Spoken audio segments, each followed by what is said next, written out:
Very good morning, sir. Good morning, ma'am.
A very good morning to respected Director Sir Bhopal, respected faculty members, and all the students coming from various streams. The immense research of Dr. Gaurav Dwivedi sir cannot be explained in few words. Before inviting Dr. Gaurav Dwivedi sir for its expert section, I would like to share a brief introduction of respected sir. More than 10 years of experience in energy technology. Dr. Gaurav Dwivedi sir is serving as an assistant professor in Energy Center, Matlab Bhopal. He has completed Energy System, IIT Roorkee, India. His specializations are internal combustion engine, biosystem, energy simulation and modeling production, stability studies of biodiesel, designing and testing of hydro plant and renewable energy system. He has published more than 50 papers in international journals and more than 40 papers in international conference proceeding. also one book chapters in his credit. Now, I would like Dr. Gaurav Dwivedi sir to share their valuable findings expert session. Over to you, sir. Thank you for the kind introduction. Good morning to everyone. First, I would like to thank the coordinator of this workshop for inviting me for this session. Am I audible? Yeah. Okay. So, actually, my area of expertise is biofuel engines.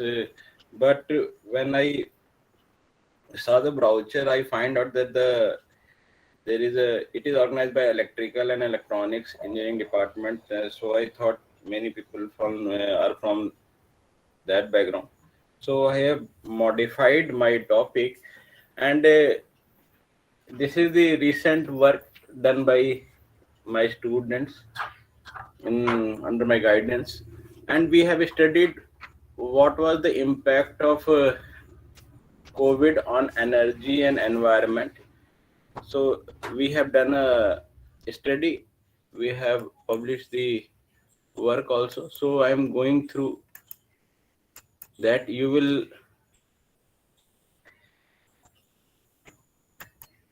is it visible? Yes, sir, it is visible. Okay. So we are going to analyze the effect of COVID-19 lockdown on India's energy and environment sector. We will go through the effect of the lockdown on the energy sector. We have separated the energy sector in the three parts. One is the coal-based power plant, second is the hydropower plant, third is petrol and diesel.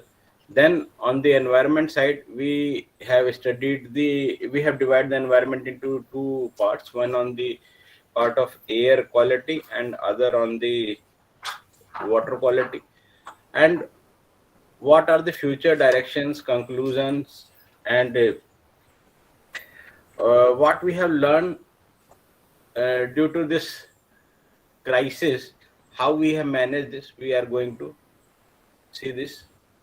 So the COVID was first identified in Wuhan, Hubei province, China in December 2019 and caused over 14.67 million cases and over 60.9 thousand deaths worldwide. And this was a deadly virus which affect the health and the economic crisis of the mankind. But it has shown some positive impact on the energy and environmental sector. So we are going to see that. On 22nd March, the Prime Minister of India has announced a 14-hour voluntary public curfew, 39. followed by a nationwide lockdown from 24th March 2020. And India was at second place in the world for COVID-19 affected country. In India, the sector like aviation, tourism, hospitality, retail, manufacturing, and automotive get highly affected by this COVID-19 pandemic. So this was the timeline when the Janata curfew was implemented on 22nd March 2020. Then after there is a lockdown phase 1, phase 2, then phase 3, then phase 4, and then there was a starting of unlocking of phase 1 and unlocking phase 2. So what was the effect of lockdown on the energy sector? Due to the lockdown, electricity demand was significantly affected in the first week of the lockdown, while the domestic demand increased. Renewable energy sources such as small hydropower, solar, wind, biomass stayed immune to the rapid increase in the demand for energy generation. The coal field mines were reduced to minus 23% as compared to previous year due to the lockdown. Less demand for electricity lead to the operation of thermal power plant at minimal capacity and low plant load factor. Now, what happens to the coal-based power plant? The coal-based power plant, the Ministry of the Coal, India estimate about 319.02 billion ton of geographical reserve of coal in the country, and India imports in March 2020 stood at 15.74 million ton. down by 27.5% compared to the last year due to the restriction imposed at various parts in the wake of coronavirus outbreak in the country. Now, the national power grid is owned, operated, and maintained by State-owned Power Grid Corporation of India. Reached full operation in July 2014. It is one of the largest operating synchronous grid in the world with 371.054 gigawatt of installed power generation capacity as of 30th June 2020, and out of which thermal power plants cover 23,599 megawatt, which is 62.3% of the total installed capacity in India. Now, what was the effect of the lockdown on this coal production? The April-June period could be one of the worst quarter for coal offtake in coal India's history. You can see from March 2019, the graph is going this percentage growth in the coal offtake during the last 18 months. So, due to this crisis of the COVID, there is a sudden fall in the coal offtake. Then the significant drop in the India's coal import. When there is no consumption, the import will also go on the lower side due to the both demand and supply side factor, that is the offtake, consumption, logistic, and dispatches. You can compare the data of 2019 and 2020. Now, the effect on the generation from the thermal power plant. This data is showing the real picture. What is happening? We have compared the data of the 2019 to 2020, and if you see April 2019, April 2020, when there was a full lockdown, in the month of the March there was a partial lockdown because it started on 22 March.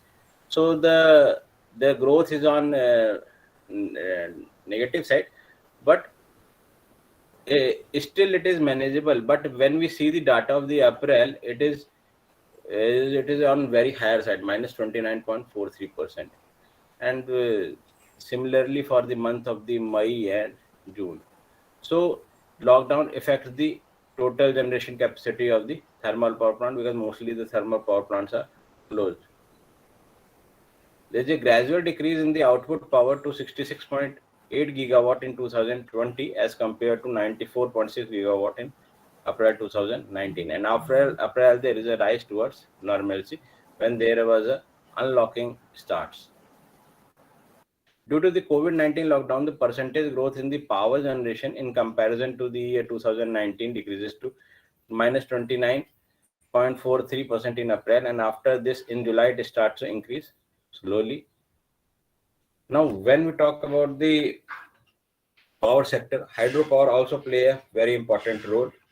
In terms of installed hydropower station capacity, India is now at the 5th position globally, according to International Hydropower Association. As of June 30th, 2020, India's total installed capacity in megawatt of the hydropower station is 45,699.22 megawatt. Apart from this, there is small hydropower stations has a total installed capacity of 4,688.16 megawatt.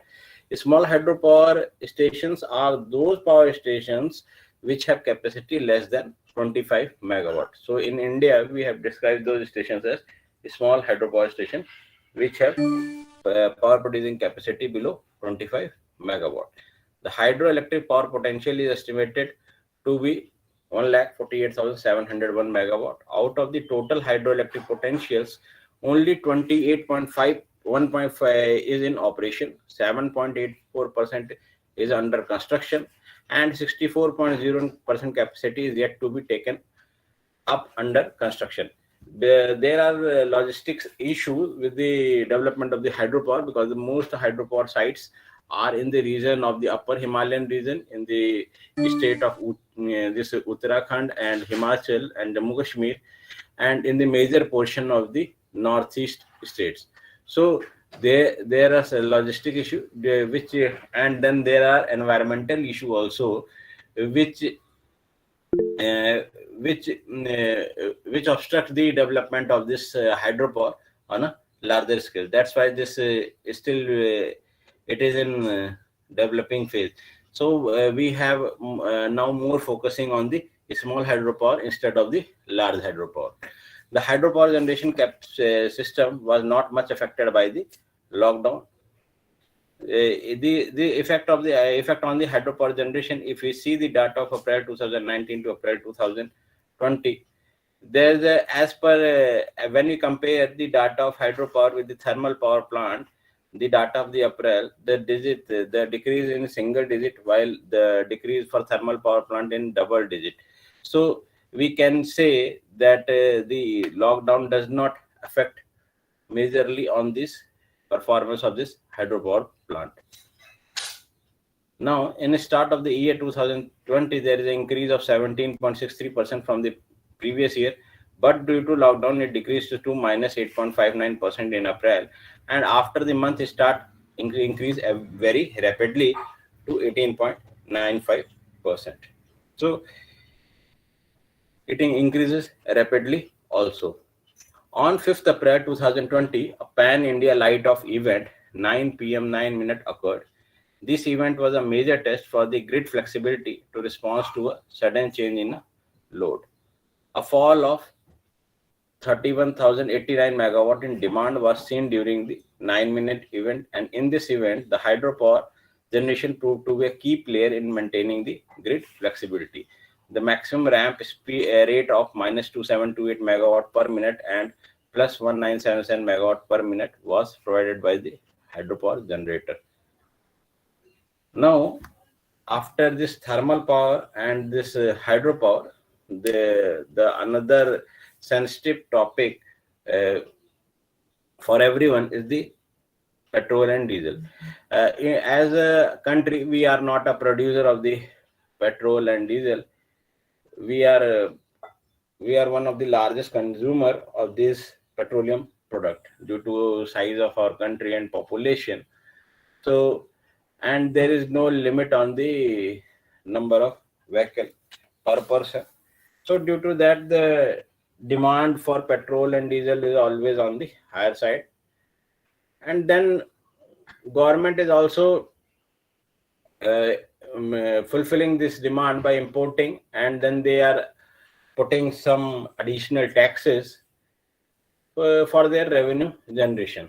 Now, the issue with the petrol and diesel is that we are not self-reliant. We are dependent on the other country.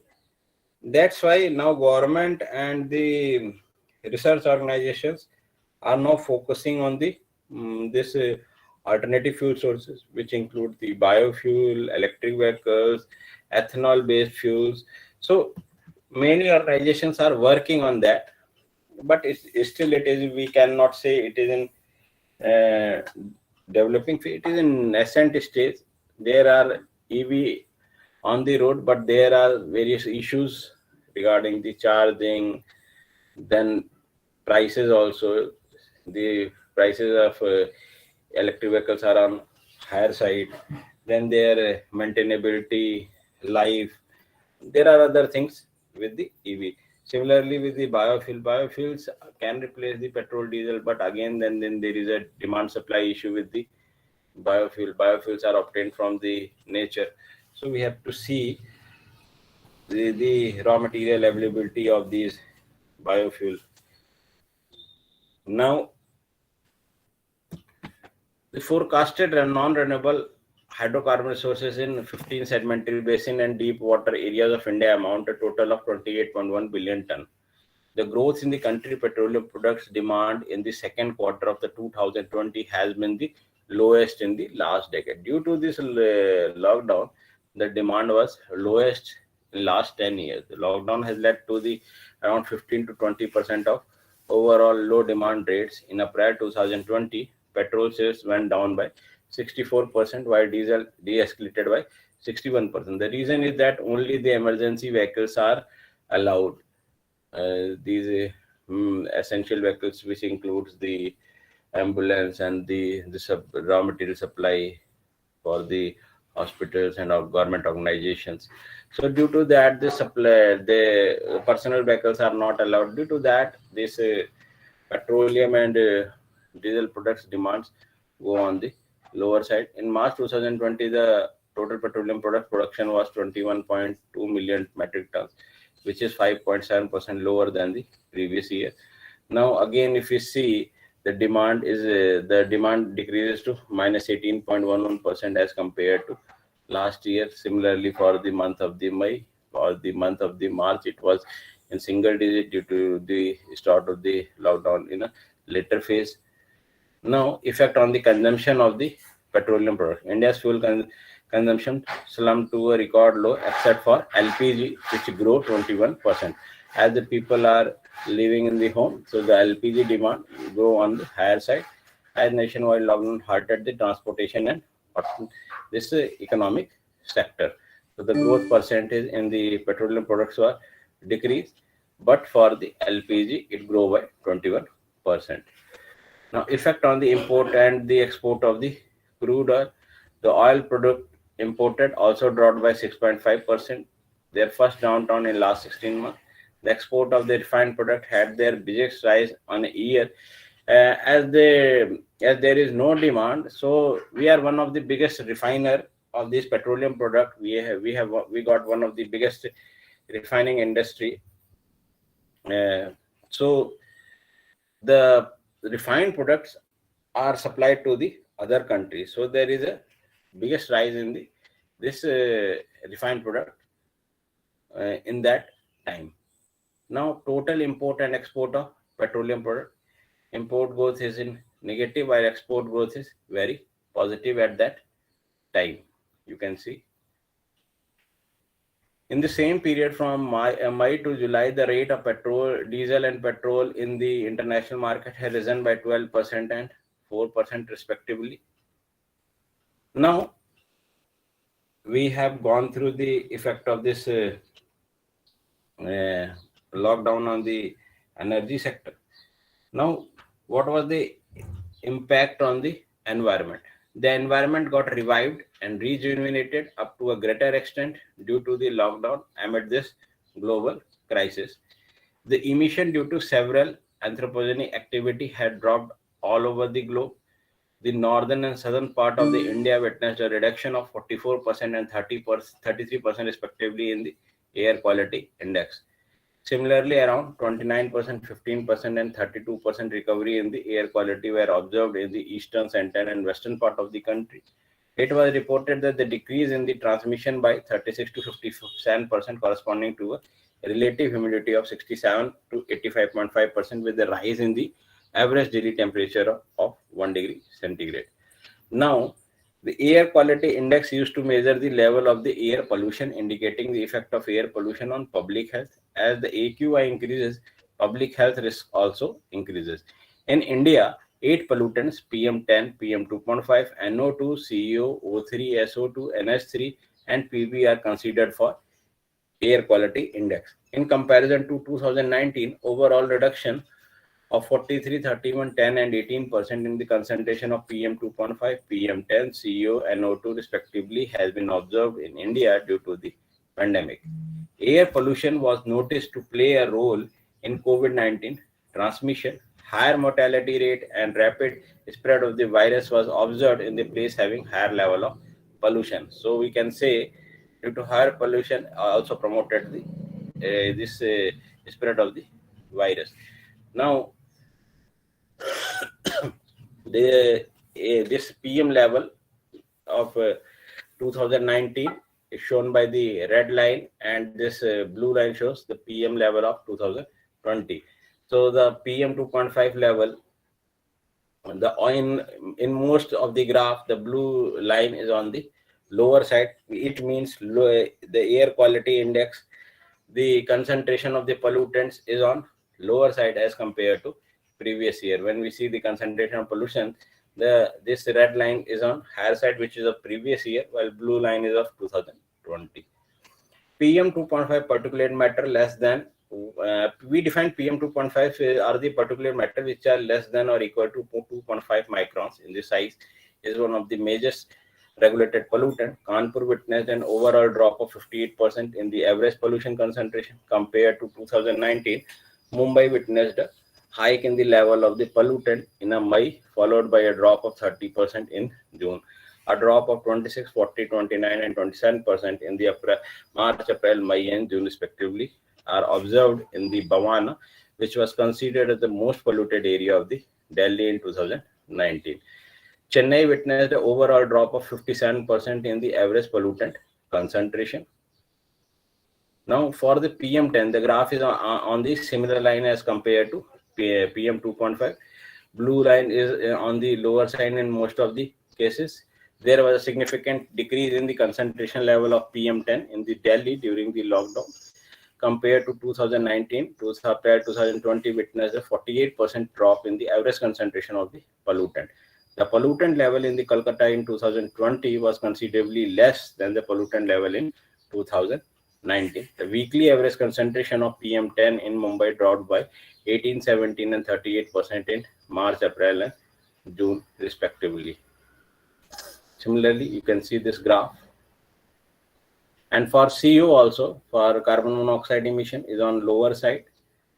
Vehicular emission and some industrial activity are the main contributor to the carbon monoxide in the atmosphere. Compared to 2019, the monthly average concentration of the pollutants was decreased by 54% in April 2020 in Delhi and overall decrease of 45%.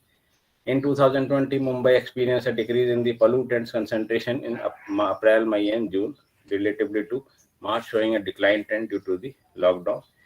Chennai observed a higher concentration of CO during the lockdown period than in 2019. Kolkata witnessed an overall drop of almost 8% in the pollutant concentration compared to the previous year. So this is for Kolkata and Chennai. Then we have a O3 concentration. According to the data 2019 and 20 indicates the Kanpur comes under the moderately polluted category for O3 pollutants. The overall average concentration of the pollutants for 2020 is found to be 18% less than pollutant level in 2019. The monthly average in the concentration of the pollutants in 2020 found to be more than in 2019 in Delhi. Except in June 2020, Delhi O3 concentration was 35% less than the previous year level. Now, AQI is decided by the prominent pollutant concentration, and you can see this graph, this table will give you the clear picture. Delhi, Kolkata, Chennai, Mumbai, and Kanpur. We have taken the metro city, and Kanpur is one of the most polluted city. And if you see the data of air quality index, for the month of the March in 2019, it was 218, and when compared to the March 2020, 163. Similarly, for Kolkata, 188 to 125. If we evaluate the data, compare the data for the month of the April, the Kolkata is 106 of air quality. Here comes to 54. Just it is near about the half. So the air quality index was drastically improved in that period of 2020. Now, when we talk about the environment aspect, the other aspect is the water quality. The basin of the river Ganga occupy more than 26% of India's topography, encompassing in the area of 860,000 square kilometers. The lockdown has brought significant improvement in the water quality parameter of the water in the river Ganga. It was the first time since 2000 the water quality of the Haridwar was declared a class A, that is the fit for drinking. The concentration of dissolved oxygen witnessed an increase in the most of the stations in the main stems of the Ganga river compared to 2019.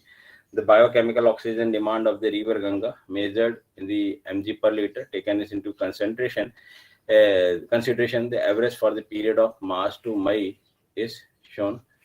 You can see the dissolved oxygen level of 2019 and 2020, which we can say that is the drastically improved. Now, from the water, but due to this COVID, the other problem arises, that is the medical waste that affects on the environment. Usually in India, we guide people to use the mask properly and then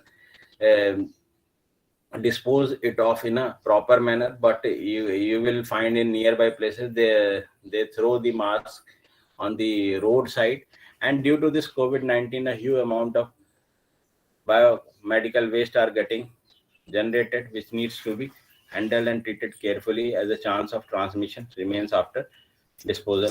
India generates about 101 metric tons of COVID-19 biomedical waste per day.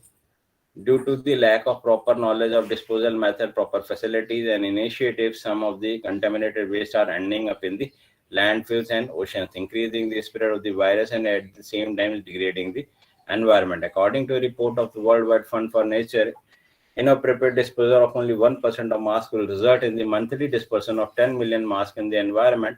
And considering the weight of one mask to be 4 grams, this would taint the environment with more than 40,000 kgs of plastic.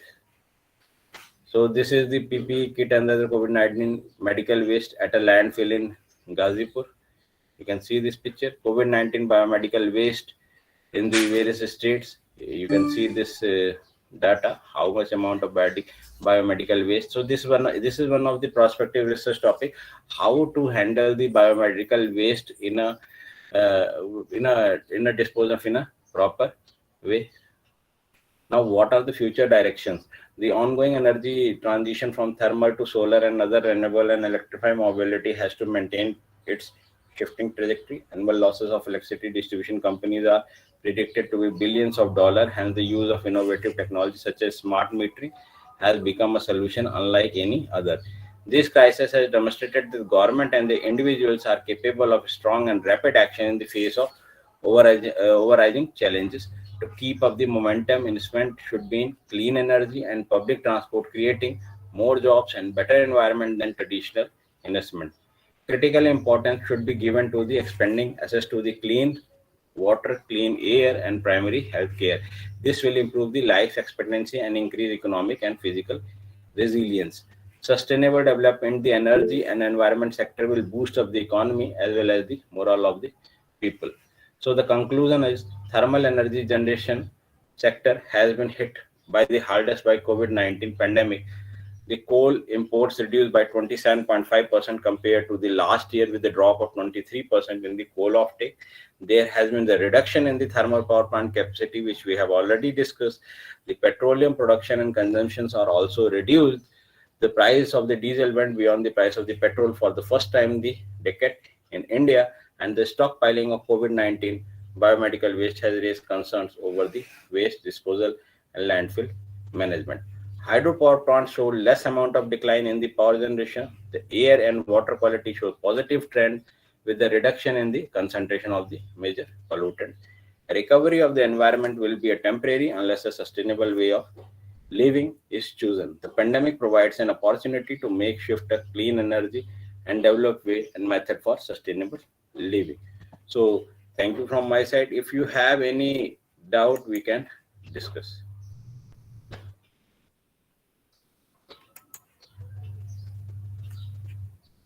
Sir, thank you for the insightful session. Sir, this is really a wonderful session. You have included each and every aspects of the power sector, including renewable energy. So really, it is great session. And since you have done the qualitative and quantitative analysis of the environmental parameter and the energy sources which are available, and what is the impact of this COVID-19 on the energy sector, you have very well explained, sir. Sir, one question in short. However, you have completed everything, but again, I am asking one question: what is the impact of COVID on the Indian economy, as far as energy sectors are concerned, sir?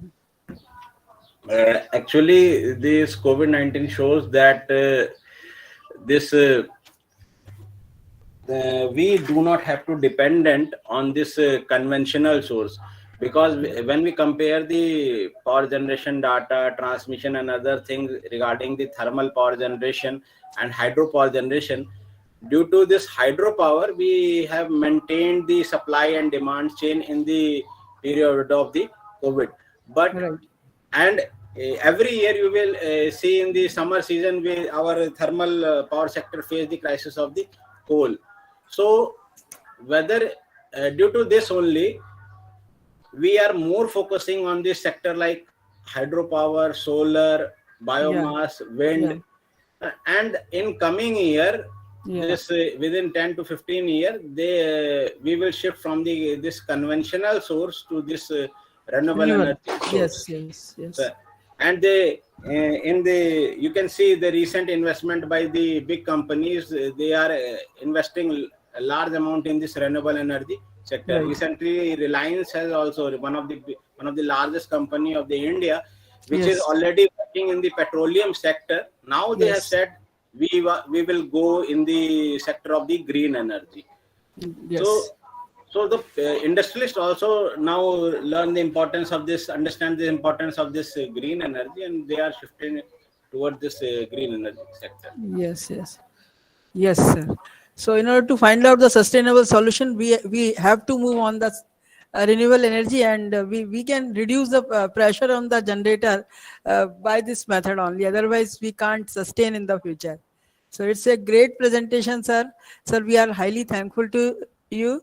If any candidate want to ask any question or whatever in their mind, they can ask the question to the Gaurav sir, because Gaurav sir have done the deep study of that topic, energy and environment, during the COVID. It's great, sir.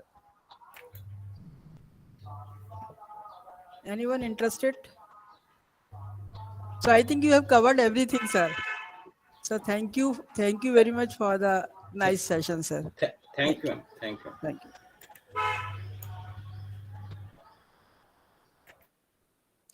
So candidate, you please remain connected, and we are going to start the another session, that is a research scholar meet. So I will call Madam Lena Daniel to kindly share the PPT for the next presentation. Lena madam. Hello. Yeah, ma'am. Hello. Hello. Good morning, Good. everyone. Am I Yeah, audible? ma'am. You are audible. Okay. Let me give me some time. I will share my. Madam को co-host होना.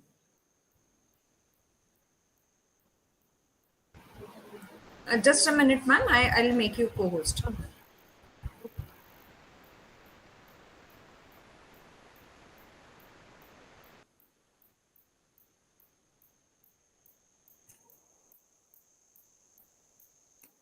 उस ठक्कर का नाम नहीं है, निशान Thakkar. Leave कर जाए. नाम अनाउंस कर दीजिए. Kindly get ready with the presentation. नाम अनाउंस कर. पार्टिसिपेंट्स का. हाँ बोलो ना, ताकि वो रहे.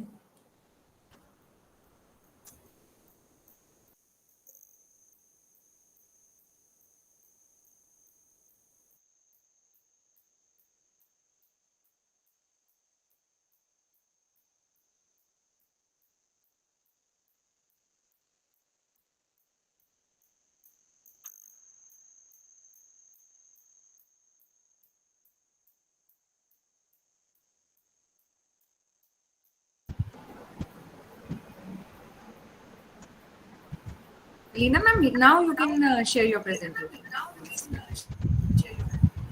Okay.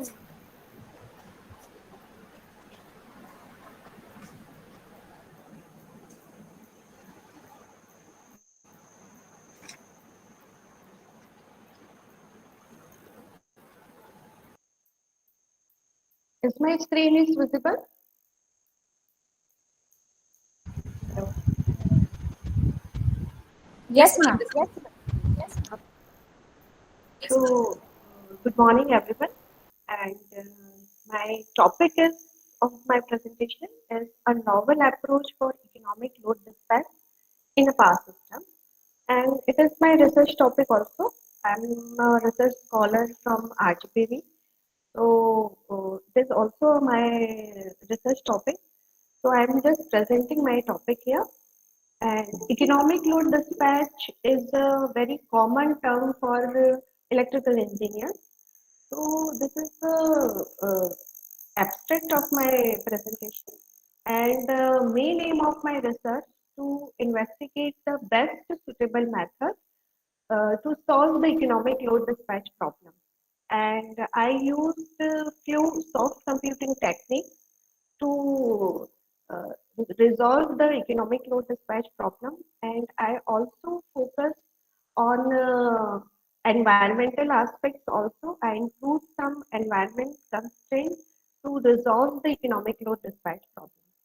So, if I talk about the economic load dispatch, so according to the economic load dispatch, we have many generating units in a system, in a power system, and we have to dispatch to the load in such a manner so that the cost of load scheduling should be reduced. So, in if I talk about, many researchers are concerned about this problem. They have researched many things on economic load dispatch, that they develop many products, they develop many techniques so that we can do the generation at a lower cost and very efficiently and very economically. And nowadays we are using a integrated network, and in that integrated network, again the economic aspect is also coming in this scenario. So it is very essential to us to save the energy, we save our environment, and we should also dispatch the load at a very economical rate. So I am presenting here economic load dispatch plus how we can economically dispatch to the load and how we can uh, save our environment. So first of all, this is the simple structure of the generating unit. Here, there are so many generating units, generator 1, 12, and number of generators are connected to the system, to the grid, which are dispatching to the load. And all generators are connected to the turbine, and turbine is feed from a particular fuel. So there are so many fuel centers through which we are giving to the turbine, and turbine is rotating and it is giving the input to the generator, and generator is supplying to the load. So this is the basic power system by which we are dispatching to the load in a such a manner so that the generating cost should be reduced. So if I if I say that economic load dispatch is a constraint based optimization,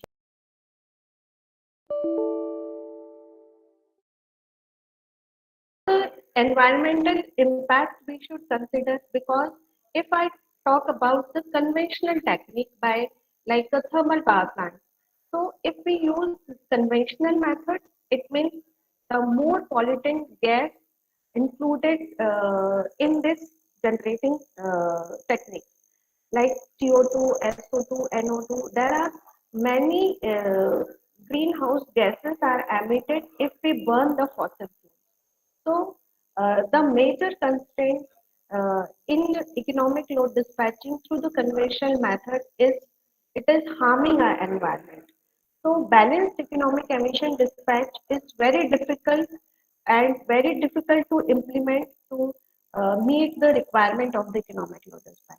So fossil fuel based generating units, if we replace this with the renewable sources, so even our central pollution control board is also imposing the strict rule that if your emission of the CO2 or if your footprint of CO2 emission is greater than the one level, then they will impose some regulatory actions on you.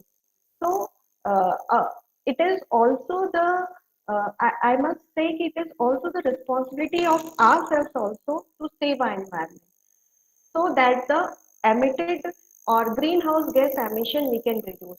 So if we include in a generating system as a renewable sources, then the some level we can reduce the CO2 or SO2 or NO2 gas emission in the environment. So this is the distributed energy resources. We can use many distributed energy resources to save our environment. In distributed generation technology, this flow chart is giving you, we can divide into two parts. First, the distributed generation technology, it includes conventional generators as well as non-conventional generators. And if I talk about second part of the distribution energy resources are energy storage technology. Means if we use the distributed generation, like we can use a solar plant, we can use a wind energy, we can use a micro turbine, we can use a fuel cell. All are our distributed energy sources. But with these sources, the energy storage technology is uh, also very important aspect. If we are generating energy from these renewable sources, then we should have a battery energy system also. We should have some storage also by to store the energy which are generating from our distributed energy resources. So there are many resources, many renewable devices by which we can generate the energy uh, by without any CO2 emission. So and these devices are used. We can use these devices with the help of energy storage system. So if I further move, the concept of microgrid uh, is also comes in a country also in other countries also. So microgrid is a one of the solutions by which we can reduce the CO2 emission or greenhouse gas effect we can reduce. So what is the microgrid? Actually, microgrid is a small scale grid system, and that can be worked independently or that can be worked in contribution or in combination with the power grid in a given area. And today the microgrid is growing rapidly as a emerging renewable resources, which sometimes perform better to the main grid. So microgrid can be utilized as a standby source. Near the load center, we can install if we install the microgrid near the load center, means by installing it, we can reduce the transmission losses also. So this is the microgrid. Microgrid is also connected with the utility grid, or we can say it is also connected with the main grid. If the generate and there are many advantage also with the microgrid, like we can get the two-way power flow. Means we can take the power from the micro main grid, or we can supply to the main grid. So many revenue aspect is also related with the microgrid. So microgrid is mainly comprises the renewable sources like wind energy, solar energy. It also include storage devices also. If we generate the energy from solar or wind and we stored it, if it is installed at the load center, so it is supplying to the load center and it helps in the peak load demand. If the peak loads are coming, then the microgrid can also supply to the load. Then there are many microgrid projects all over the world. There are 4,500 microgrid projects around the world. And according to the 2020 report of Navigance Research, the Asia Pacific has the world's largest or world's biggest microgrid capacity. North America is also working on it. It is the second largest country which is supplying through the microgrid. Middle East and Africa also use the microgrid technology. In US, there are 160 microgrids. So microgrid is a emerging trend. By using this grid, we can supply to the load at a lower emission. We can supply to the load at a lower transmission losses. So it is a beneficial and it is a trending technology nowadays. Now, this is the one case study network which I have taken for the analysis. This is the one, this network I have taken from the uh, one of the research paper. And here 20 kV grid is there, which is supplying to the feeders. There are three feeders. Feeder 1 is an industrial load. Feeder 2 is a commercial or residential load. and feeder 3 is a residential load. So I have worked mainly on this feeder 3, which is the residential load, and here three renewable energy sources are used. One is PV cells. So there are 6 PV cells. One PV cell is connected to this point, and 2 to 5 PV cells are connected to this point number 4, load number 4, and PV6 is connected here. So 6 PV cells are using on this feeder. One fuel cell is we use here, and one micro turbine. So micro turbine, PV cell, and the fuel cell. These are the three renewable energy sources we have connected to the feeder 3, which is mainly supplying to the residential load. Okay, so this is the fuel cell. Fuel cell technology is a very emerging technology in which we are using the chemical energy to generate the electricity. So the main advantage of the fuel cell that it can work very efficiently, and the product which is removing while the chemical reaction, it is the H2O, which is the water. So no harmful emission is generated while the generating process. So it can be used as a very higher temperature also. So solid oxide fuel cell is the most efficient fuel cell, and if we see at a lower level, that proton acting membrane fuel cell, phosphoric acid fuel cell. So these are the fuel cells which are mainly used at the generating plant or as a renewable source. Second, which we have used is a micro turbine. Micro turbine is a small size turbine which is mainly used to for the generation, or which is mainly used to run the generator. So if we use the lower rating of micro turbine, then it is hardly a 20 kilowatt micro turbine. So it can be used near the load center, and it emit a very less emission. It provides a very less emission or CO2 emission. So we can use a micro turbine in a microgrid system. And third, I use the solar photovoltaic cell. So photovoltaic cell is a main component of the microgrid, which is not even it is not emitting any CO2. It is not using any cost as a fuel, because solar energy is a free energy. It's a free energy. By using it, we can save our environment at a very large extent.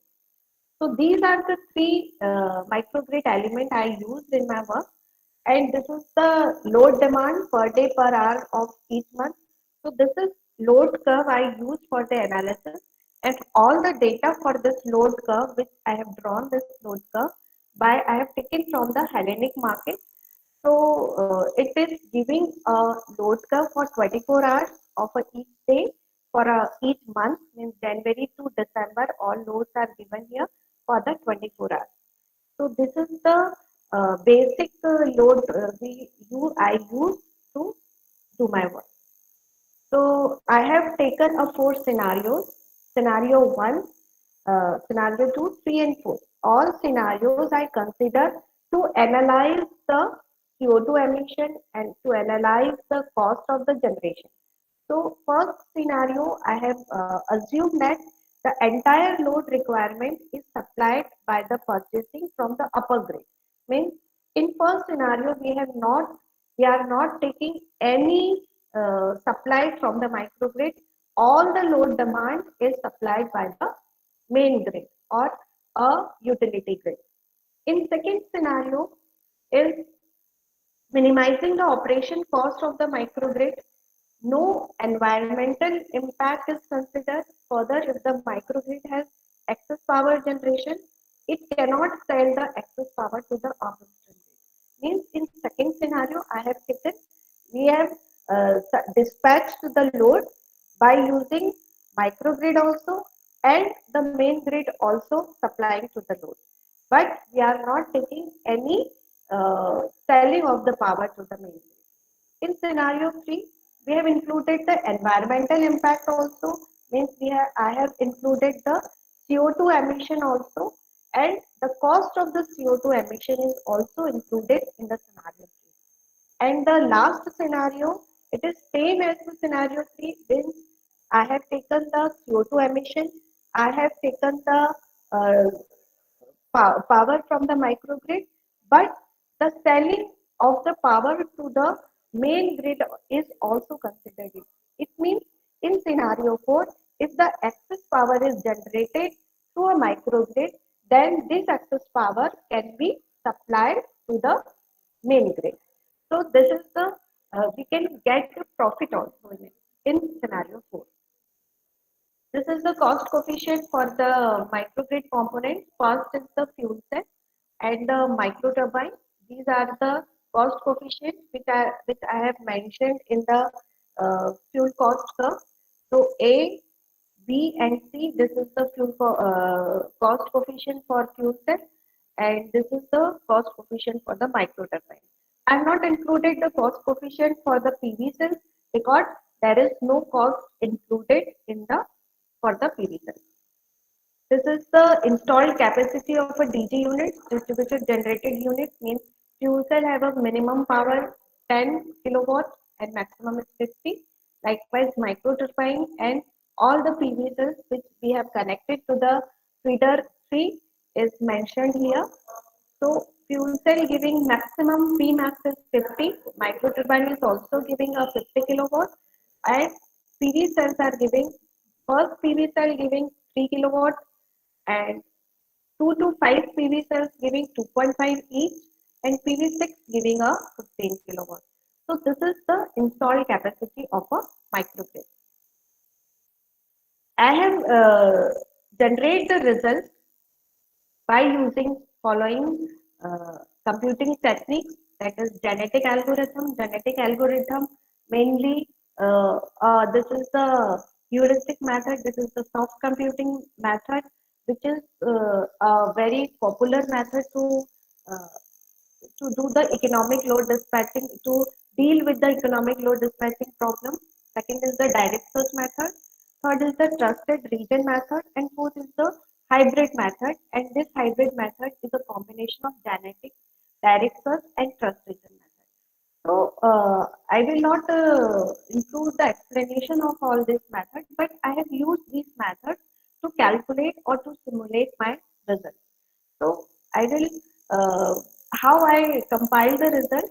In result compilation, I include these 5 points. In purchase cost from the main grid, how much power I am purchasing from the main grid for all scenarios, scenario 1, 2, 3, 4. In second point, I have included how much CO2 is emitted through the main grid in all scenarios, how much CO2 is emitted through the microgrid, because CO2 emission hardly comes from the microgrid, but whatever the CO2 emission is come is only from the micro turbine, or either from the micro turbine or the fuel cell. But PV cell is not giving any CO2 emission. So in all scenarios, I included CO2 emission from the microgrid and the CO2 cost for both main grid and microgrid. Because if the CO2 emission is larger than the permissible limit, then it will impose some cost. So from the government. So CO2 cost is also included in my analysis. And the last is the revenue generated when the microgrid sells power to the main grid. So these are the results. Purchase cost calculated with the GA for different scenarios. So if I talk about the scenario 1, it is the maximum cost. Maximum cost is imposing because in scenario 1 we are purchasing whole power from the main grid. But if we see the scenario 2, 3, and 4, the purchasing cost is somehow decreasing because we are dispatching to the load through the microgrid or a renewable source. So I have mentioned some data here, like in operating cost is reduced in scenario 2 and 3 by this much euro respectively, and this is the GA. GA is giving highest cost. If I talk about the DS, DS is giving somehow less cost as compared to the GA. It is also in this graph we can observe the first scenario is similar. The cost is similar because the whole power we are purchasing for the main grid. But as we move to the scenario 2, 3, and 4, somehow less cost we have to purchase the power from less power we have to purchase from the main grid. So cost is reducing if we impose the renewable energy sources in our system. Likewise, TRM is also given. TRM is the best method ever in all these three methods, GA, DS, because in scenario 4, it is giving the power in the minus, the cost in the minus. It means this much cost we are saving, this much cost we are saving in scenario 4, or we are selling to the main. Like this is the hybrid method. In hybrid method is also giving a very benefit in scenario 4, because scenario 4 is the most important scenario in which we are generating the excess power than our demand, so we can send power to the main grid. Means two-way flow, power flow we can obtain in scenario 4. This is the CO2 emission. CO2 emission I calculated from GA also. CO2 emission is I have given in tons, CO2 emission in tons, and for different scenarios. So again, in first scenario it is higher, but as we move to the scenario 2, scenario 3, and scenario 4, it is reducing. So again, I can conclude in this by using renewable energies, by using microgrids, we can reduce the CO2 emission. So CO2 emission I have calculated from all 4 methods, like this is for GA, this is for DS. DS is also giving that CO2 emission can be, if we observe from scenario 1, 2, 3, and 4, again DS is giving less CO2 emission. So DS is better than the GA, and again TRM is better than GA and DS. And if I talk about the HN, this is hybrid method, so it is better than the both. It is giving approximately, I have written here the negative value indicates that we have reduced the CO2 emission up to this extent, which is approximately 107.53%, or I must say 7.53% CO2 emission we can reduce from the environment if we use the microgrid technique. And this is the CO2 emission from microgrid. That was for the main grid. This is for the microgrid. So again, if we see the scenario 1, it is showing 0, because if I am talking about the CO2 emission, so in scenario 1, where all the power we have taken from the main grid.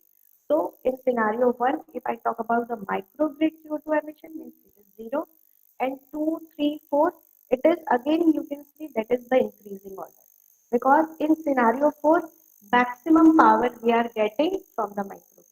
That's why it is a 124.919 tons, but it is less than the main grid. If I go back and I will show, then it is less in as compared to the main grid. So if we use the microgrid, then again CO2 emission we can control. And this is for DS, this is for TRM, and this is for HM. So this all methods are showing the CO2 emission is of microgrid, and microgrid it is very less as compared to the main grid. This is the cost for the main grid and microgrid both. It is showing the CO2 cost. For calculating the CO2 cost, I have used the €5 per ton. If we are emitting the 5,734.53 ton, it is showing the cost. Means if we multiply the, I will go back. If here 390.6826 ton CO2 emission, if I multiply 5 in it, then I will get the cost of the CO2.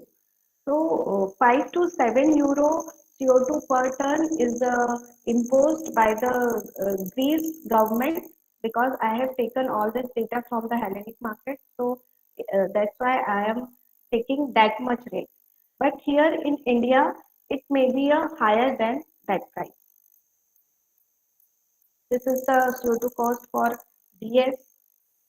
Means all graph are showing the different, because we are using the different methods to calculate the CO2 cost. Like this is for the revenue generated. Revenue is also a very important aspect, because if we are using a microgrid, means two-way communication, two-way power flow is observed.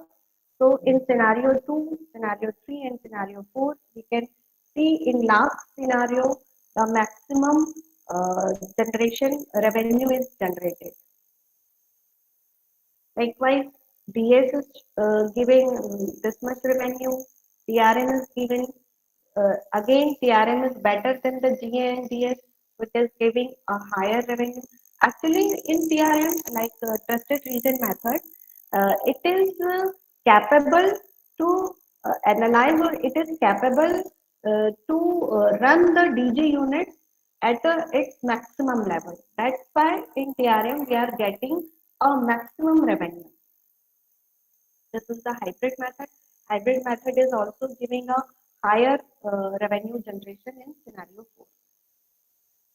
In scenario 1, it is giving in a minus, because in scenario 1 again we are taking all the power from the main grid. That's why it is giving the value in negative. So this is the conclusion. So the objective of my research was to arrange the generating unit in such a manner so the economic load dispatch could be achieved. So in it, I have also included the CO2 emission, and by using the DG unit, I reduced the CO2 emission. I considered the yearly load for 24 hours and performed the simulation by using computing techniques, GA, DS, TRM, and the hybrid method. So this is the conclusion, and in future we can add some more renewable energy sources, some more uh,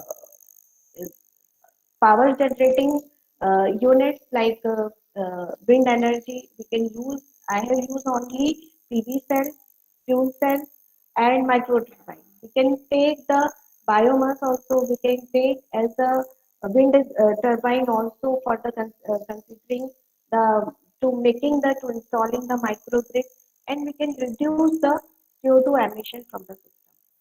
So I contributed, like conclusion. I have given the conclusion on the basis of economic load dispatch.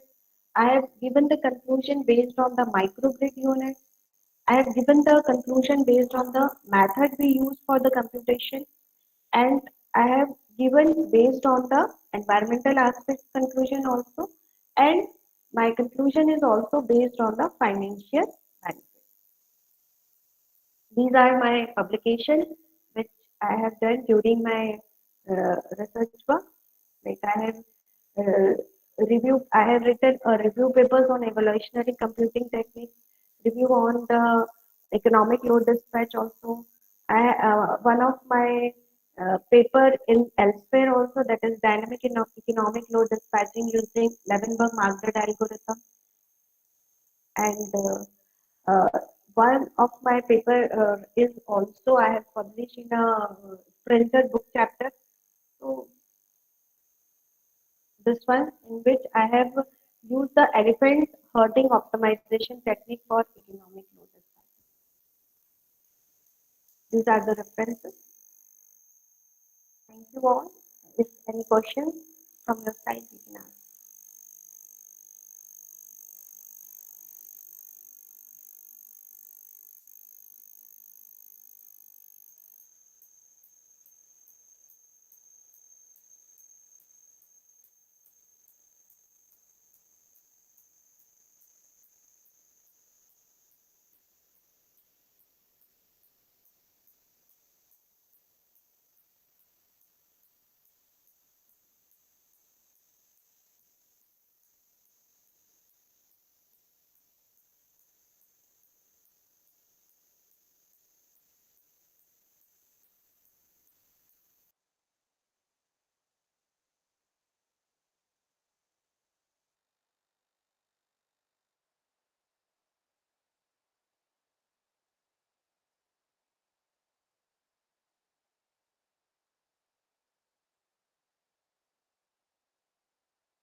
Hello.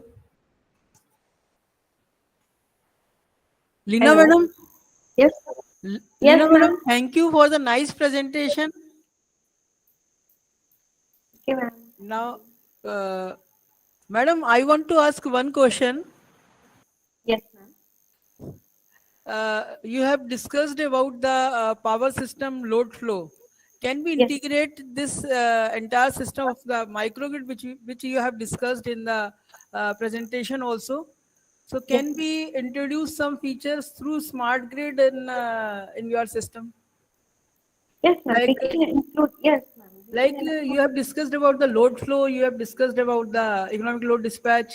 So how can we get the smart grid features with this particular system what you have discussed?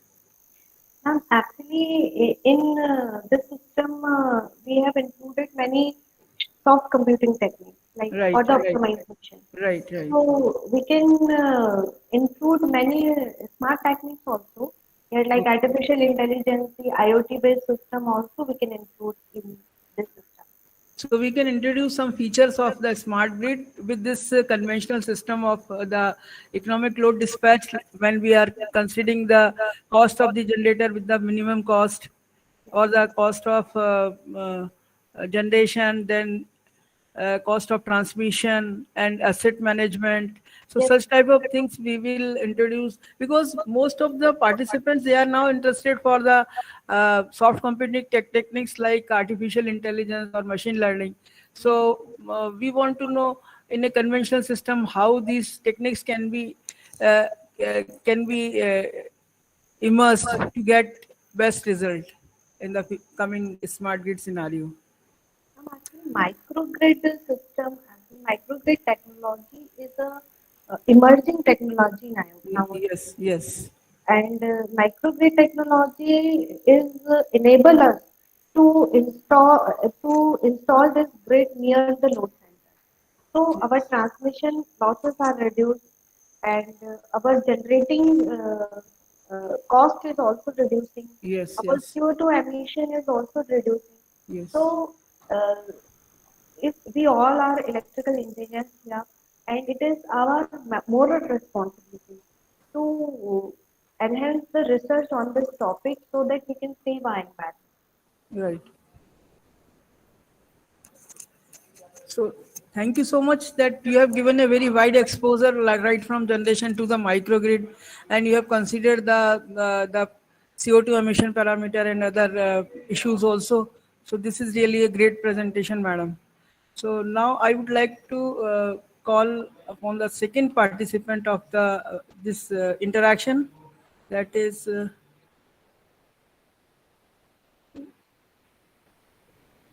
Anju is available. Yes, ma'am. Good morning, Uh, ma'am. Good morning. Good morning. So, Anju, kindly share your presentation now. Okay, ma'am. Right.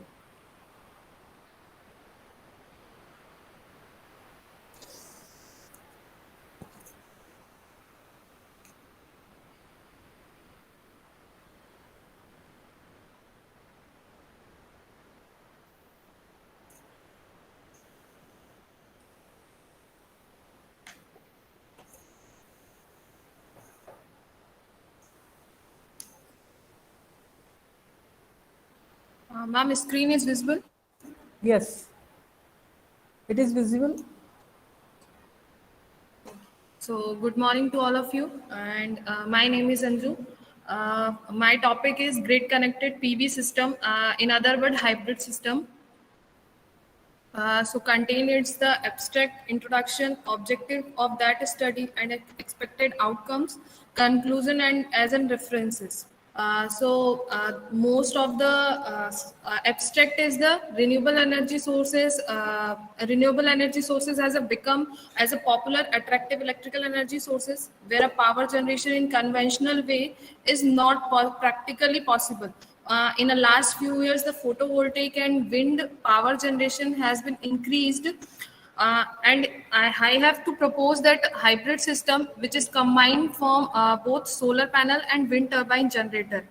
A simple in this proposed technique or proposed system, I have to simple control. I have used the simple control techniques, which is also cost effective, and maximum power point tracking was also used in that system. Introduction is the due to technological development in power electronics and new solutions other than traditional or conventional form of electricity generation from distance sectors is possible. So solar and wind energy are unpredictable and random behavior when they are operate individually. Solar energy is available throughout the day with varying intensity or irradiation level of the sun, which is unpredictable.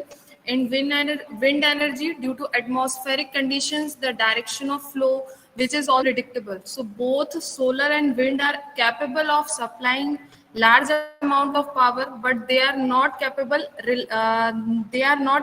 reliable in individual way. So it is the most advantageous to use hybrid generation system than individual solar or individual wind generating system. It can also overcome the demerits of individual systems.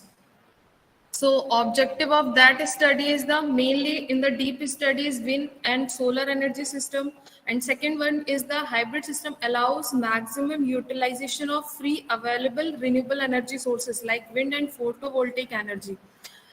Third one is the third the most important objective is turbine rotor speed is main determinant of the mechanical output from wind energy and solar cell operating voltage in case of output power from solar energy. Third one is the technological development and increased power demand. And in that system, PMSG is used as a wind generator due to self-excitation capabilities and required less maintenance. It will be used simulate with different solar irradiation and wind speed environment in order to maximize the output power of proposed system. And the last one is the grid site inverter has been controlled by the VOC voltage oriented control method to keep the DC link voltage at the desired value. And all our system work in the Matlab simulation.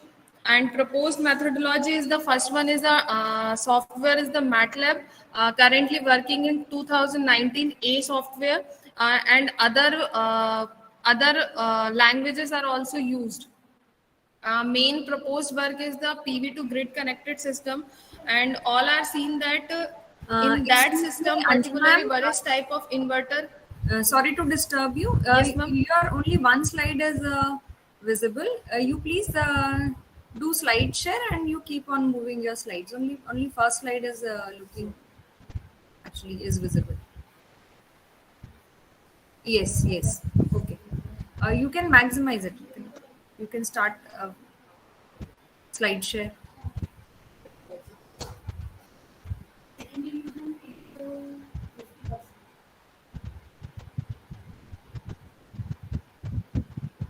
Ma'am, presently side is visible or not? Yes, PV to grid connected to system. grid connected system. Yes, it is visible.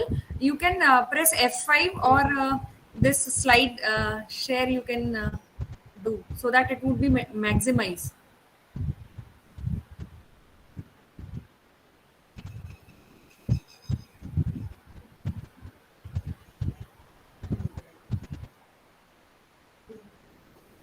Okay, okay. If it is possible, otherwise you can.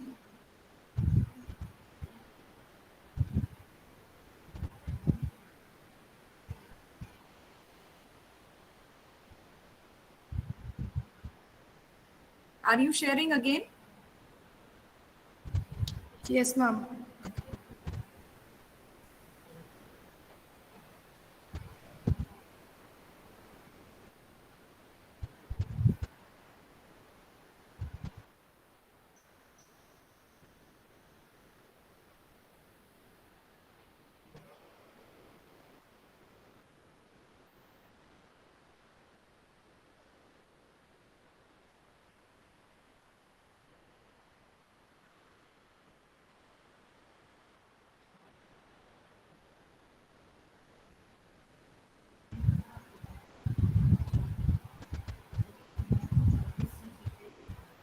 Ma'am, just a wait. Okay, okay.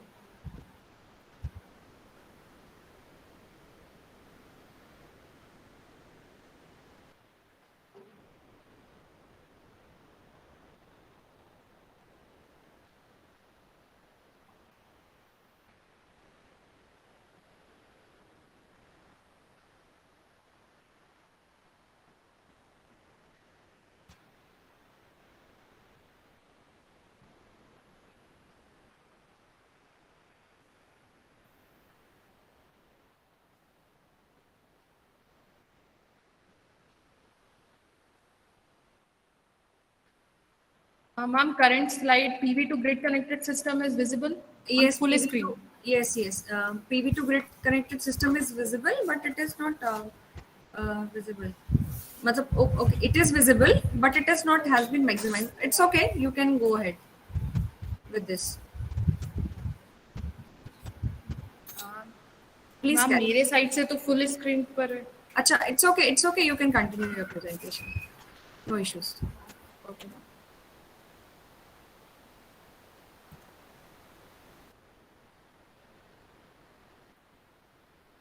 PV to grid connected system, and in particularly that system, we have to various type of inverter has been proposed for PV grid connected system applications such as multi vibrator inverters, CSI, VSI, etc. In this diagram shows the PV to grid connected system. In this work proposed in two stages, where stage 1 is the DC-DC boost converter with MPPT, and second stage is the 5-level inverter. First stage, for this stage proposed a new 5-level inverter topology which is reduce the switching counting and other parameters also. After this stage, leveled AC output pass through a designed LCL filter which give AC output and connected to the grid. Particularly in that system, we have explained just a small but ma'am, is this slide is visible?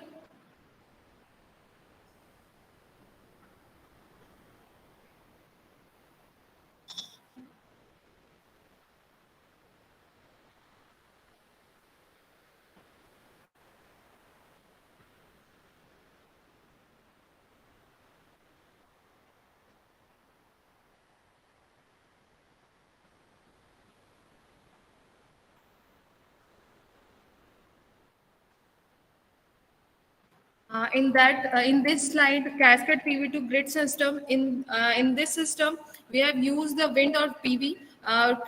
This is connected to the DC bus, and DC bus is connected to the 3-phase inverter, and output is connected to the LCL filter.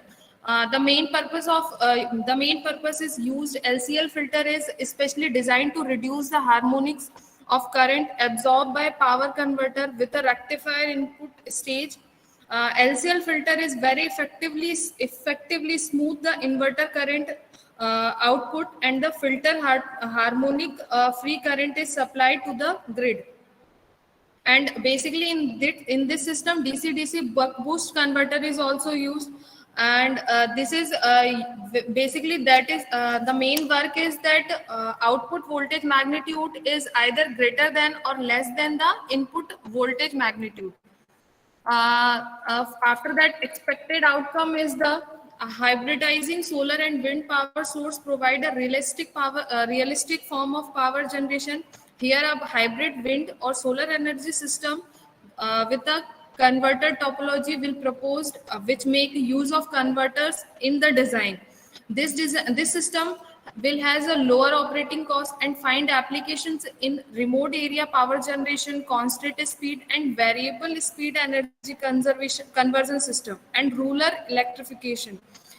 In this model, the entire hybrid system is described, given along with a comprehensive simulation result that discover the feasibility of the system.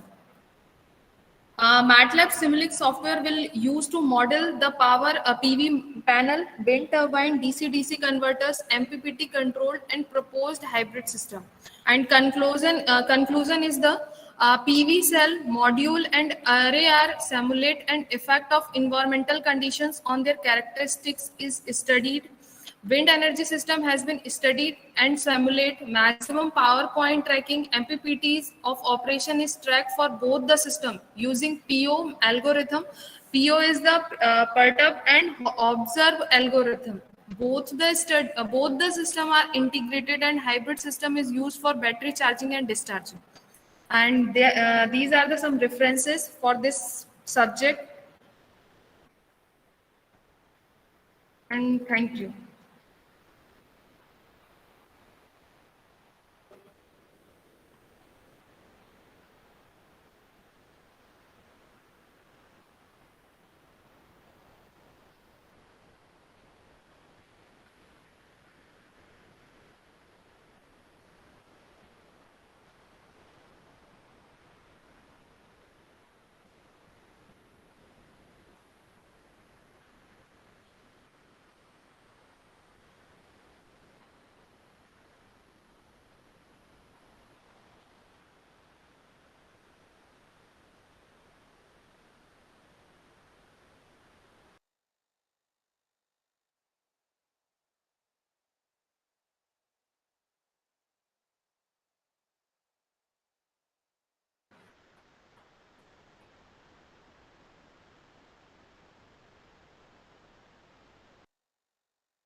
Hello.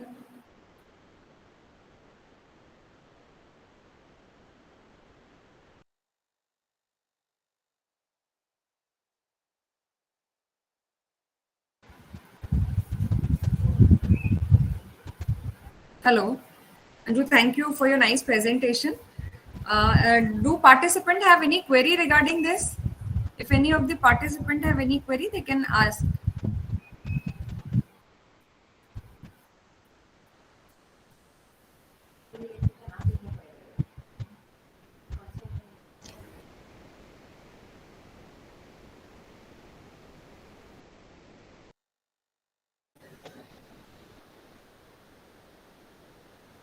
Hello.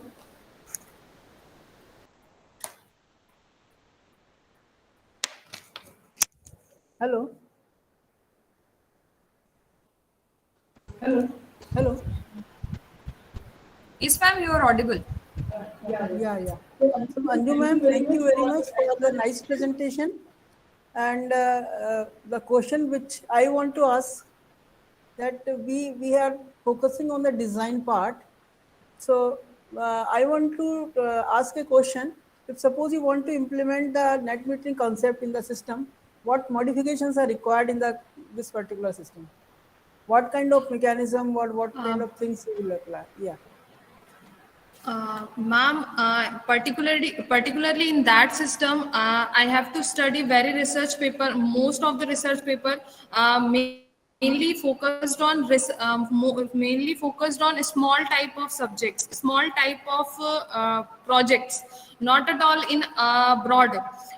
Right. और अगर हम बात करें कि इसमें हमें और कौन कौन से अभी क्लैरिफिकेशन की रिक्वायरमेंट है, तो सबसे ज्यादा तो हमारे पास जो सोर्स है हमारे पीवी और विंड, सबसे ज्यादा उन सोर्स पर ही हमें काम करने की रिक्वायरमेंट है, क्योंकि हमारे पास हम जिस कंट्री में रह रहे हैं, इंडिया में, हमारे लिए सोर्सेस को ही कॉन्स्टेंटली कंप्लीट करना, हमारे सोर्स को कॉन्स्टेंटली कंप्लीट करना ही एक डिफिकल्ट टास्क है, क्योंकि हम जिस स्टेट पे रह रहे हैं उस स्टेट का इन्वायरमेंटल कंडीशन दूसरा है और दूसरे स्टेट का इन्वायरमेंटल कंडीशन दूसरा है। तो सबसे बड़ा टास्क इस प्रोजेक्ट में यही है कि हम कैसे हमारा जो मेन सोर्स है हमारा विंड और पीवी, उसको कैसे कांस्टेंट कर पाए। Yeah, this is good that we are focusing on the voltage output and the frequency output of the solar and wind, that is hybrid system. But the thing is that suppose we have the solar and wind as a alternative source, and we are having the utility power also. So on that particular case, we are not able to maintain the maintain the load conditions according to the availability of the power. Sometimes we have the more amount of power which is available through the renewable sources, and we have the less demand. So on that case, what you will do? Suppose you are having more power through renewable sources and you are having less consumption. So on that case, what you will do, madam?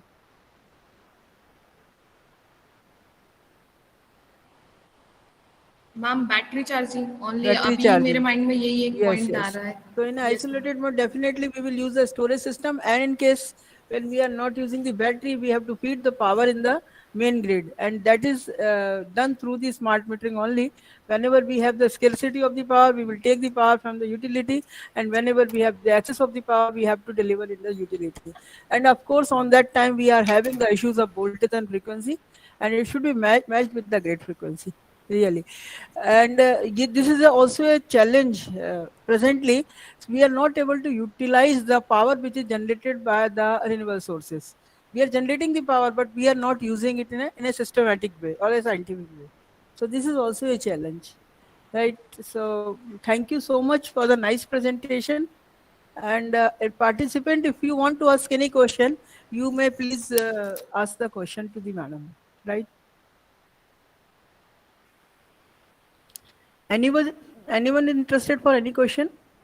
Or should I move to the next slide? Vivek, are you present? Yes, ma'am, I'm there. Yeah, please, you are welcome. You please share your PPT. Okay, yes. Right.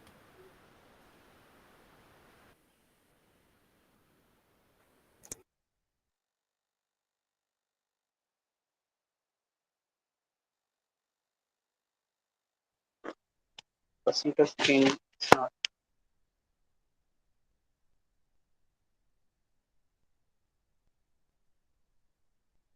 Ma'am, I need the access to share my screen.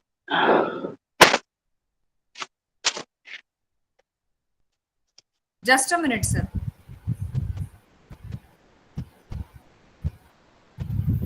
So just a minute, I'm sharing. Okay.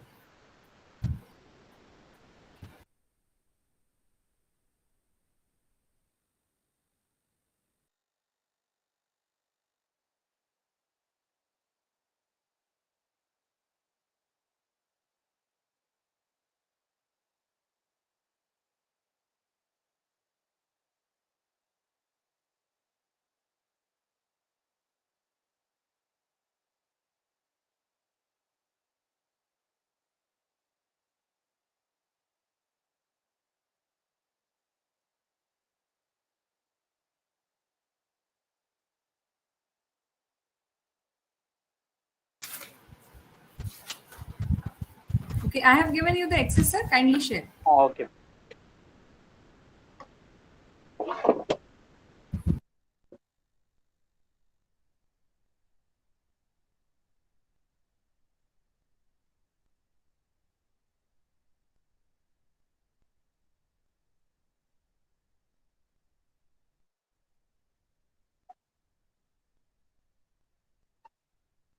Whether my screen is visible, ma'am?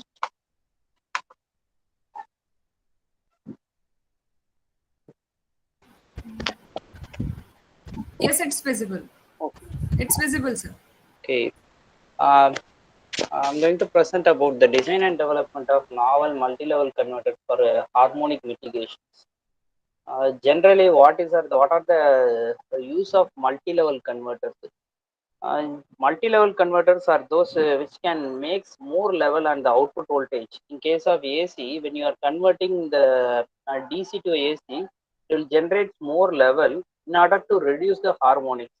So that was the major objective. We are going for a multi-level converter, and then we can reduce the harmonics. So harmonics in the sense, whenever the AC waveform, we will be having some stepped waveforms. So there will be more harmonics. When you are increasing the levels, so at that time the harmonic content will be reduced. So this was the part. This was the major thing why we are focusing about multi-level method. And then we can reduce the voltage stress. When you are increasing the voltage level, we are going to use more number of switches. So at that time, each switch will be going to switch for a particular period. And when the voltage level will be very high, and then it has to generate the voltage at very high frequency. So even with the small period of time, it has to generate some 1000 or some 2000 volts at the output stage. So it can be reduced by using this multi-level meters. We can increase the frequencies so that the voltage stress can be reduced. And even with the basic level of multi-level converters, case like a hybrid topology, and then and then an diode clamp and capacitor clamp, even with the more number of topologies, the circuit complexity will be very high.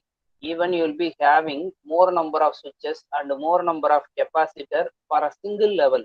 So in order to avoid that, this particular converters has a basic structure, so it can have the basic structure. Along with that, it can increase the voltage level.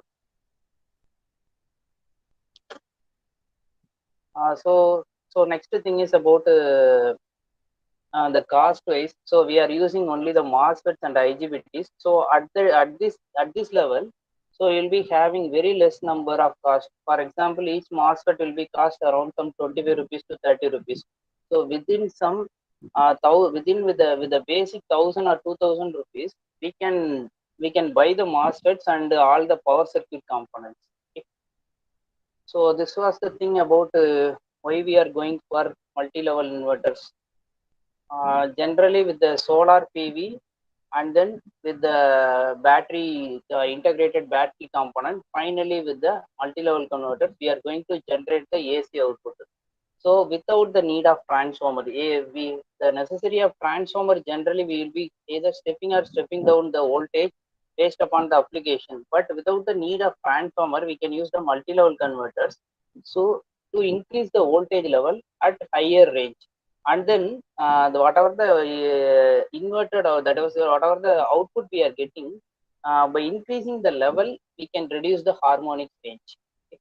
So in this case, I'm just giving an explanation about how we are designing a 13 level inverter with the basic of 9 switches. So these are the literature survey. So even with the switched capacitor, even with the traditional switched capacitor method, we can generate the 13 level. Even with some other boosting methods, we can increase the voltage level in order to reduce the harmonics. So these are the basic literatures which can increase the level up to 13 with more number of switches, with the 13 switches, and even with the 12 switches. And then with the by using some controlling methods, even when you are having a solar PV system, you are going to either boost or buck the voltages with the help of the buck converter or the boost converter. And then when the voltage is stable, it will be stored in the battery component. Okay. So the boost and buck converter will be having some closed loop mechanism. Either with the solar panel along with the battery, we'll be having some closed loop methods, and also in order to obtain maximum power point, maximum voltage, we will be going for the maximum power point track. So those things we can go with some other P&O algorithms. So like that, some model predictive techniques will be implemented along with the multi-level inverter, so that we can have a stable output at the input stage of the inverters. So we can obtain up to 15 level by using some model predictive techniques, and with the basic methods like pulse width modulation technique, even with the sinusoidal pulse width modulation, and along with the sinusoidal, along with some other soft computing techniques, we can reduce the harmonic level. And with the other literature survey, we can see that some 13 levels, and using with the basic LLDN technique, so we can go with reduced switch with reduced mitigation, and some more techniques with the grid integration also. Apart from the multi-level converter, we can use some boost converters, so boost inverters to boost the voltage. So we can the objective is to reduce the harmonic level, but with lesser number of switches. So this was the basic model for a multi-level converter or whatever the converter it is. So a solar PV system will be there, and then from the solar output, in intermediate we will be having a DC-DC converter to stabilize the voltage, and finally with the cascaded switches. So this was just an inverter. Cascaded switches in the stage. This was just an inverter. So it will be going to convert your DC to DC, sorry, DC to AC, and finally with the bridge circuit, you will be having the rectifier, and finally with the load. So in this system, you can see that the cascaded switches. So in the cascaded switches, each cascaded network will having 4 switches. When you want to increase some other levels, for example, 3 level or 5 level or 7 level, whatever it is. So when you are increasing the level one by one, at one stage, the number of switches will be increased. For 3 level, you will be having 4 switches, and then for a 5 level, you will be having 8 switches. Like that, when you are keep on increasing the levels, at one stage the switches will be increased. So when you are increasing the switches, so the complexity of switching mechanism and also the complexity of switching stresses will be increased. So this can be reduced by using these kind of novel topologies. So in the proposed system, you can see that a solar PV system will be there. That was our DC source. Along with that, the capacitor bank will be there. So it is just a sharing capacitor. Whatever the voltage obtained from the solar PV, it can be shared, and then it will be given to the power circuit. The power circuit is nothing but your novel multi-level converter. It's going to convert our input DC to AC with some stepped waveform. When the stepped waveform is keep on increasing with some novel topologies, so our harmonics level will be getting reduced. So this was the proposed system. So you can see that instead of representing the solar PV directly, we have represented with the DC source. So you can see that the more number of capacitors are there. For example, if you are having a 10 volt as DC, each capacitor will share the voltage. For example, here we are having 6 set of capacitor. So 10 divided by 6, that was the voltage shared by the capacitor. Even if it is 12 volts, means each capacitor will share 2 volts. It will be having 2 volts, and then that 2 volts will be feed to the next particular network. Even if you are switching all the 6 capacitor, or else even for the first 2 capacitor, based upon that, whatever the voltage levels in the capacitor, that will be shared to the load.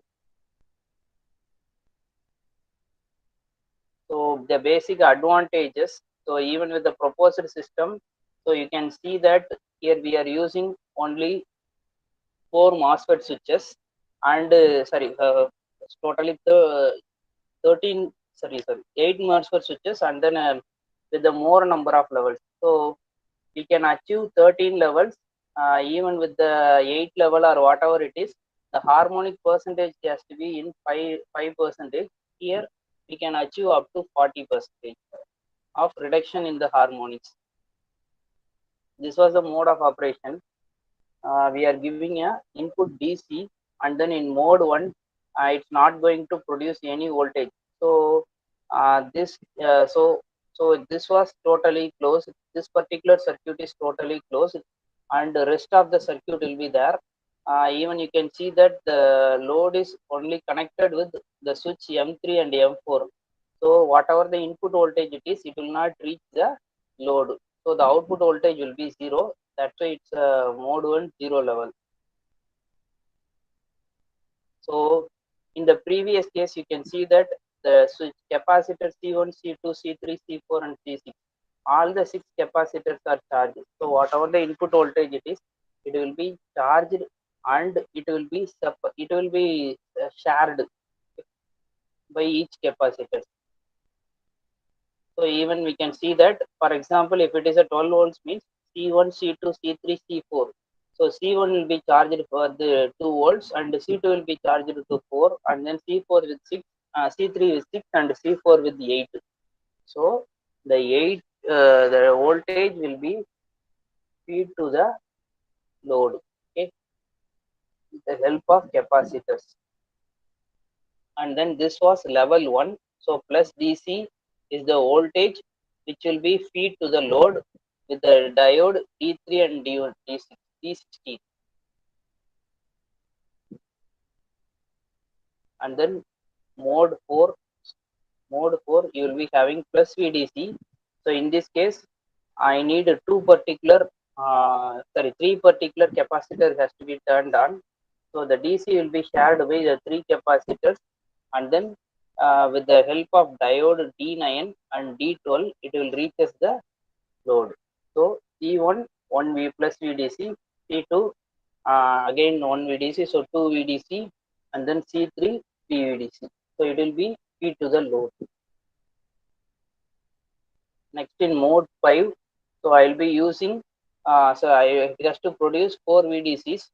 So the DC along with C1, C2. So totally 4 VDC, and then with the help of diode D5 and D8, it will reaches the load.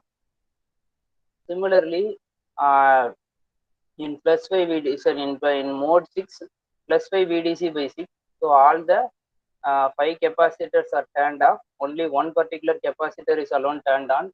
So the voltage maximum will be reaches, not up to that maximum, least maximum will reaches the load with the help of capacitor C1, diode D1 and D4, and then to the load. Okay.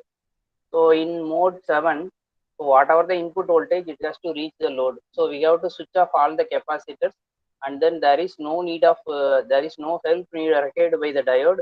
So directly we can give the DC to the load. So rest of the switches will be turned off. Similarly for negative VDC basic, so only one capacitor is turned off and rest of the capacitors are turned on. So like that, we have to switch the diodes also. So this is for negative 2 VDC and negative 3 VDC and negative 4 VDC, 5 VDC and minus VDC. So for minus VDC, the current will be flow in the opposite direction from minus DC to the load and to plus VDC. So this was the switching pattern. So that's why I'm saying when you are having lesser number of switches, so your switching pattern will be linear. Even with the nine MOSFET switch and 6 capacitors, we will be having some pattern. You can see that for mode 1, that was your 0 volts, only only switch M3 and M4 is turned on, and the rest of the capacitors are turned on. So the voltage will not be reaches the load. All the voltage will be charged, that was will be stored in the capacitors. In mode 2, you can see that plus VDC by 6. So one particular capacitor has to be removed and the rest of the 5 capacitor will be connected. So whatever the switch turned on, so that voltage will be reaches the load. Okay. Similarly for mode 3 and mode 4. So this was the switching pattern for the all the 13 modes and various set of voltages. Okay. So when you are increasing the number of switches, your switching pattern will be very complex, and if you are reducing the switching pattern, so you have to sacrifice the levels also. So both the thing we have to concentrate. We have to increase the levels and we have to increase the we have to reduce the switching contribution also. So this was the simulation model. So it was obtained in Matlab Simulation. So you can see that whatever the thing we have drawn, whatever thing we have seen in the diagram, the same model will be there. Okay. So each particular capacitors and the corresponding MOSFETs, you will be having the switching pulse generator. So these pulses will be given to the capacitor, and along with these pulses will be given to the MOSFET. So based upon the turning on of the MOSFET, and then based upon the duration, so we will be having the levels. So this was the input parameters. So for a multi-level inverter, the input voltage is 230 volt DC, and then the 6 set of capacitor will be using. So each capacitor will be having 100 microfarad. and then the diode that was your diode, that was your load resistance, and sorry, that was your diode resistance, and then the output AC. So exactly will not get a 230 volt, but so nominally will be obtaining 230 volt, and then the current it will be around in the range of 23 amps, and the duty cycle will be ranging from 0 to 50.8. The duty cycle will be given by the pulse generator, whatever we have used it here in the simulation. So this was your DC. You can see that around 235 you are giving as input, and similarly you are obtaining the output in the range of 230, so 236 or something. So this was the stepped waveform, that was your multi-level output waveform. You can see that each particular from 0 to 1, so this is one level, and then 2, from this point to this point it is 2, and from this point to this point it is 3, and this point to this point it is 5, 6, 7. So this was 7, and then the negative axis it will be 6. So totally you will be having 13 levels. So this was the output AC voltage waveform. Okay. Similarly, in some other you can see clearly. So from origin, that was 0, 1 level, 2 level, 3, 4, 5, 6, and similarly here 6, 7, 8, 9, 10, 11, 12, 13 ground level. So these are the triggering pulses for the various MOSFET. Around some 9 MOSFETs we are using. So totally 9 MOSFETs we are using here. So these are the various triggering pulses for the MOSFETs. Okay. So pulse set 1 and triggering pulse set 2, 3. So this was the output current waveform. Okay. So you can see some current ranges from 0 to 2 amps. Okay. So maximally it will be 2 amps. So it will be in the range of 0.67 or something. So you can see that the FFT of the FFT analysis for the proposed 13 level multi-level inverter.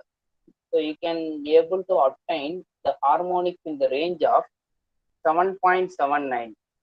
So even with the various range of even with the higher level of switches and capacitors we are using, but we are able to obtain only the harmonics in the range of 7.79. So even at the point of common coupling, it has to be 5%, but we are able to obtain up to 7.79. Even with the future novel inverter, we can reduce the harmonic percentage to less than 5. Okay.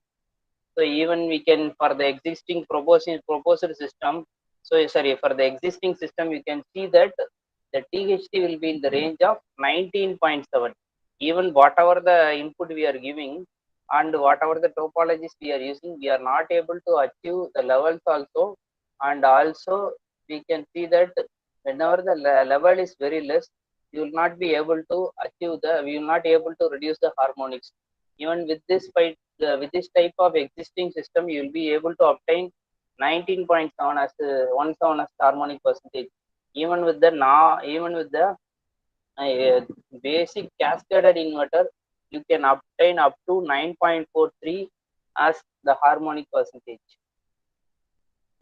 So even with the basic comparison with all the three, so your cascaded H bridge inverter and the cascaded inverter with the with the 7 and 13 levels, you can see that the number of switches used.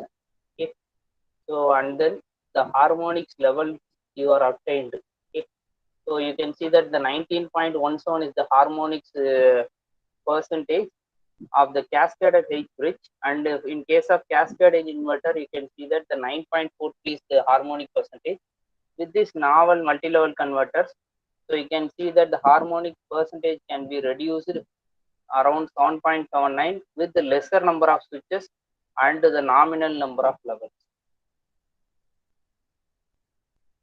So these are the basic merits of using this topology. You can the ultimate aim is to reduce the harmonics, so that we can achieve. Apart from that, we can reduce the installation thing and okay. So finally, we will be concluding. So with this kind of work, so you can see that the 13 levels we are obtaining with the lesser number of switches and lesser number of DC utilization and lesser number of capacitors. So without the need of transformer, we will be able to obtain the number of levels. Okay, even exactly with the exact sine waveform, we can go with the some other few sine wave inverters. That was our future scope. With this, I will conclude my presentation. Any questions, ma'am? Okay. Any participant want to ask any question? The No, ma'am. presentation was indeed a good presentation. Sir, I want to ask one question. Okay, ma'am. So you have designed the multi-level converter, right, Yes. for various applications. So as Yes, far as the electric vehicle is concerned, okay, so can we use this configuration for the electric vehicle motor design or converter design also? Yes, ma'am. But still, we have to. This was not a closed loop form. It was just an open loop form. So Right. whatever the things we are obtaining, we cannot give guarantee that the voltage will be stable. Even with the Right. DC source here, I'm just considering it is a solar PV, and most of the cases in the simulation also I'll be using only the DC source. So Right. we have to go with some closed loop case, and based upon the performance only, we can say that we can implement with the electric vehicle. Even with the With the very wind also. Even with the wind also, we are not sure no, that we can use this configuration. no, I have just only tried with the PV system, not with the wind. Right, right. Even So with the wind, we cannot guarantee that the voltage will be stable, even with the small set of systems.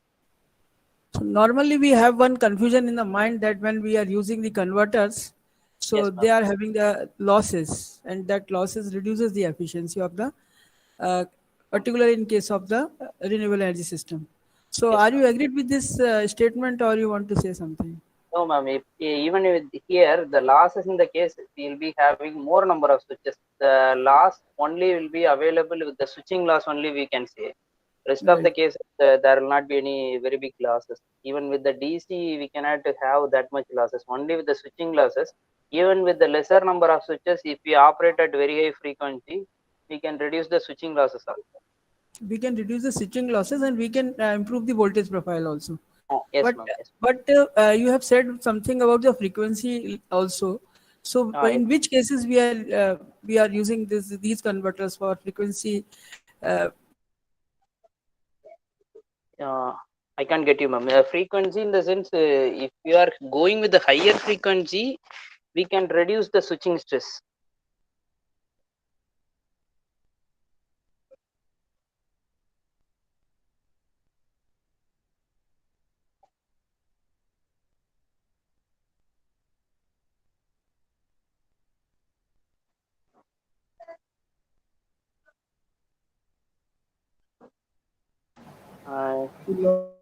Thank you, Vivek. Thank you, ma'am. Now, who is the next participant to give a presentation? I'm here, ma'am. Can I start, ma'am? Yeah, you can. Okay.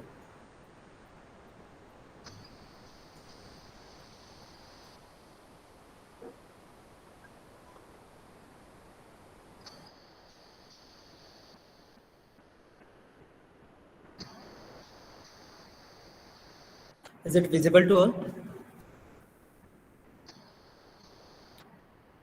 Is my presentation Yes, it visible is to all? visible. Yes, Nishant, First it of is all, visible. yes, ma'am. Okay, ma'am. So first of all, good afternoon to all of you. My name is Nishant Thakkar, and I am a research Very good scholar afternoon. in the Electrical Engineering Department, Mandate, Bhopal. Today, the topic of my presentation is sustainable microgrid planning. This is my research topic. I am working on this. So let's start with these three words. First is sustainability, microgrid, and planning. So sustainability is a concept that can be defined as a way of utilizing energy resources such that they are able to cater present need and do not compromise the ability of future generation. Basically, there have several things and several criteria in sustainability, but some most common are accessibility, affordability, worker safety, user efficiency, supply, production efficiency, and cost effectiveness. Basically, there are four main pillars of any sustainable structure. It should be technically sustainable, economically sustainable, environmentally sustainable, and socially sustainable. Technology sustainability terms consist like reliability-based sustainability. System should be more efficient. Economical sustainability involves system should be more economic and consist lower amount of cost. Environmental sustainable terms refer for the lower carbon emission, lower water consumptions, and lower use of land and different aspects of environment. And social sustainability is refers for the social specs like job creations, worker safety, etc. So here in my presentation, I'm discussing about the sustainable microgrid. So I'll give you a general introduction of microgrid. Basically, microgrid is a small-scale autonomous or grid-connected electrical distribution system. Generally, we have referred microgrid up to 100 kilowatt rating, and microgrid offers us a reliable and efficient way of integration of distributed energy resources. It is designed to supply high-quality electric power to grid or remote areas. Here is the general layout of microgrid. Generally, microgrid consists different type of generation technologies or distributed energy resources, load, connected load, and different energy storage technologies. It can be operated in two modes. One is grid connected, or second is islanded mode. Here is the general classification of microgrid. So, basis on their connections types, I had categorized the microgrid in three parts. First, based on the type of DGs, based on the type of interconnections, and based on their utilizations. So, based on the type of DGs, microgrid can be classified into fully conventional, partially conventional, and fully renewable based microgrid. Based on the interconnections, it can be called as AC microgrid, DC microgrid, and hybrid microgrid. And based on the utility purpose, it can be virtual microgrid, utility microgrid, customer and microgrid, and islanded microgrid. So third term that I used is planning. So the microgrid planning and design consist basically this process. So basically it is a complex and long horizon activities which involve the different type of criteria and parameters. Firstly, we will have to examine the feasibility of the microgrid. So in this stage, we will decide, determine the feasibility of microgrid based on the climatological and geographical conditions of the locations. Then we will go for the design of system based on the optimization of objective. So objective of the microgrid can be anything that can be based on the economical basis, and or somewhere it can be basis on the reliability basis. And after designing the microgrid, we have to manage their controlling and their real-time management. So here is the general process of microgrid. There are some general aspects of microgrid planning. First is documentation and screening. So documentation and screening is the initial part of the microgrid planning, which is dealing with the legal and social aspects of the microgrid design. Then we have analyzed the load. So for this load analysis, we determine the load, how much load we required to supply, what the power quality and dispatch controls facilities. Then we have planned the different distributed energy resource. As I discussed that the energy resources are the primary part of any microgrid. So in the planning of distributed energy resource, we are planned their selections, their combinations, their sizing, and the forecastings. Then we have go for the planning of the energy storage. In energy and storage planning, we will also go for the selection, hybridization, their scheduling, and their sizing. After installing the microgrid, we have to manage all the things and control. So we will, in the last part, and that is energy management controlling, we are dealing with the power controlling, information flow, and the system optimization. So there have some challenges in microgrid. So microgrid basically offers a secure and promising solutions for the distributed energy resource implications, but still there have some challenges like power management, system reliability, intermittency of renewable energy sources, and balancing between generation and load, and bidirectional power flow. So by the using of energy storage, we can mitigate these challenges. The energy storage systems can compensate for the intermittency of the renewable energy sources. Energy storage system increase the efficiency and reliability of the microgrid. It is mainly used for the backup power supply in the event of peak load or blackout.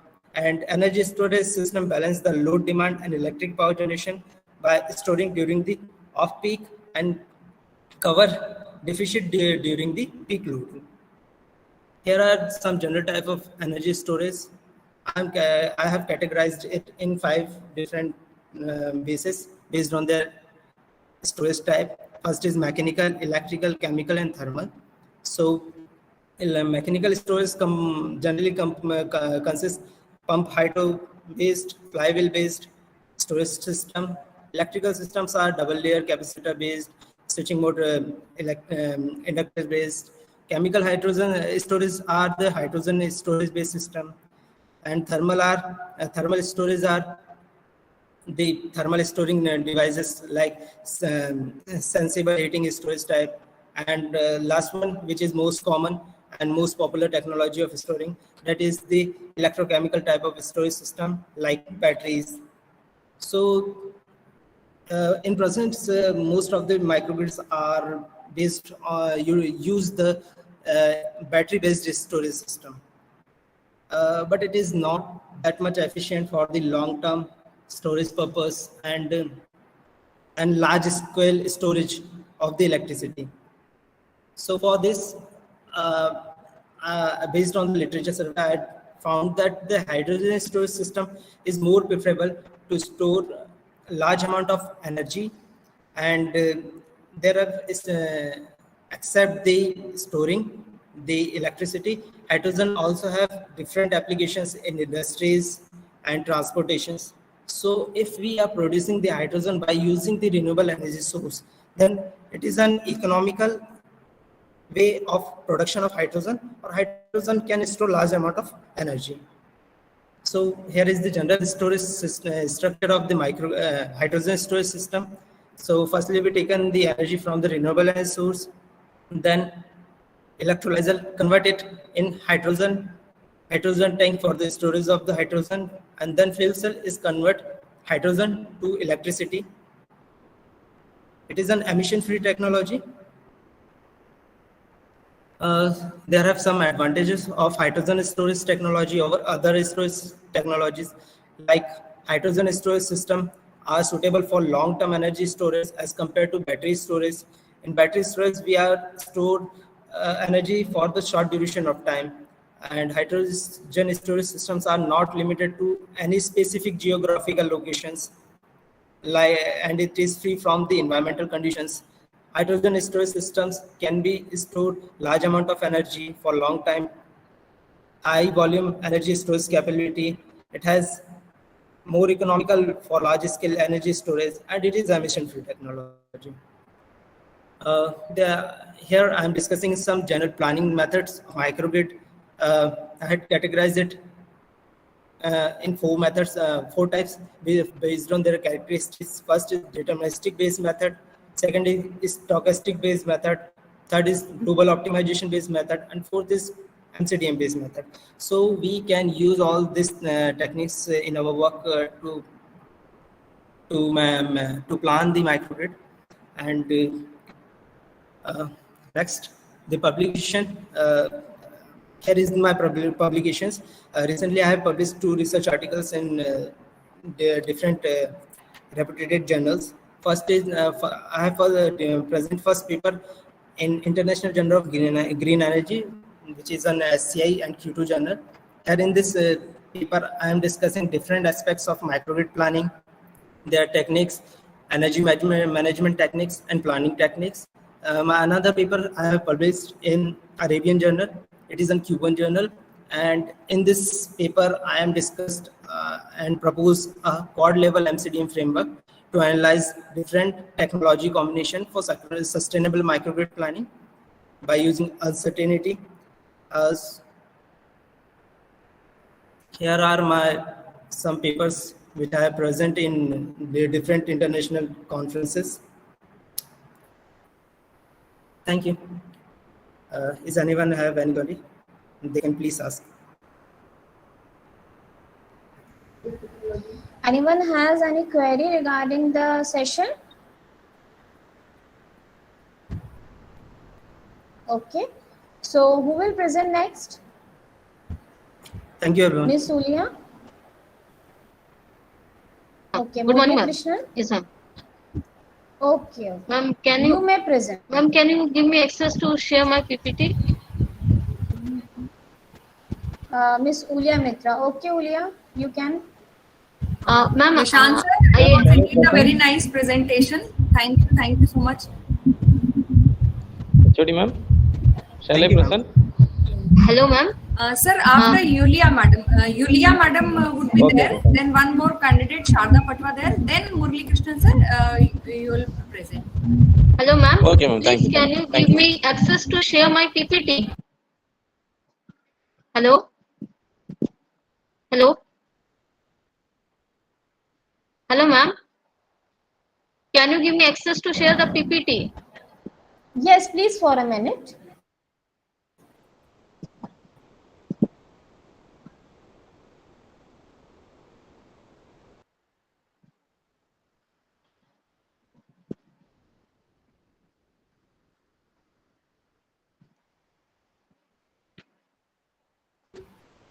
Thank you, ma'am. Yulia ma'am, you can Yes, ma'am. have the rights now, Okay, ma'am. Thank and you. you can share the presentation. Okay.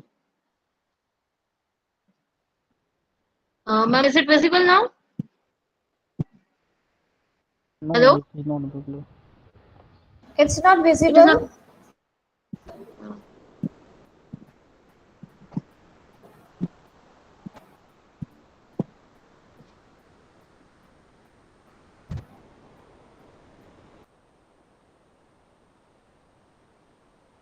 Ma'am, is it visible now? Yeah. Yes. Hello? Yes, Vijay. Okay. Good morning, one and all faculty members, all dignitaries, and all the participants. A very good morning to all of you. Today, I am going to present my topic is a power generation through fuel cell in the national level research scholar meet. And I am Yulia Mitra, research scholar from Maulana Azad National Institute of Technology, Bhopal. So these are the contents that I am going to cover, which consists of introduction, comparison of different generation systems, type of fuel cell, and all the other topics that you can see.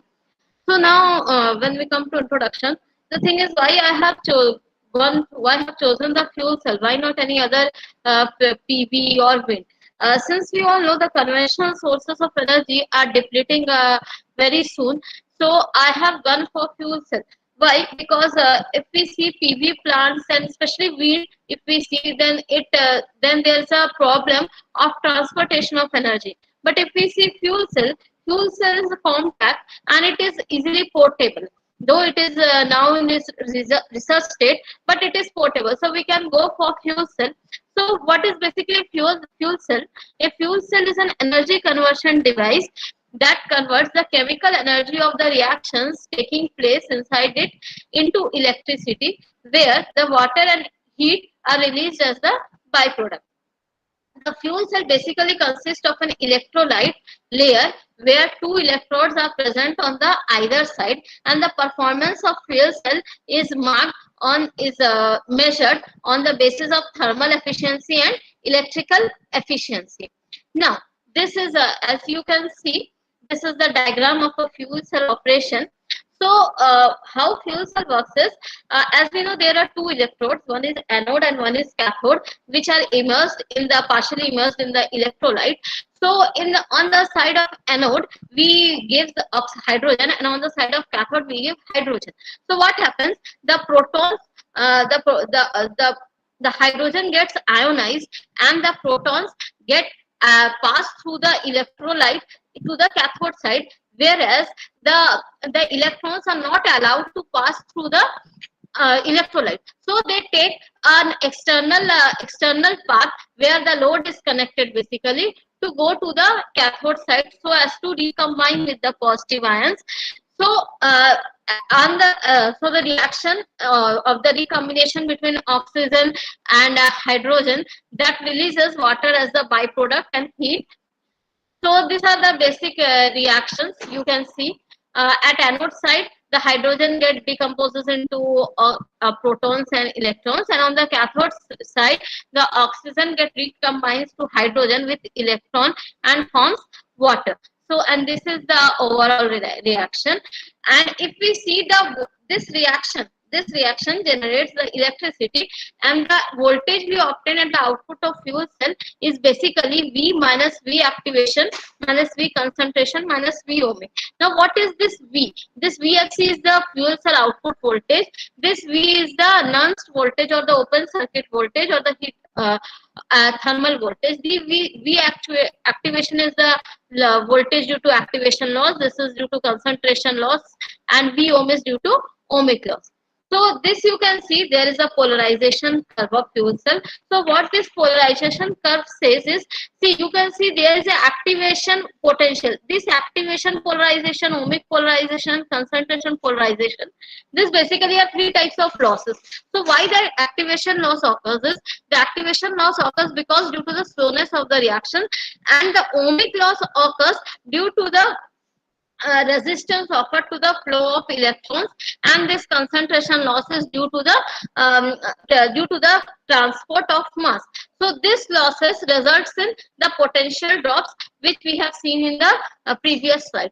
So now when I come to equivalent circuit diagram of fuel cells, this E represents the nonce voltage or the open circuit voltage, which we have shown as a V in the previous slide. This R activation is the activation loss resistance. This R concentration is the concentration loss resistance, and ohmic is the R ohmic is the ohmic loss resistance. This C is the capacitance. This is the capacitance, which is a dual layer capacitance, and this is a load, and the voltage of the fuel cell we get across this load.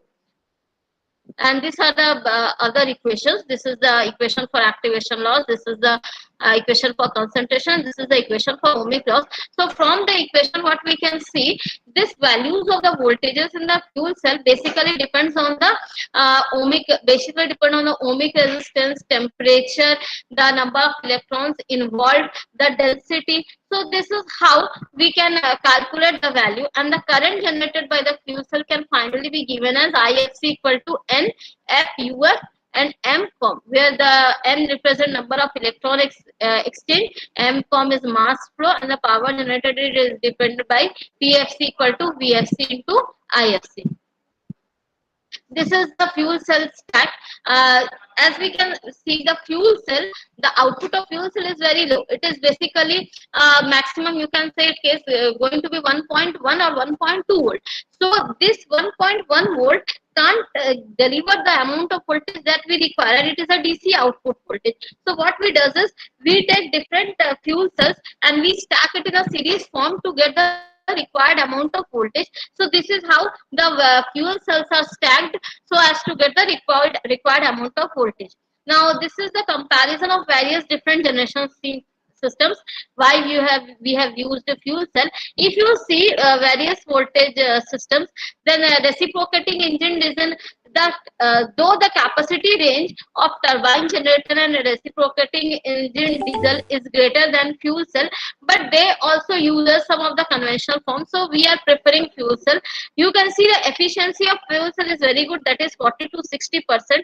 Though its capital cost is a bit high. This is high due to the catalyst we are using as a platinum, which is a bit costly. So the capital cost is high, and this researches are going on for reducing the cost of platinum, or else we can use different catalysts in place of platinum so as to reduce the capital cost. Now these are the various type of fuel cells what we are using. Since fuel cells are different type, so we can use photon exchange membrane fuel cell, alkaline fuel cell, phosphoric acid fuel cell, molten carbonate fuel cell, solid oxide fuel cell, and direct methanol fuel cell. These are the various type of fuel cells. Now how we are classifying this all fuel cells, this depends on the electrolyte present. This depends on the electrolyte present in the fuel cell. So this is the comparative analysis of the various fuel cells that are present. So if you see, the energy conversion of the fuel cell of solid oxide fuel cell is the highest, but the temperature required for solid oxide fuel cell is very high, which is very difficult. So if we see all other aspects like cell voltage, power density, we can see the polymeric electrolytic membrane fuel cell, or we also call it a proton exchange membrane fuel cell. It is good in all the aspects. So basically the maximum work we can see is going upon this fuel cell, polymeric electrolytic membrane fuel cell. Since the fuel cells are compact, portable, so you can see its application in various fields. Okay, like now I will show you, these are the various fields of application of different fuel cell type. Like we can use solid oxide in space applications, alkaline can use as military applications, and these are the various advantages. But we are basically nowadays using proton exchange membrane fuel cell. Various work are being doing basically in this fuel cell only, because it is easy for transportation as well as for backup power, because its power density as well as working temperature is both feasible for its uses. Now some of the literature review that I have done through some of the papers. In first of the A. Kirubakaran has designed a Matlab simulation for 1.2 kilowatt PM fuel cell, and what we have seen there is the boost converter. Since the value of the DC voltage obtained from fuel cell output is low, so to enlarge that voltage, or I must say to make that voltage voltage enhanced, we use basically boost converter. This is the basic converter which have been, you can see maximum people are using boost converter for this. Next, Kirubakaran only designed a review paper in this. Next, I have gone through a review paper from where I have taken all the details of this Akinel et al. Then a fuel cell emulator was designed by Tribe only, and where he showed that the fuel cell generation could be low cost, and he showed the voltage of the fuel cell stack can be boosted to 380 volt by use of converters. Similarly, a laboratory prototype of fuel cell was discovered by J.T. Hobb, where he showed that multiple fuel cell stacks are combined via frequency isolation to single multi-level inverter interface. So these are all different literature reviews I have done, as you can see. And yeah, S. Fang et al., he designed a gray box equivalent circuit model, where he showed that the electro equivalent circuit model gives a good approximation of the behavior. He there used a DMFC.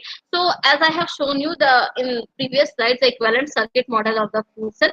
So he here concluded that if we provide a good if you can draw a good equivalent circuit of the fuel cell, then it could help to gain a good current voltage profile. It could evaluate current power profiles. So, and these are various softwares have been used, and various control algorithms like MPPT, PI controller, PID controllers are being used to control the operation of fuel cell. So you can see this is a configuration for fuel cell. So if a single fuel cells I have told you are combined together to get a fuel cell stack, the output of this fuel cell stack is given to DC power converter, which through a DC link, this is further given to a DC to DC power converter, then to DC load. But if there is an AC grid, what we use AC to give supply to DC link, we give AC to DC power converter. Since here is a DC load, that's why we are using DC to DC power converter. But if there is an AC load, we will use the inverters. Various type of converter are used nowadays for this, like boost converter especially is used, buck boost converter you can use, various isolated converters are used, sepic converters are used. So this all type of, there are various converters where upon which researchers are going on, so that we can use those in fuel cells. So this is basically a fuel cell system. As you can see, fuel cell system can not only used for power generation, it is used for electric vehicles also. It is used in space applications also, communication, and it's one of the major uses. It is used as a combined heat CHP device also, combined heat and power device also. So this is how you give input of fuel to fuel processor. Then water is being provided to cool the system. Then fuel cell stack, here we get the output, the heat generated here, a thermal management system is there, which manages the heat. The output we get at the fuel cell stack goes to power conditioner, and then the voltage we obtain at the output of the power conditioning units, that is help in electrical power output. Next, since I have in my literature reviews I have presented over there, I have seriously seen DC to DC boost converter has been used. So why they have used DC to DC boost converter is, as we all know, that it is having higher efficiency, the component counts are low, it is size of this DC to boost converter is less, as well as the energy components used here is also low. So these are various advantages why people have used DC to DC boost converter till now. This is how. See, for the optimum performance of the system, two things are required. Either we optimize it, and one more thing is required, that is a controller. So various controller, like I told you, PI controller, PID controller is used. Here you can see in this, here we are using a PWM firing pulse generator. So this is a control. In my reference one, I have seen a feedback control has been used by the researchers. So this is what a control strategy. Various papers have used PI controllers. Nowadays, various people are using fuzzy controller also. Various AI techniques are also being used, and researchers are going on to use various AI controller techniques to control the output of fuel cell. This is a closed loop control for PWM generator suggested by the in literatures. Here you can see the output of the voltage. Here is the voltage controller for controlling the output of the voltage we obtained. So here you can see, here is the reference voltage, actual voltage. There is an error is being generated here. This error is being controlled by a voltage controller. Similarly, for the current generated, a current controller is there, and the error we obtain is controlled by the current controller, and this duty pulse is further gone to PWM pulse generator. This is the single zone fuel cell PSC topology, means fuel cell and power source conditioning units topology, where you can see two type of fuel cell is there, which are further connected with the help of switch and inductors to DC converter, and which is further connected to NTC inverters and with the help of filter, and finally it is connected to the utility grid. Now, hybrid system. See, I have only decided about discussed about fuel cell or battery. Why? Because since battery is a storage element, the power generated by fuel cell can be stored by the battery. We can also use as the previous researchers have also told that not only battery, nowadays we can use PV systems with fuel cell, we can use wind systems with fuel cells, and somewhere conventional systems can also be combined with the fuel cells, so that the reliability and the continuity of the supply is maintained. So if we use battery with the fuel cell, what we can see, that there is no energy recovery, need of energy recovery during braking. The traction power can also be deal with when we use fuel cell startup. And the thing is, this divides this fuel cell battery connection can be divided into two: passive hybrids and active hybrids, where passive hybrids consist of direct coupling of fuel cell and battery, and active hybrids consist of indirect coupling of fuel cell and battery via converters. So, and this is my conclusion. So what I can conclude is, as you can see, that fuel cell technology has various applications in various domains. As I have told earlier, it can be used as a CHP, it can be used in backup power generation or vehicle propulsion. As though it has some of the disadvantages, like nowadays working has been researches has been going on, because the basic need in the fuel cell is the storage of hydrogen. The hydrogen storage is a basic need. Second is the thing that we have to take consider about the catalyst. Since platinum is expensive, so we should go for other options upon which researches have been carried out. Third is that implementation. Government should implement various policies for to encourage the use of fuel cell, and this fuel cell can be seen as a promising future technology, as a choice for conventional sources. And my research work now I am doing for fuel cell parameter estimation of fuel cell, as that could help in reducing the losses and improving the efficiency of the system. So these are the references I have gone through. Thank you. If any queries are there.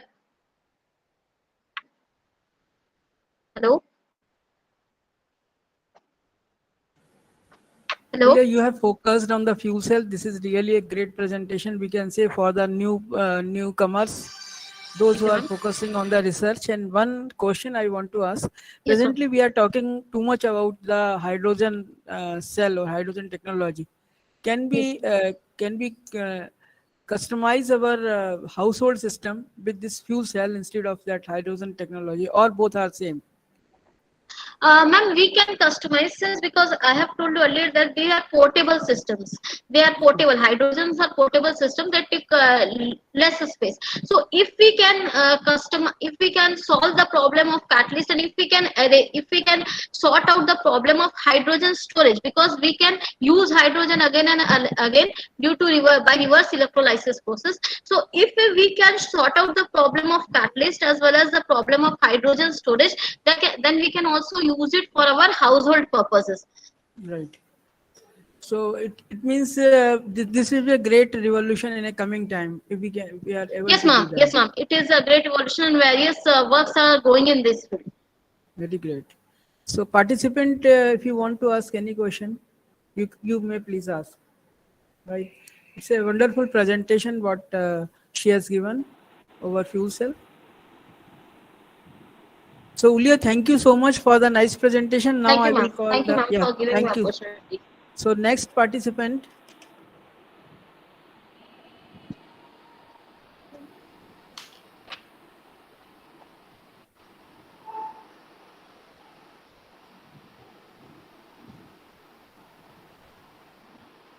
Who is the next?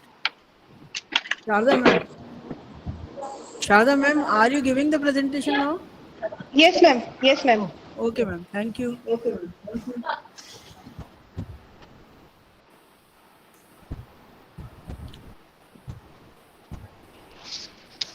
A very good afternoon to all of you. Yeah. Good afternoon, ma'am. Yeah.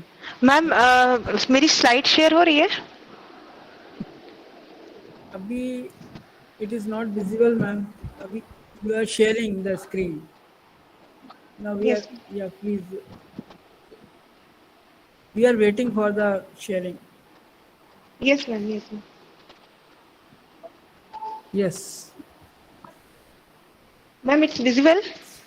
Yes. You can make it F5 means yeah. It's okay now.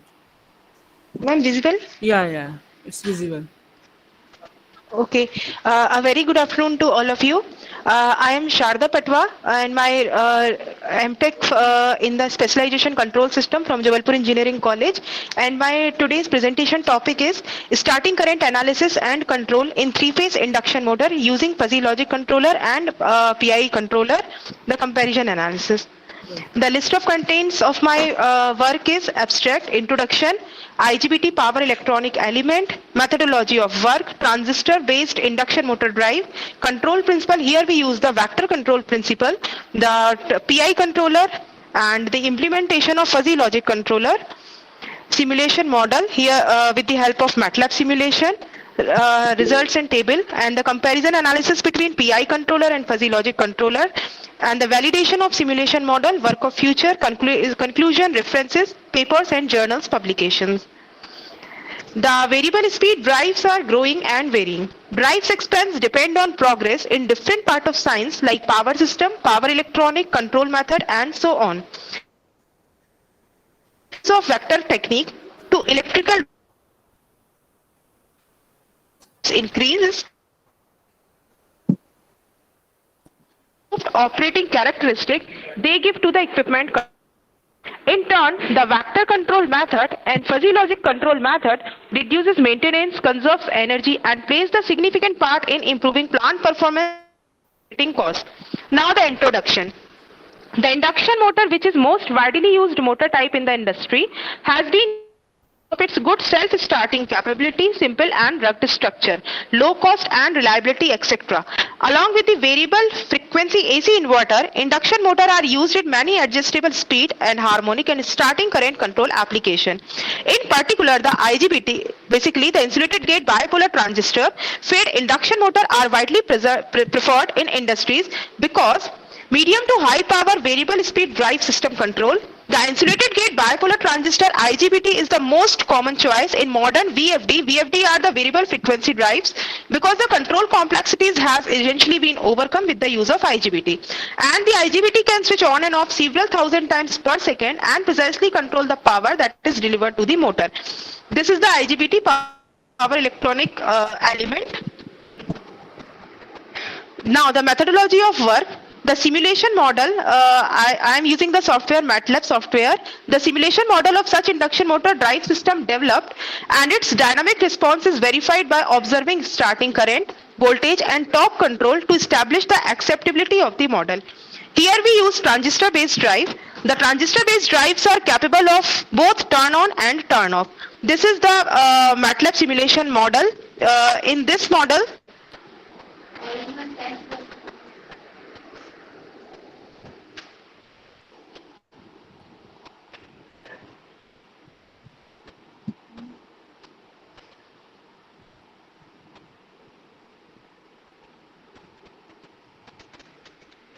we use induction motor that is 50 HP and supplies 460 volt.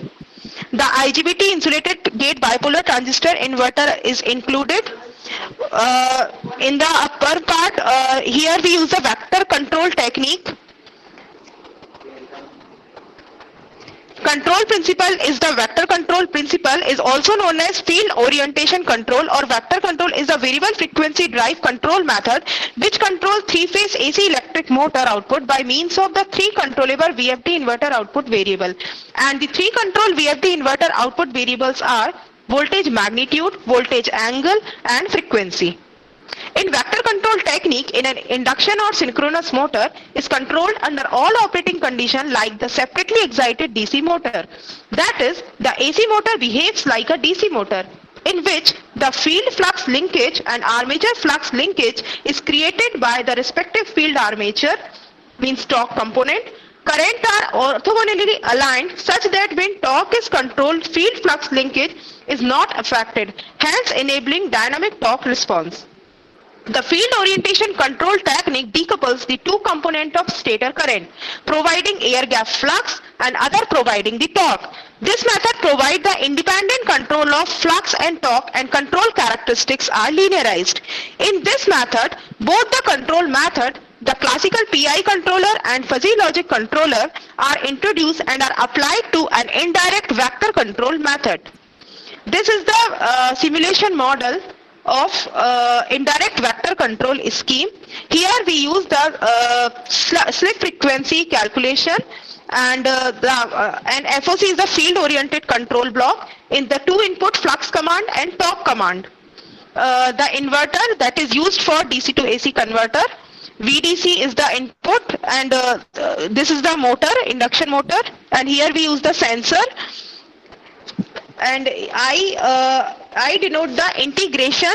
Theta R is the rotor angle, omega R is the rotor speed, and omega SR is the calculated slip speed. PI controller. For integral control action, the actuating signal consists of proportional error signal added with the integral of error signal. Therefore, the actuating signal for integral control action is given by the equation EAT is equals to ET plus KI integration ET dt, where KI is an integral constant. PI controller is equal proportional plus integral controller. In the approach, the classical PI controller is indirect vector control method and applied, and also starting current situation is investigated. A simulation power sim toolbox of Matlab software. The 50 HP induction motor is started and controlled by controller. The 3-phase voltage and current are plotted and measured. Now the nameplate rating details here. Plate rating, the squirrel cage induction motor, power rating is 50 HP, 746 volt ampere. Voltage rating is 460 volt. Frequency is 60 hertz. 4-pole induction motor. The stator resistance and inductance 0.087 ohm, 0.8 Henry. Rotor resistance and inductance 0.228 ohm, 0.8 Henry. Mutual inductance 34.7 Henry. This is the simulation model of PI vector control induction motor diagram.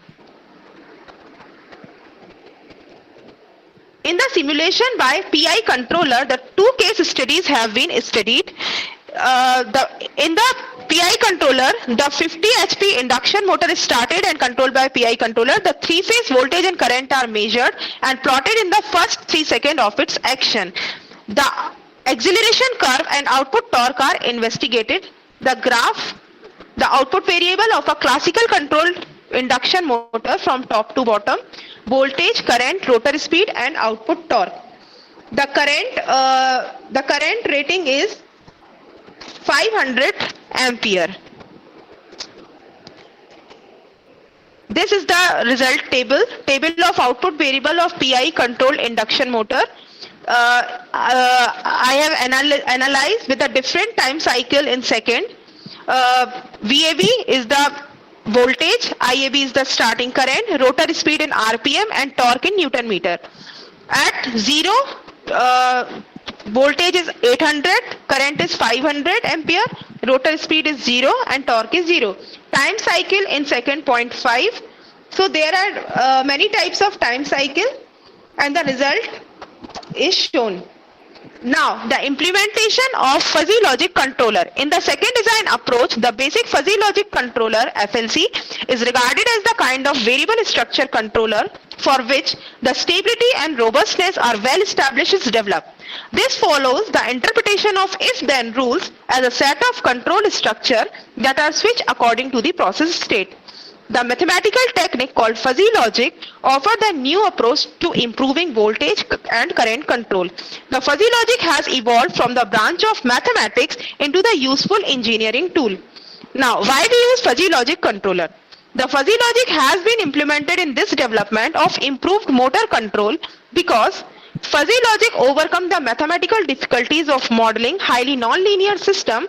Second, the fuzzy logic respond in the more stable fashion to imprecise reading of feedback control parameter such as the DC link current and voltage.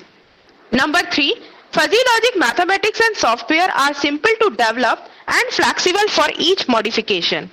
This is the simulation diagram of fuzzy logic controller with indirect vector control technique. Now, the rule-based design. The fuzzy set are used for both input and output. Here in this we use Mamdani fuzzy logic controller. The input and output values are represented as NB is the negative big, NM is the negative medium, NS is negative small, JAD is represented as 0, PB is positive big, PM is positive medium, and PS is positive small. This is the rule-based design from fuzzy logic controller. Table is designed between error and change in error. The rule base can be read according to the following example. If error E is 0 and change in error is negative small, then output is negative small. The input variable RCE denotes the change of error. E denotes the speed error. Omega R is the reference rotor speed. Omega is the actual speed. E is the value of error at previous sampling time. The output variable of the torque voltage, the output variable is the torque voltage, and the formula is E is equal omega R minus omega. In the second case, the same motor is started and controlled by the fuzzy logic based controller, and the result are shown in magnitude of starting current and also the time response of acceleration. This is the result of the logic induction motor from top to bottom. The current voltage parameter, current, rotor speed, and output torque.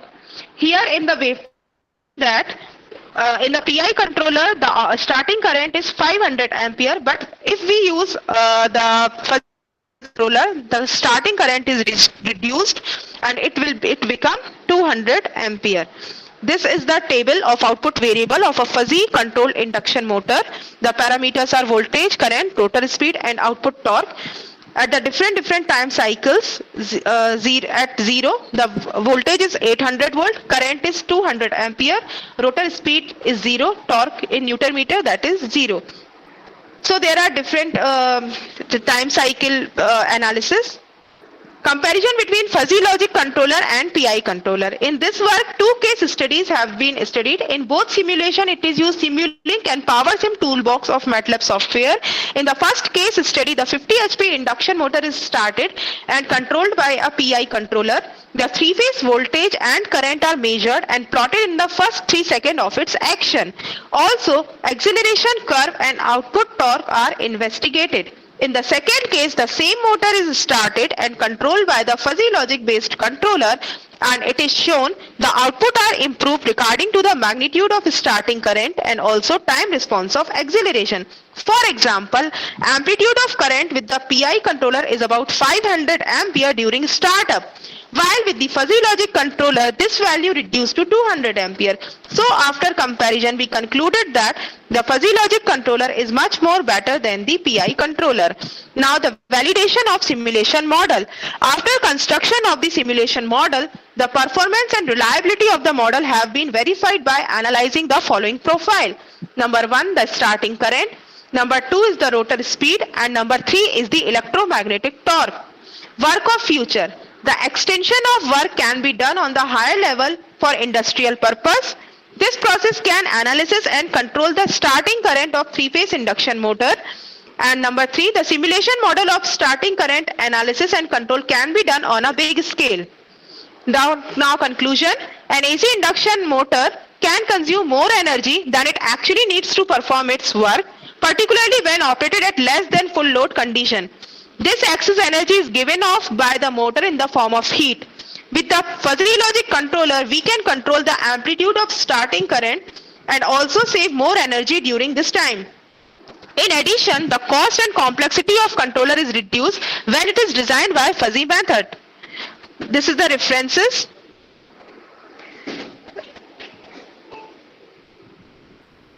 These are the paper publication in international and national conferences.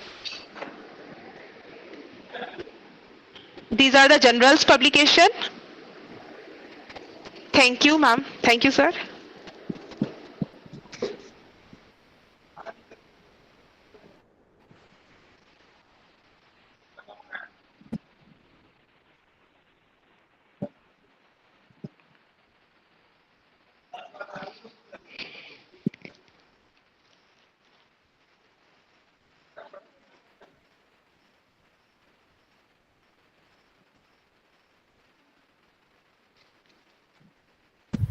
Hello, ma'am, am I audible? Yes.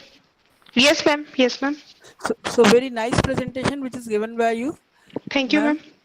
ma'am. And one question I want to ask. If any participant want to ask any question, you are welcome first.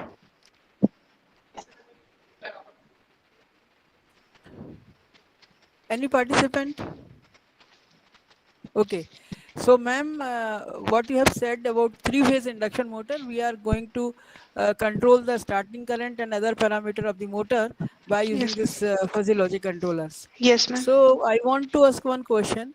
In renewable energy scenario, when we are talking about the motor, that is VLDC motor or other kind of motor which we exclusively use for the electric vehicles, Yes, ma'am. can we apply the same strategy there also to control the voltage or to control the various parameters of the machine? Yes, ma'am. There are many type of advanced technique in the fuzzy logic controller. जैसे कि मैंने Mamdani fuzzy logic controller है. So there are many advanced fuzzy logic controller that are used in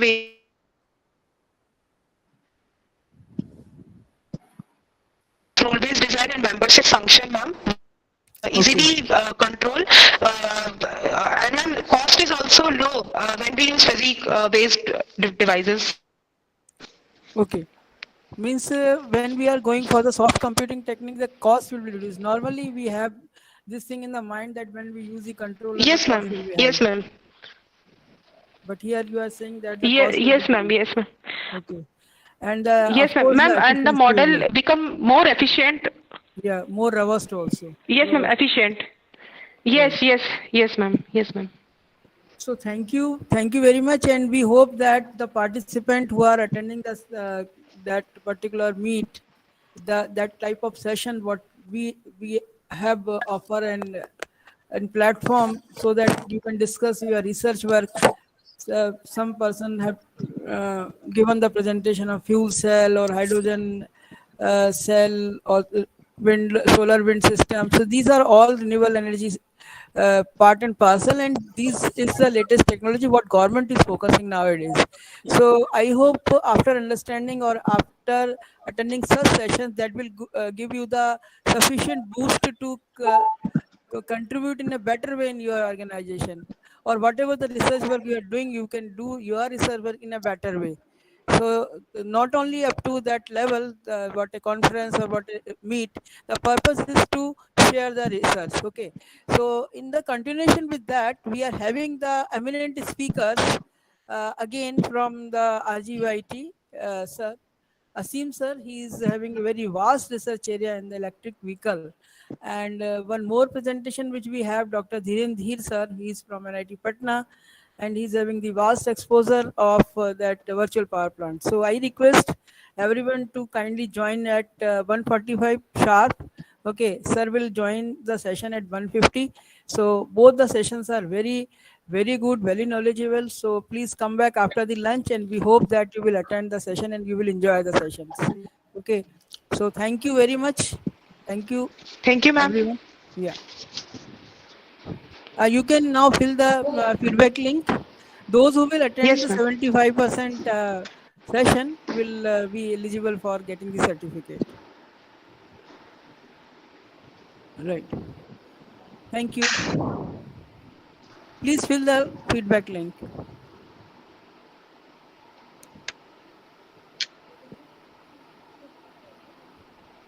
क्या करना है क्या ऐसे? हाँ, मैम हो गया कैसा बोला मैम ने एक क्वेश्चन पूछा तो आंसर बता दिया था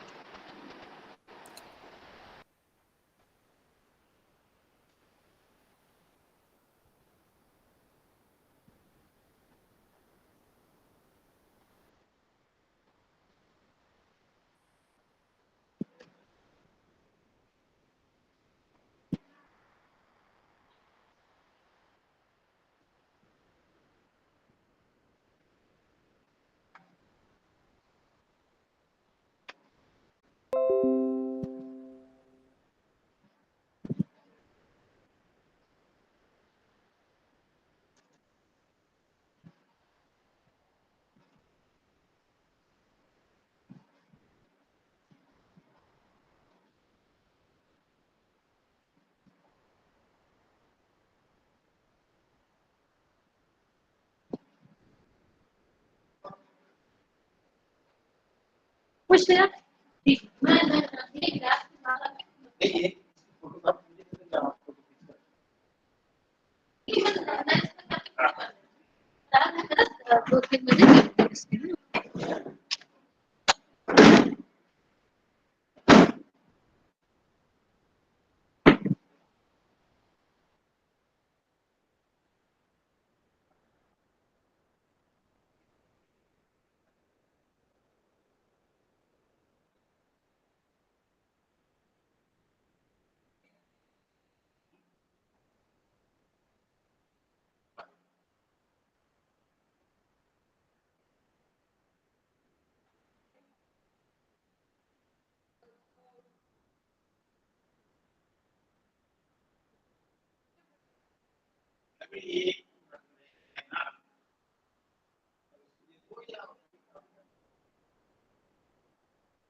electrical engineering with specialization in power system engineering from IIT Kharagpur, India in 2010, and PhD degree in power and energy system engineering from the Department of Energy Science and Engineering, Indian Institute of Technology, Bombay.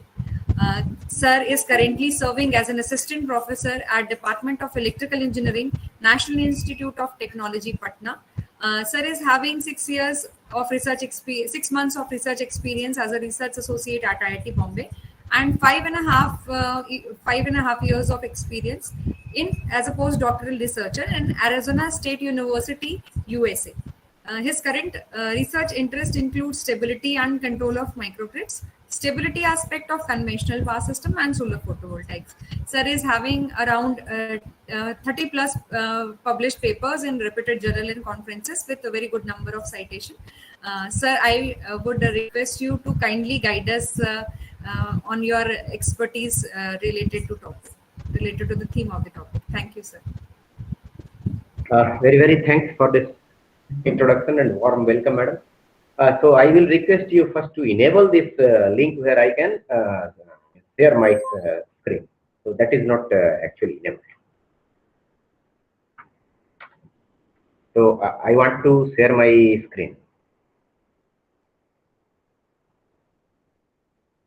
Am I audible? Yes, sir, you are audible. Okay. You can share your screen now. Now I can. Yeah. Yes.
Is it visible? Yes, sir. Okay. So today I will discuss I will give you some brief introduction to the virtual power plant. Actually, if you will see, our conventional power system has evolved a lot.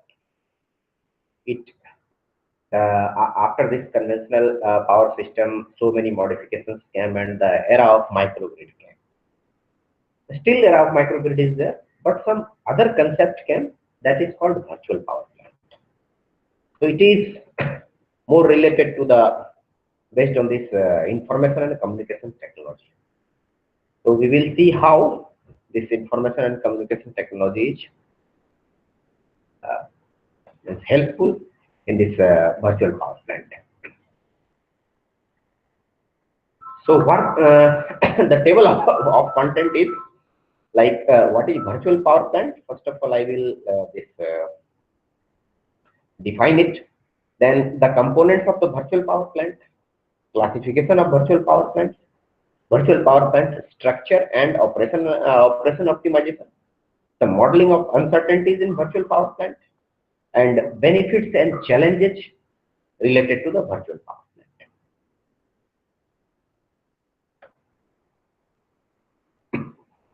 So if you will see the definition available on the research papers and internet, that a virtual power plant is a combination of is a combined unit of dispatchable and non-dispatchable DC, energy storage elements, and controllable loads, accompanied by information and communication technology to form a single imaginary power plant that plans, monitors the operation, and coordinates the power flow between the components to minimize the generation cost, minimize the production of greenhouse gases, maximize the profit, and enhance the trade inside the electricity market.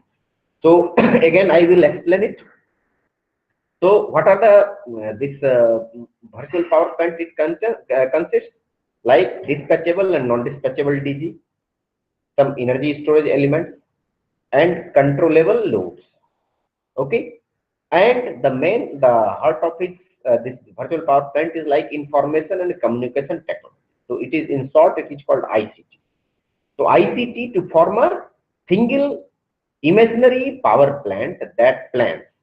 So you have to means combine this non-dispatchable or dispatchable DG, the energy storage and all loads, all the controllable loads, and you have to connect it through information and communication technology. Then it will form a single imaginary power plant which can plan, monitor the operation, and coordinate the power flows between the components. Okay, so these three are the functions, like which can plan, monitoring the operation, and coordination among the components for this power flow. Okay, and to minimize the generation cost, minimize the production of greenhouse gases, maximize the profit, and enhance the trade inside the land. So you can briefly understand about the what are the components of the virtual power plant and what are the main jobs. Another definition you can find that because it is more dependent on this information and communication technology, so virtual power plant represents an internet of energy. You might have heard about the Internet of Things. So this Internet of Energy word also is somewhat related to the like Internet of Things. So basically the philosophy is almost similar as what the Internet of Things does in this IT sector. This Internet of Energy does in electricity sector.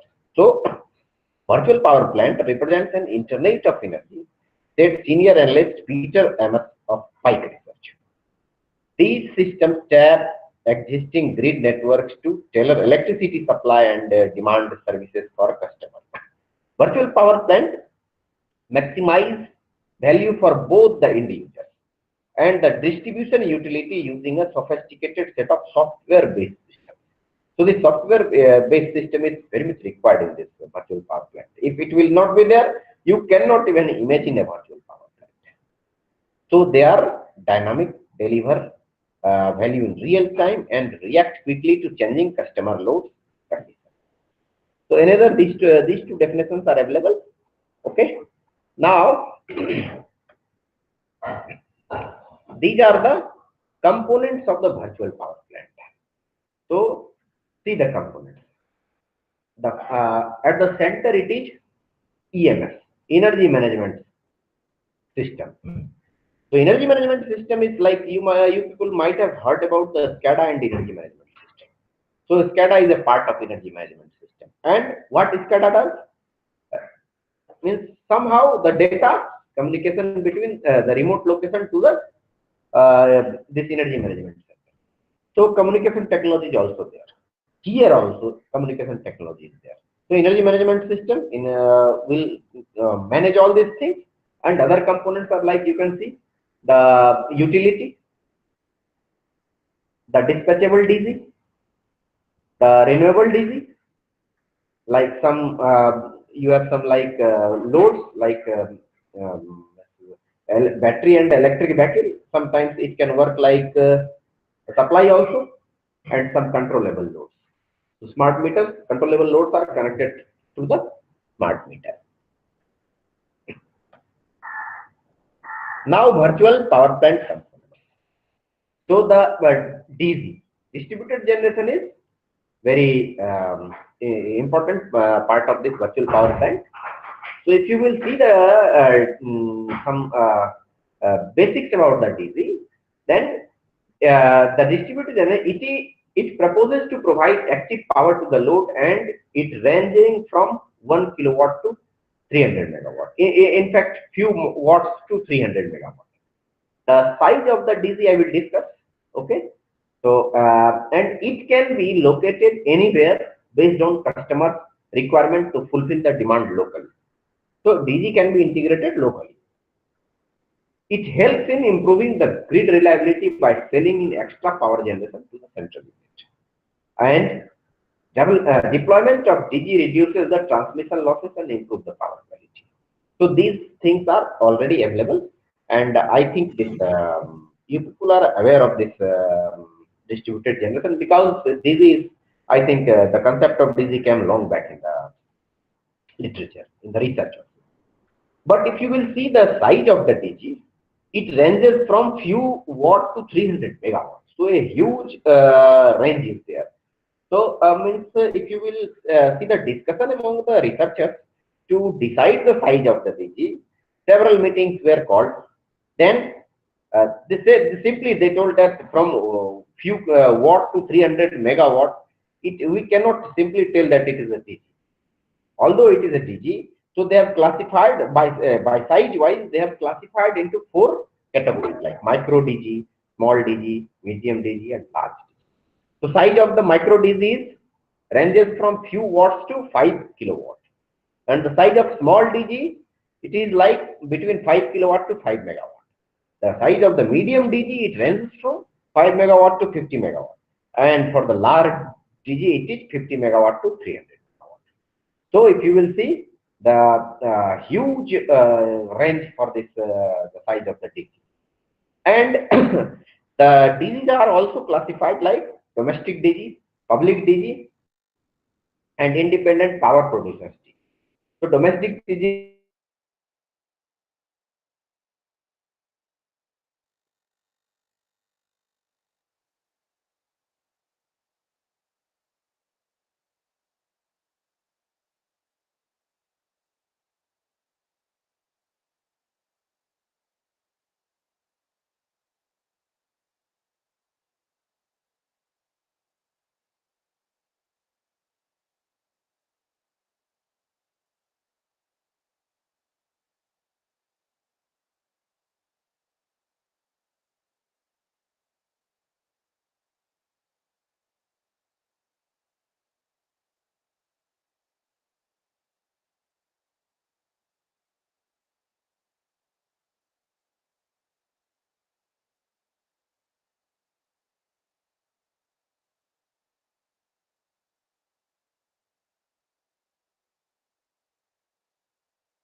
Good afternoon. And I guess there is a technical glitch at speakers end. He'll join shortly.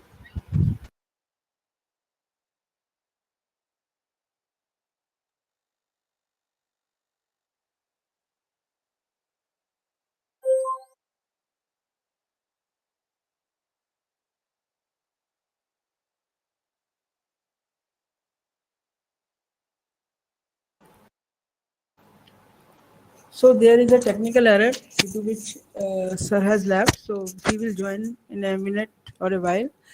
So meanwhile, I want to tell you some facts about the power system, the virtual power plant, and how we connect the power plant with the main grid. Nowadays, we see that the present grid is enhanced. We are using the information and communication technology in the main grid. So as we know that previously what happens, we do the things manually, like from the customer end, we take the data of the customers manually.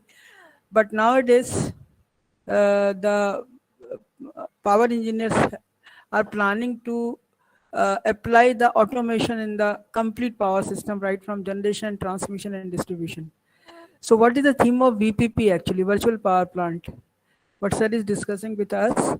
So here we will see that at the end user, means at the customer end, whether it is a domestic premises or it is a commercial premises or it is industrial premises. So what we do, we actually take the data and we take the data through the smart meters. So we are having the single phase smart meter, we are having the 3-phase smart meters. And in the smart meter, the smart meters are customized for a particular kind of programming. Like suppose you want to do some demand response programming with the system. So we embedded the programming in the smart meters, right? And after doing the programming in the smart meters, the smart meter automatically work as per the algorithm which is feed in the system. So we take the data of the customers, with the customer ID, and then this data will send to the that is data concentrator unit, that is called DCU. So in DCU we take the data of the customers, large number of data, and then that DCU data is utilized to send to the metadata management system. I think sir have joined, so we will continue with this presentation now again. Dhiren sir, are you online? Dhiren sir? Hello?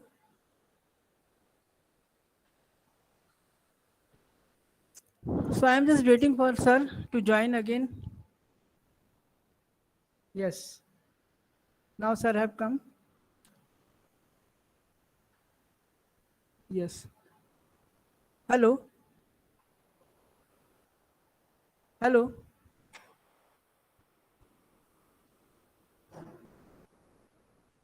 Hello? I think now screen is visible, madam? Yeah, screen is visible and the screen and everything is visible now, sir. Please continue. Hello? Am I audible? Yes, sir. Yeah, sir. Yeah, sir. Please continue, sir.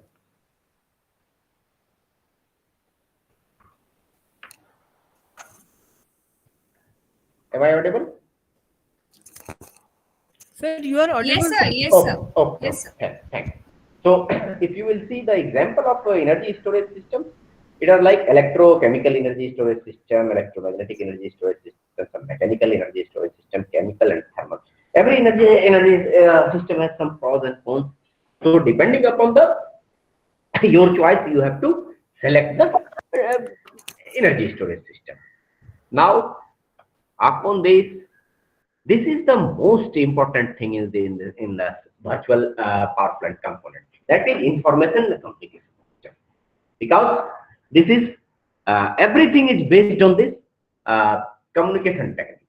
If some information you have to send from the load side to the source side, or from the source side to the load side, or from the between load side and source side to some customer side also, or some energy management side also, everywhere this information communication system is required. So it communicates in bidirectional way to maintain the balance between the production and demand. It helps in forecasting and management of loads by receiving the information of each element inside the PV. And it ensures the coordination and smooth flow of energy among the virtual power plant. And what is the role of this energy management system? So role of the energy management system, that it represents the heart of the information and communication system. So if you want to send some information, where you will send it? There must be some receiver, and the receiver can be from the customer side also, but that information, you are gathering some information from the customer side, and then you are sending some information. So how to act that? But all the control techniques are here in the energy management system. That's why represents the heart of the information communication system, because the control is here. So receives information about the status of each element inside the virtual power plant. EMS has the information of each and every element within the virtual power plant, and it forecasts renewable energy sources, primary sources, and output power. Forecasting and management of loads also. And it coordinates the power flow between the virtual power plant elements, controlling the operation of DG storage element and controllable loads. So this is the energy management system which sends signal, and your control has to work accordingly, so that the operation of all the DG storage elements and controllable loads are they should function properly. Now, if you will see the classification of the virtual power plant, then it is mainly divided into two things, like one is commercial VPP, another is technical VPP. So commercial VPP is again divided into 4 parts, and the technical VPP is also divided into 4 parts. So what are the commercial VPP? Commercial VPP, in short, we can call it CVPP, and technical VPP we can call it TVPP. So CVPP services includes optimization of contracts. Its job is to wholesale trading in markets, management of trade-off portfolio, and system balancing services, mainly related to the economics of the power. And technical aspect is like, it includes voltage profile, control, management of local network system, realization of ancillary services, and some assets. So this is your classification of this virtual power plant. Now, after this, if you will see the VPP structure and operational optimization. So the optimal size and siting of DG is done for the proper demand requirement. So in virtual power plant, you have to integrate the DG. So where you will integrate the DG and what should be the size of the DG? Everything you have to decide with this through optimization process. Otherwise, you will never reach your goal. So the optimal sizing and siting of DG is done for the proper demand requirement. The size of energy storage elements are also optimized, so that balance between off-peak period and on-peak period can be maintained. So we cannot put the DG randomly. We cannot put the energy storage randomly. So the size and site both of the energy storage are also optimized. And optimal load scheduling is done based on the different kind of load for maintenance of the VPP. If you have to maintain the VPP, then you have to do the optimal load scheduling. So in that part, if you have to find the time slot where minimum number of consumers should be affected, so that you have to do in that case like optimal load scheduling. And analytical method, numerical method, and heuristic methods are some of the optimization techniques to run the VPP in efficient manner. And these optimization techniques, actually, if you will study the optimization techniques, it is endless. Day by day, different kind of optimization techniques are coming in the picture. So, but it is for this virtual power plant, like analytical method, numerical method, and heuristic method. All 3 types of optimization techniques are required. And if you can see the modeling of uncertainty in virtual power plant. Why this uncertainty? Because the nature of the DG, the nature of the load, everything like that. So some uncertainty modeling is also required. So what are the uncertain parameters? 3 types of uncertain parameters are there, like technical parameter, economic parameter, and climatological parameters. So what comes under the climatological parameters? Like weather interruption, wind power prediction, solar power prediction. And if you will see, in the case of economic parameters, so market price, fuel price, energy price, market guidelines, everything are dynamic. Okay. And so some, I'm hearing some. Okay. And if you will see the technical parameters, then production, the load demand, unplanned line outage, generator outage, these things are the technical parameters. So we have to, for the smooth functioning of the virtual power plant, this uncertainty modeling for all these parameters. And what are those uncertainty modeling techniques? So Monte Carlo method, ARMA method, point estimate method, robust optimization. So Monte Carlo follows the normal distribution, this ARMA method, Webber distribution, point estimate method, 2PEM method, and this robust software scenario tree method. Different methods are there. So these are some modeling techniques in a virtual power plant. We have to model, otherwise we cannot see the exact figure. And if you will come to the benefit to the, what are the benefits of the virtual power plant? Then there are several benefits, like it has some benefits to policymakers, benefit to energy consumers, benefit to supplier and aggregators, benefit to distribution system operator and transmission system operators, DSO and TSO, and benefits to DER units. So I will briefly repeat it. So benefits to the policymaker. What are the benefits to the policymaker? So it reduces global warming, offers extra choice to consumers, create new business opportunities and employment, improve wide deployment of DER units, and open new windows for small scale energy producers.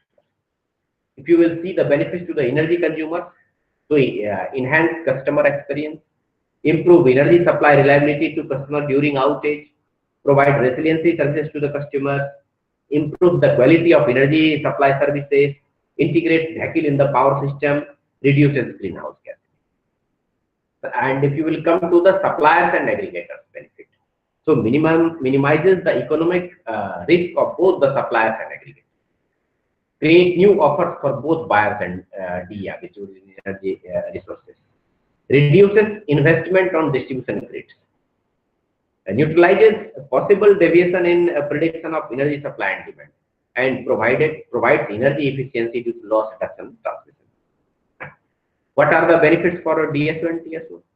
So provides ancillary services to the system operator, creates better coordination between DSO and TSO, reduces grid investment, reduces the operation of complex and inflexible distribution generation, and offers visibility to DER units in distribution and transmission network. And what are the benefits to the DER unit owners? So cost reduction on energy market entry and operation, real-time visuals of individual DER units in the energy market, creation of space in the energy market for small-scale participants, minimal financial risk, and enhancement of asset value for small producers in energy market. So these are some benefits of the virtual power plant. So due to time constraint, I have just given a brief idea. Otherwise, this slide I need to, if I want to explain this slide in elaboration manner, then it will take, I think, more than an hour. So I will briefly tell you regarding the challenges on the VPP. So what are the challenges? So like 4 challenges. All the challenges are divided into 4 challenges, like technical challenges, environmental challenges, regulatory challenges, and commercial challenges. So first is the regulatory challenges. It is mostly related to the regulatory commission. So formation of regulatory bodies for this virtual power plant, it is not available actually. If you will see the environmental challenges, so dispatchable technology. If you will see the technical challenges, so it's maintenance, generator failure, line outage, cyber tech security. So all these are the challenges. And if you see the commercial, market structure, which is very dynamic, market forces, market prices, energy prices, everything dynamic. So this commercial challenge will always be with this virtual power plant. So after this, I think it's 2:36. So I have to close it. So these are the references for this. To prepare the slides, I have taken some material from these references. Thank you. Thank you. Thank you so much, sir, for your wonderful, insightful presentation on virtual power plants. I would like all the participants, if you are having any question, you can ask, sir. Is there any question from participant side? Sir, I am having a question. These days, AI and ML techniques are being used. So, can we use AI and ML technique for analysis of this virtual power plant? Yes, since it is mostly dependent on this information and communication technology. So Yes. this AI and this machine learning techniques will always be very helpful in this virtual power plant. You can apply these techniques for the energy management system also, for this what information what you are getting from the load also, load side also, and for this distributed generation side also. So we can apply AI and ML in this topic. And in fact, if you will see, the research are actually going in that direction. Okay, okay. Thank you so much, sir. We'll be in touch with you for further guidance related to the field. Thank you for your valuable time. Now our next guest is here. I would like Geeta ma'am to please take over the session. Okay, thank you, Good madam. afternoon. Ji. May I log out, madam? Yes, sir. Yes, sir. You can, Thanks. please. Thanks. Good afternoon, Naseem, sir.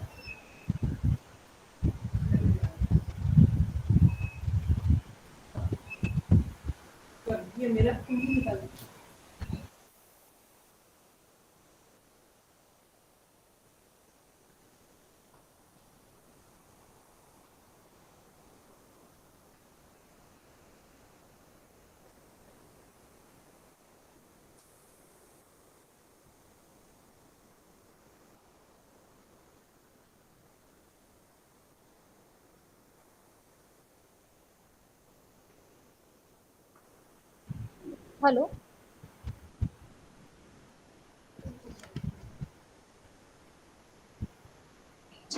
Good afternoon, sir.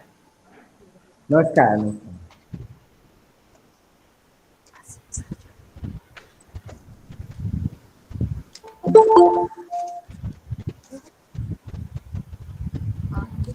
Geeta ma'am, please take over the session.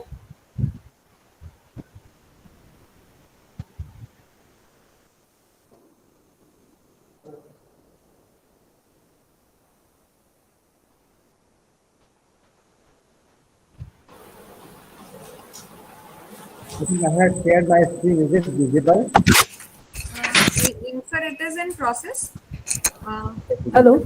Blank screen is there, sir. No, the presentation is not coming. No. Yes, sir. Should I share, or you can share it again? We can once again try.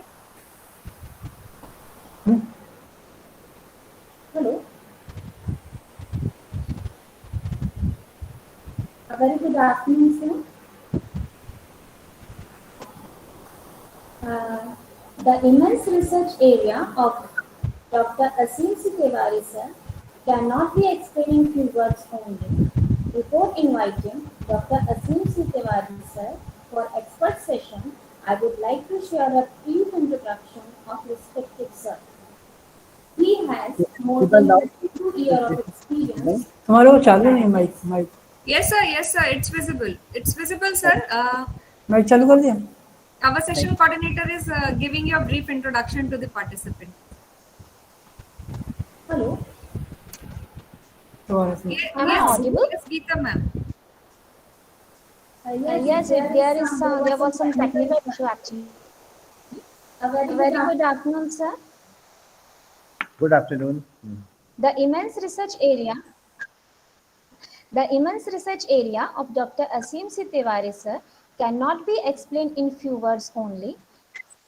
Before inviting Dr. Asim Tiwari, sir, for expert session, I would like to share a brief introduction of respected sir.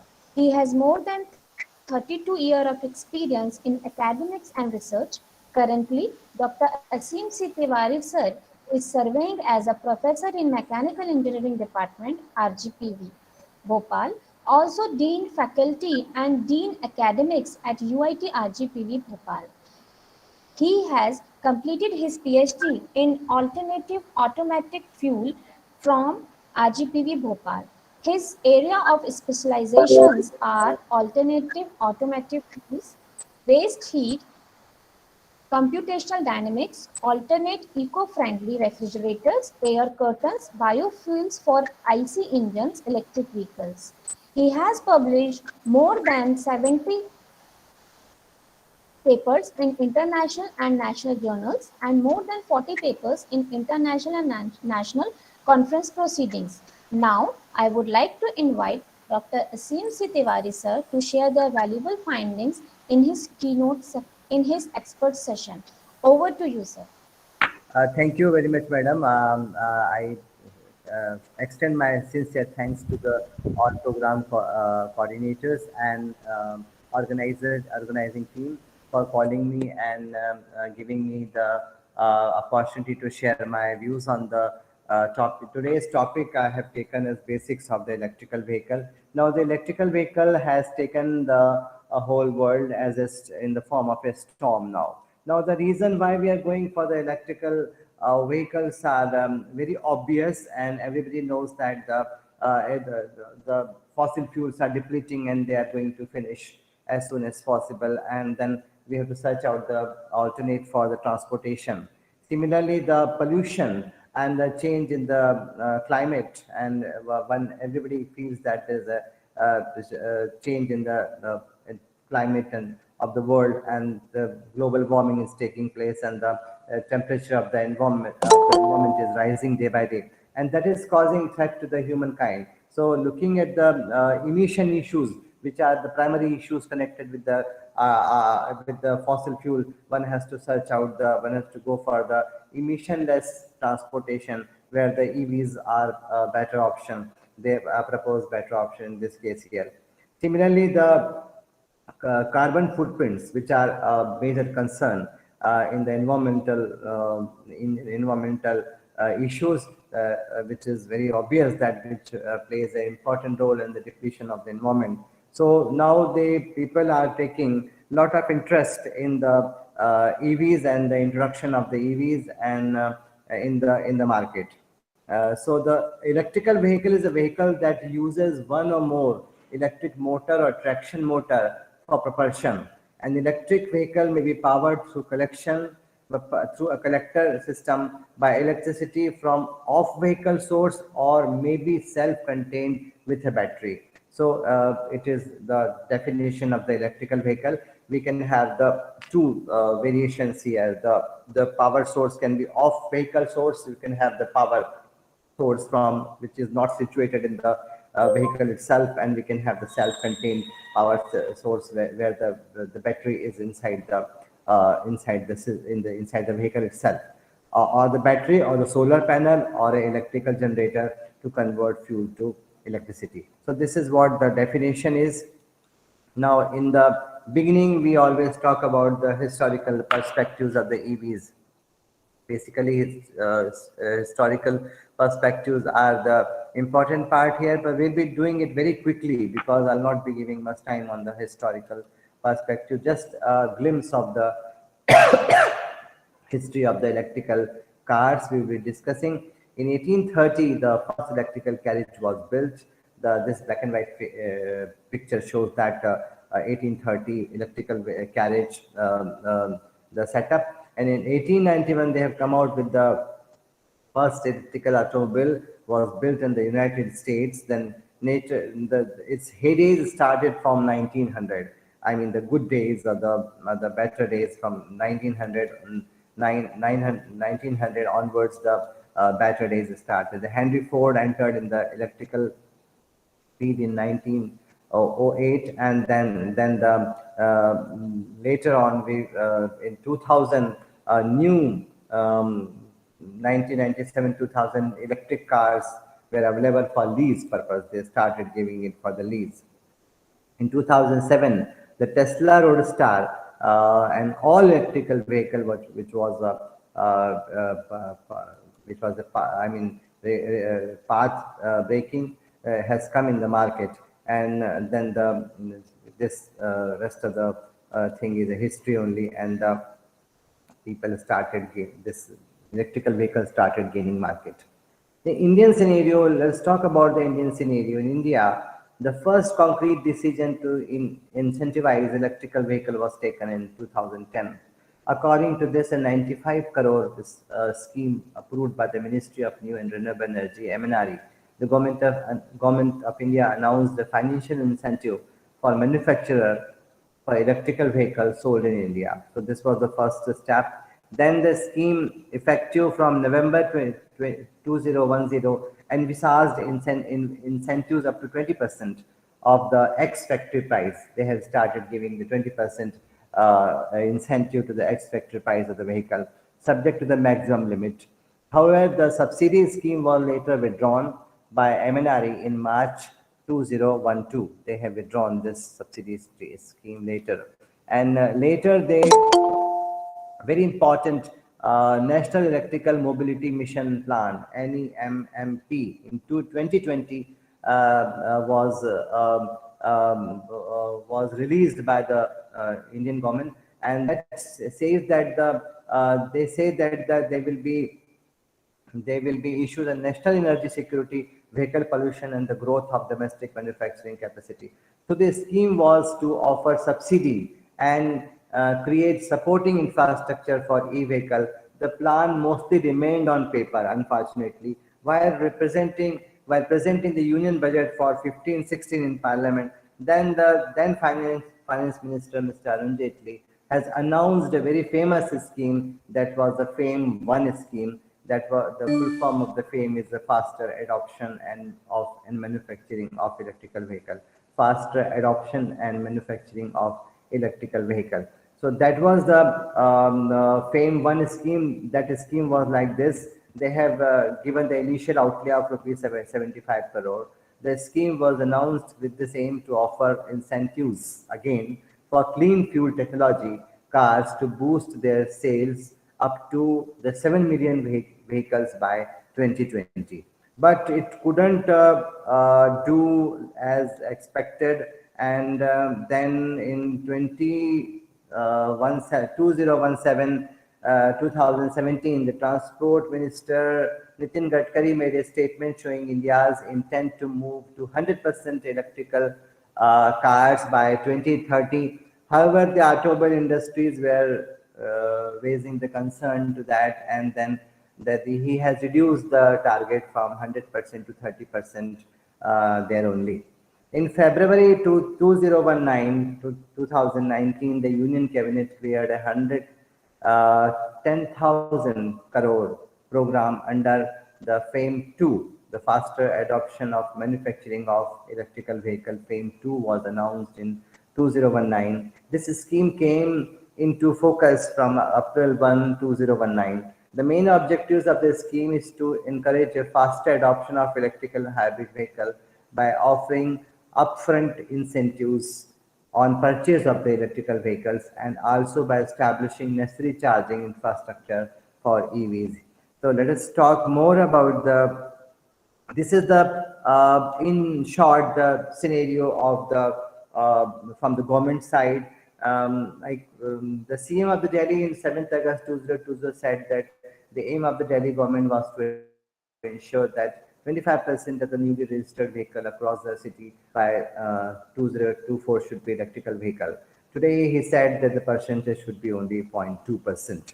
Anyway, so that is all said and done. The BHEL is pivoting from power sector to transportation. On 16 February 2017, BHEL signed an agreement with Ashoka Leyland Limited and Tata Motors Limited for developing a propulsion system for buses. So, which is again in the progress here. So let us talk about the more about the electrical vehicle, like the working and the components and the important components of the electrical vehicle, how it works, and what are the various features and special features which are incorporated in the electrical vehicles. So mainly these 5 parts are there over here. We have got the electrical motor, we've got the inverter, and the drive-in system, and then drivetrain system. We have got the battery array, which is on the floor of the whole vehicle, and the charging point, which is situated over here. Now let us talk in the next slide, talk about the components. As it was shown in that figure, we've got the battery, we've got the power converter, the electrical motor, and then the other components include the the other component. These are the main components here, and in addition to that, I would like to give for the battery. If I talk more about the battery, the ampere hour is used to measure the capacity of the battery.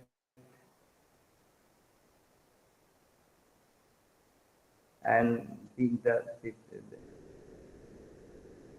a battery with the capacity of the 1 ampere hour should be able to continuously supply current of 1 ampere to the load for exactly 1 hour, or 2 ampere for the half an hour, or 1/3 ampere for 3 hours, etc.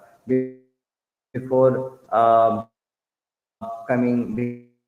becoming completely discharged. So this is the ampere hour concept here, and then on the basis of this concept, we come back on the components of the remaining components of the EVs here, the clutch, then the transmission clutch is to make the engagement of the moving prime mover with the transmission system. The transmission system includes the gearbox and the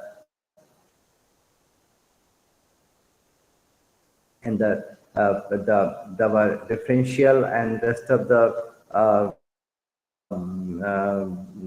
rest of the rest of the linkages of the transmission. Then the drivetrain. The drivetrain is a word which is used as a combination of three things: the combination of electrical motor, the clutch, and the gearbox is referred as a drivetrain. The drivetrain is a combination of three things: the electrical motor, then the clutch, and the gearbox. The three things together are called here as drivetrain. Now, these are the next slide is the architecture of an EV.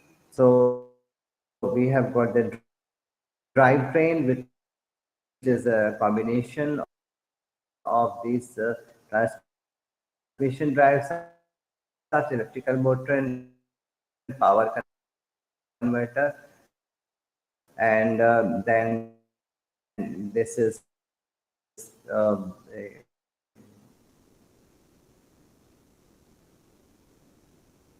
you've got the source charger, which is connected to the inner battery system, and the battery system powering to the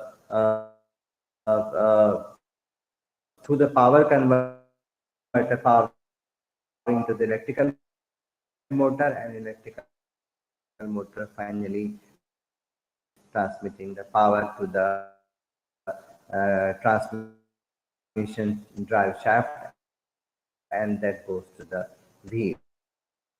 So this is the broadly a block diagram of the architecture of the EV. And now this figure shows the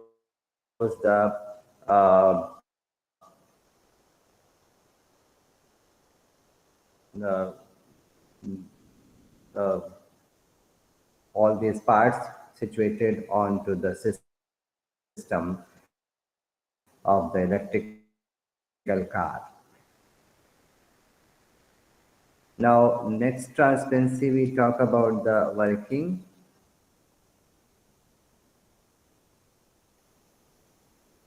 Yes, this is the, yes. Look at this figure at the right side of the slide. We have got the battery, which is over here, this gray color battery, and this is connected to the a controlling device, a microprocessor controller, and this controller has got the function to extract the energy from the battery and to supply it to the AC motor, which is coupled to the controller. And this controller having a programmed microprocessor, and now this controller is connected to the power requirement from the with the manual interface. Over here you can see this human lag, which is pressing this accelerator, and this is the requirement. So this requirement signal generated and goes to the microprocessor, the controller, where it is on the basis of this power requirement, it extracts the energy. Controller controls the amount of energy which is coming from the battery and going to the AC motor as per the need of the load. That is, it is going to the AC motor, and this AC motor powering to the transmission system. So this is how the whole system is working. This small diagram shows the complete working, block diagram of the working of the EV here. Now the next transparency, next slide, we see the main components of the EV. That list is a combination of few electrical item and lot of mechanical item also. We have got the brake system, which is essential, transmission system, which is very, very essential, then cooling system, then air conditioner, suspension, then chassis system, then the battery charger, which is again very essential, then the controlling device, which is the microprocessor, which is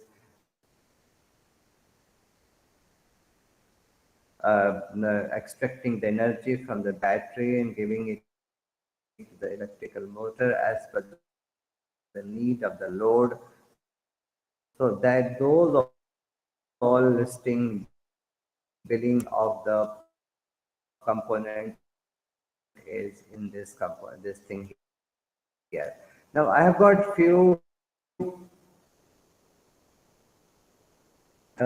links, which are the YouTube links for the small animations on the electrical vehicle. We will see that in the last, if the time permits, then I'll play few links. These are hardly 1 minute, 2 minute links, and they are explain the last after the completion of the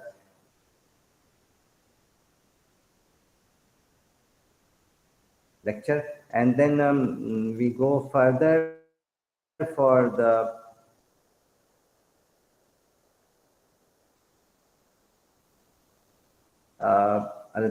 this fact. Now, this is a very important fact that EV has 90% less moving part than an IC engine. So this is very big advantage in favor of the electrical vehicle, that it has got 90% lesser moving part. The moving part less means the friction less and the maintenance less and the power wastage in the overcoming the friction losses is less. So this lot of saving in the energy, and maintenance problems are not as frequent in the EV as it used to be with the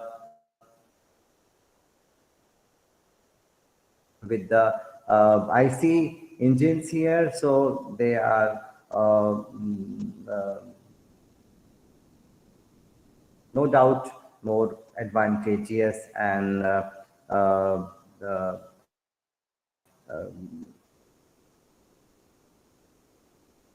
advantageous than that of the IC engines here.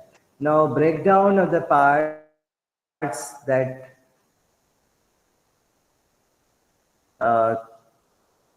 keep an EV moving, because the electrical motor provides power to rotate the wheel. It can be AC or DC, both are permitted over here. However, AC motors are more common.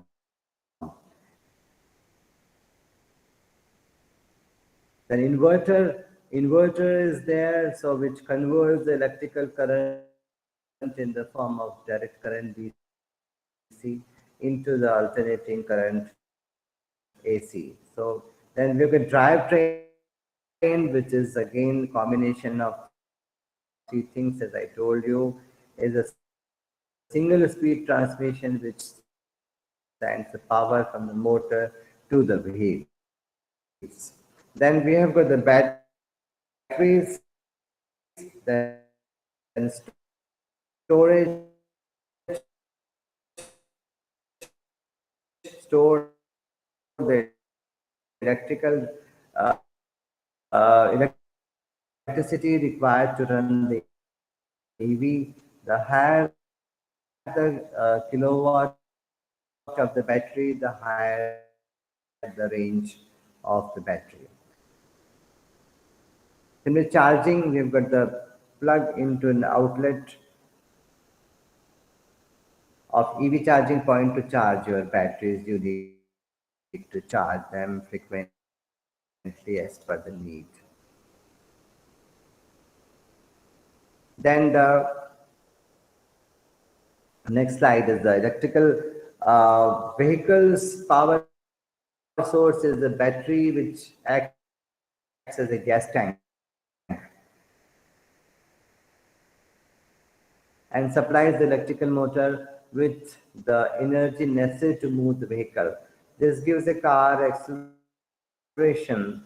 The controller acts as a regulator and controls the amount of the power received from the battery to the motor and does not burn out. So this is the more about that. Look exactly like the fossil fuel powered cars, and electric car lacks a tailpiece and gas tank. Obviously, it doesn't have a tailpiece and a gas tank, but the overall structure is basically the same.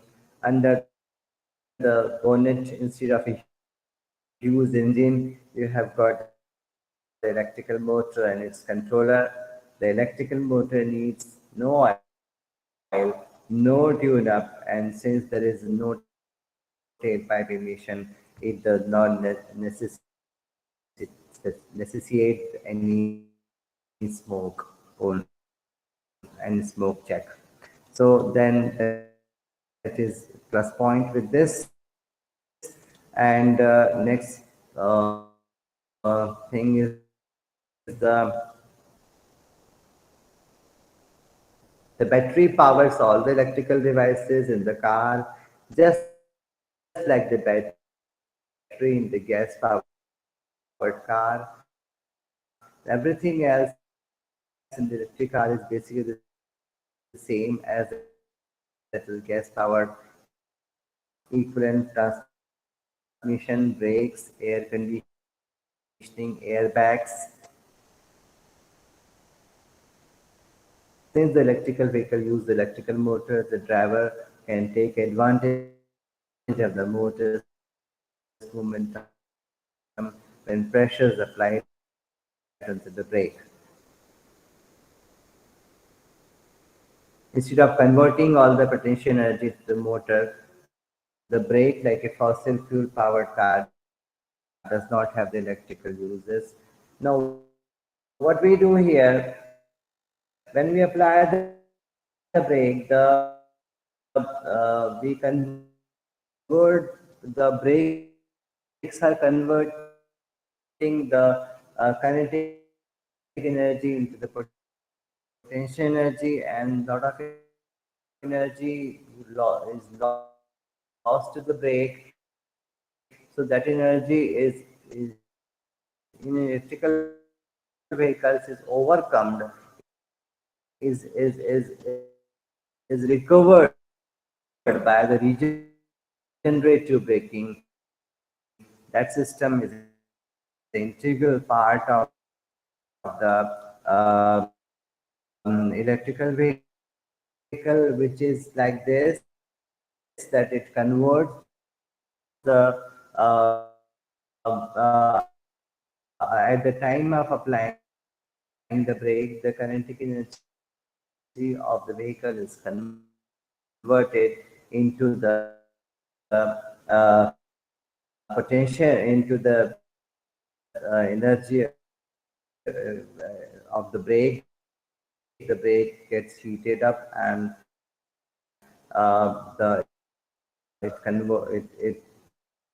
and then and it wears out also. So that energy of the brake,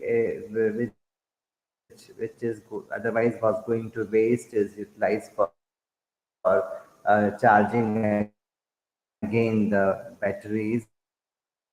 So that is called that system, which is which is installed in the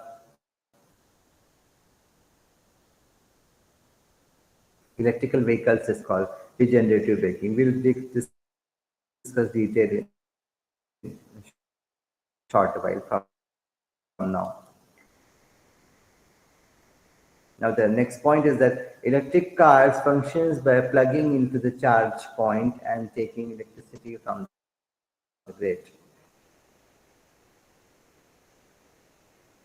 This stores the electricity in the rechargeable batteries and power an electric motor, which turns the vehicle wheels, electric cars accelerate faster, and vehicles with traditional, their pickup is slightly better than that of the IC engine here. You can charge an electrical vehicle by plugging in to the public charging station or into a home charging unit. Now, charging stations on the public places is a new concept in India. The two approaches are possible for charging One approach is the full charging in halt to charge again. Most of the electrical vehicle maximum they go to 150 to 200 kilometer in one go after one charge. So we have got two options, to charge it again or to swap it by the charge battery. So the battery swapping is another concept. So we have got two options. One option is that we take a halt at the after traveling to the 150, 200, maximum 200 kilometers. We take a halt to the charging station and we connect the battery to the charger, and about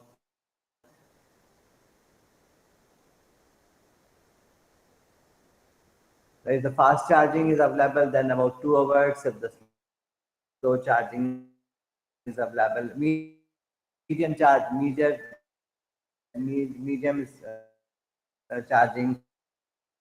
capacity is available, then 4 to 5 hours. Or if the low charging capacity is available, then overnight charging.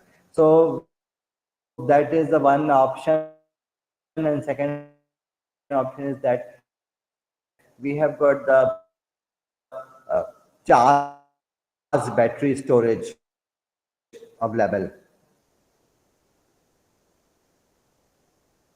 So we put our discharge batteries with the such stores which are having the charge batteries, and they swap our discharge battery with that of the pre-charge battery, with they have already ready with them. So they replace our discharge battery and keep it with them for further charging, for charging it afresh, and they replace our discharge battery by a charged one. So that battery swapping, but that is another concept which is replacement of the which is just to save the time of halt and charge type of system. Now next point, I've done bit on the type of chargers. The 3-pin plug and socketed plug, and then we have got the third plug, and these are the charging options here. Now similarly, we have got 3 EV charging speeds. I have talked about the this Nexon people also once.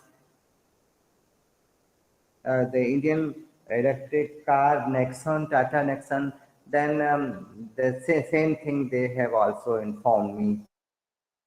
And they've got 3 types of the charging speeds are possible. We've got the slow charging, we've got the fast charging, and we've got the rapid charging. So these 3 types of chargings are available, and the slow charging concept is this. This is typically rated up to 3 kilowatt, often used to charge overnight or at a workplace. इसे आप घर पे charge कर सकते हैं. The slow charging is a home charging. You put your vehicle on our home supplied, and then it can charge up to 8 in 8 to 10 hours or overnight. You put it during the entire night, and by morning your car will be charged. So this slow charging is a home charging. Then fast charging is typically rated to either 7 kilowatt or 22 kilowatt, tend to be installed in a car parks, supermarkets, leisure centers, and houses with off-street parking. Charging time is 3 to 4 hours. This is the commercial charging setup. Fast and rapid charging are both the commercial and public charging setups. So with the different capacities, the rapid charging is typically rated from 43 kilowatt, only compatible with EVs that have rapid charging capability. Charging time is 30 to 60 minutes, which is not a big one, which is not much. So these are the three type of charging on the basis of the rated capacity. These three classifications are these options are available for charging. Now, types of the electric car, we have got three types of the electric cars available. We have got plug-in electric, and the plug-in hybrid and hybrid electric. So in plug-in electric, this means the car runs purely on electricity and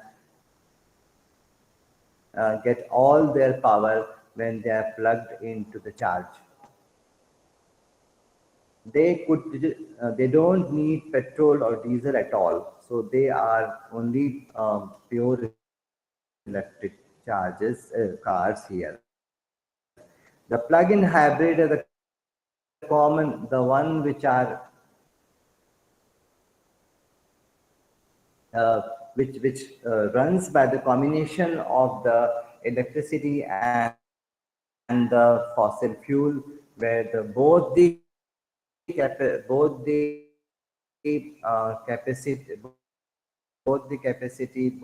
facilities are there in the plug-in hybrid, and the power sharing is done, maybe 40-60-50-50, 60-40, all options are possible on the basis of the availability of the either of the power, or the power sharing is done, and on the basis of the combination of the two powers, that is the battery power plus the fossil fuel power, they are working. So these are the plug-in hybrid and hybrid electric. In this case here, the petrol diesel, but they also have the electricity facility also. They are mainly diesel or petrol car, but some facility of electric is also incorporated in it. So basically they are the diesel or petrol cars, but facility of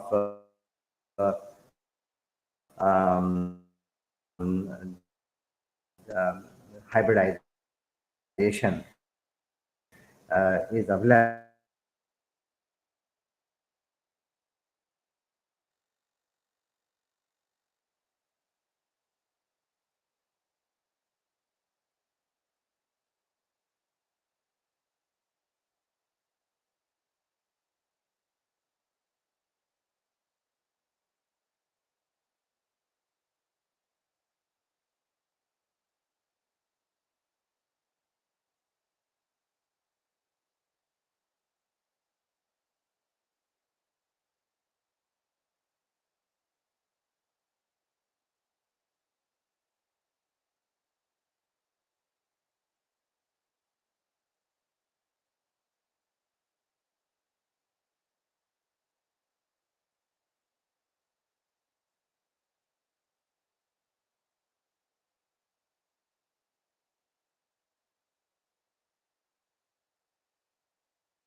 से join किया हूँ। हाँ, तो अभी तो बोल चुका था शायद मैं पूरा, शायद। हाँ, तो हाँ,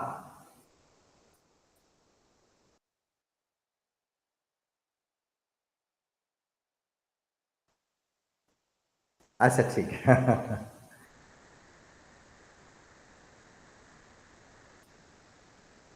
मैं दिख रहा हूँ कि मेरे को तो मैं दिख ही नहीं रहा, मैं आ गया क्या?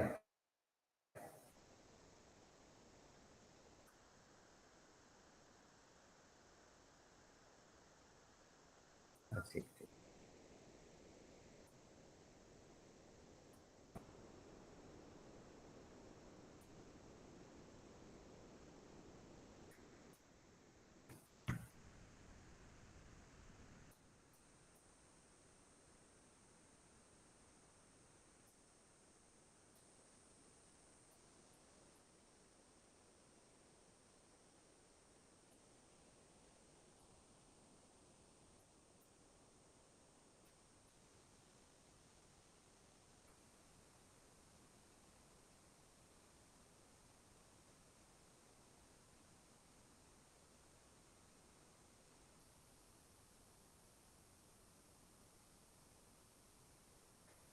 I'm sorry, unfortunately, in last 2 minutes I could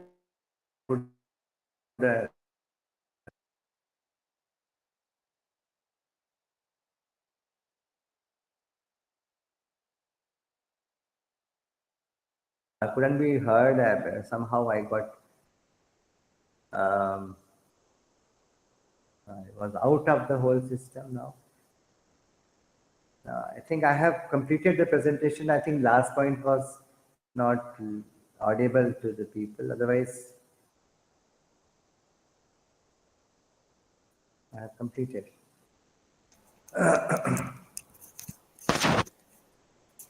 Hello. Yes. Hello. Sir, good afternoon, sir. Am I visible Yeah. and audible? Yes, sir, you are audible as well as visible also. Sir, I want to ask one question.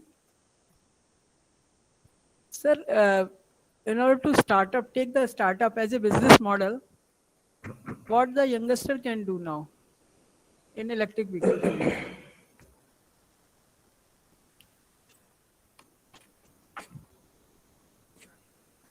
Hello. Sir, am I audible to you?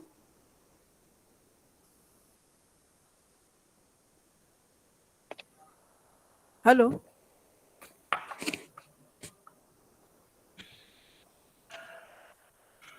Sir, am I audible to you?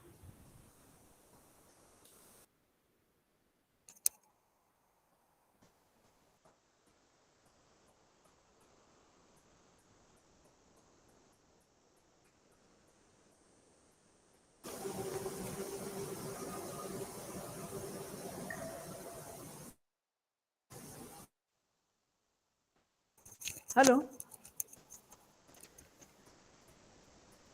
Hello.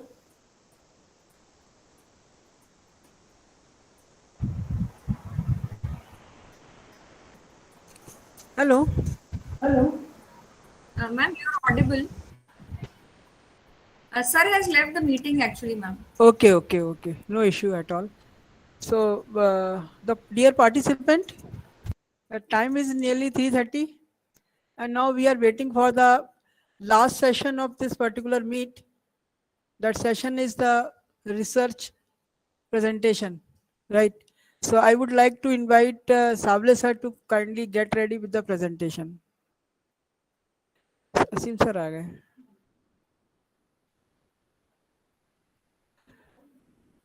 कुछ problem? Hello. Hello. असीम sir. ठीक है, हो गया बंद. हाँ, should I switch off now? मेरा हो गया मैडम. हाँ. Yes sir. ठीक है, मैं बंद करता हूँ. Thank you, sir.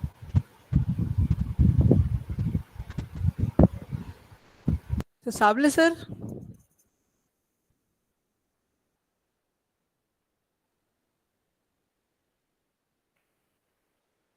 Madam Sable sir शायद प्रेजेंट नहीं है अभी, तो next participant. Good morning, good अच्छा आफ्टरनून अच्छा, मैडम। साबले सर नमस्कार। I am here. हाँ कैसे हैं नमस्कार सर? मैडम, कैसे हैं आप? बढ़िया बढ़िया So we are madam. waiting for your presentation on hybrid solar और PV और solar wind system. और Yeah, हाँ please. Yes yes okay list. Sir, we are having very less time now, so we will try to wind up within 10 Okay. minutes, and 5 minutes we will go for the interaction, sir. Okay, okay. I will try to wind up in 10 minutes. Right, sir. Right, Yeah. sir.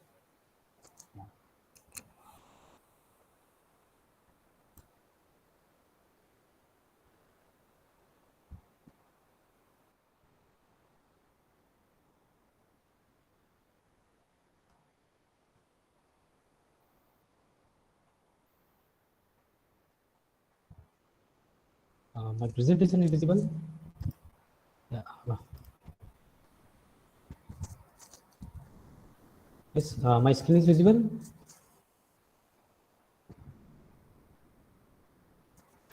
Yes, sir, it's visible. Okay, okay.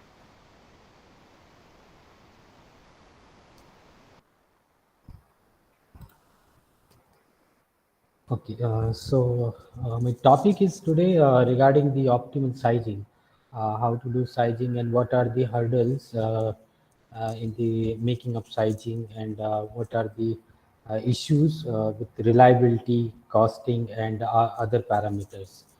So basically, this topic is related with the rural area where the electricity is quite difficult to reach at that place because the MP government and other governments, they are not interested to invest for those places where the revenue is very less. So for those places, this kind of sizing is very important and cost effective, and also it will increase the human development index of that particular location. Even also it will create the job with this system, and also they are benefited to get other facilities like educations for hospitality and other things they can easily avail. Okay. So in the first in introduction, as I said, this renewable sources are very important because all over the world they are changing their fossil fuel into renewable energy sources because these renewable sources are very cheap and freely available in the environment, and there is no pollution. So this is the biggest advantage of this renewable energy systems, which can reduce the greenhouse emissions also. So that's why every country is trying to move toward the renewable sources, and they are reducing their reliance on fossil fuel because they increase the COE, even their environment also they will pollute it. So these are the solar installation capacity by the region. So this data is from 2026 and it's 5-year-old, 5-6-year-old. But you can see with the region wise how much solar capacity is there, and now it will boost around 10% for each region. So these are the solar installation capacity by the region. Similarly, you can see the wind power installation capacity by the region. So these are the targeted area where all the country they are trying to increase their renewable energy installation capacity. Now, if we discuss about India, so in India, around in 2013, around 20% are people, those are without electricity. But now this scenario is changed, and this is reach up to 3% only. So it means everywhere we are is already installed the solar power plants. they may be fossil fuel power plants, or they may be solar energy, wind energy, or hybrid systems. So everywhere the electricity installation capacities increase. Now, these are the solar installation capacity year by year. The installation capacity with renewable energy sources, which kind of renewable source that is targeted in 2020, and that will reach approximately. So these are the installation capacity with respect to solar, wind, or biomass, or small hydropower. Now, why the renewable energy sources are important? So these are the few benefits here I'm showing. First is the environment benefit, because everyone know there's a no green CO2 emission by using of the renewable sources. Only the problem is that we cannot after 20 years, that's 20 or 25 years, the solar panel, they are not useful.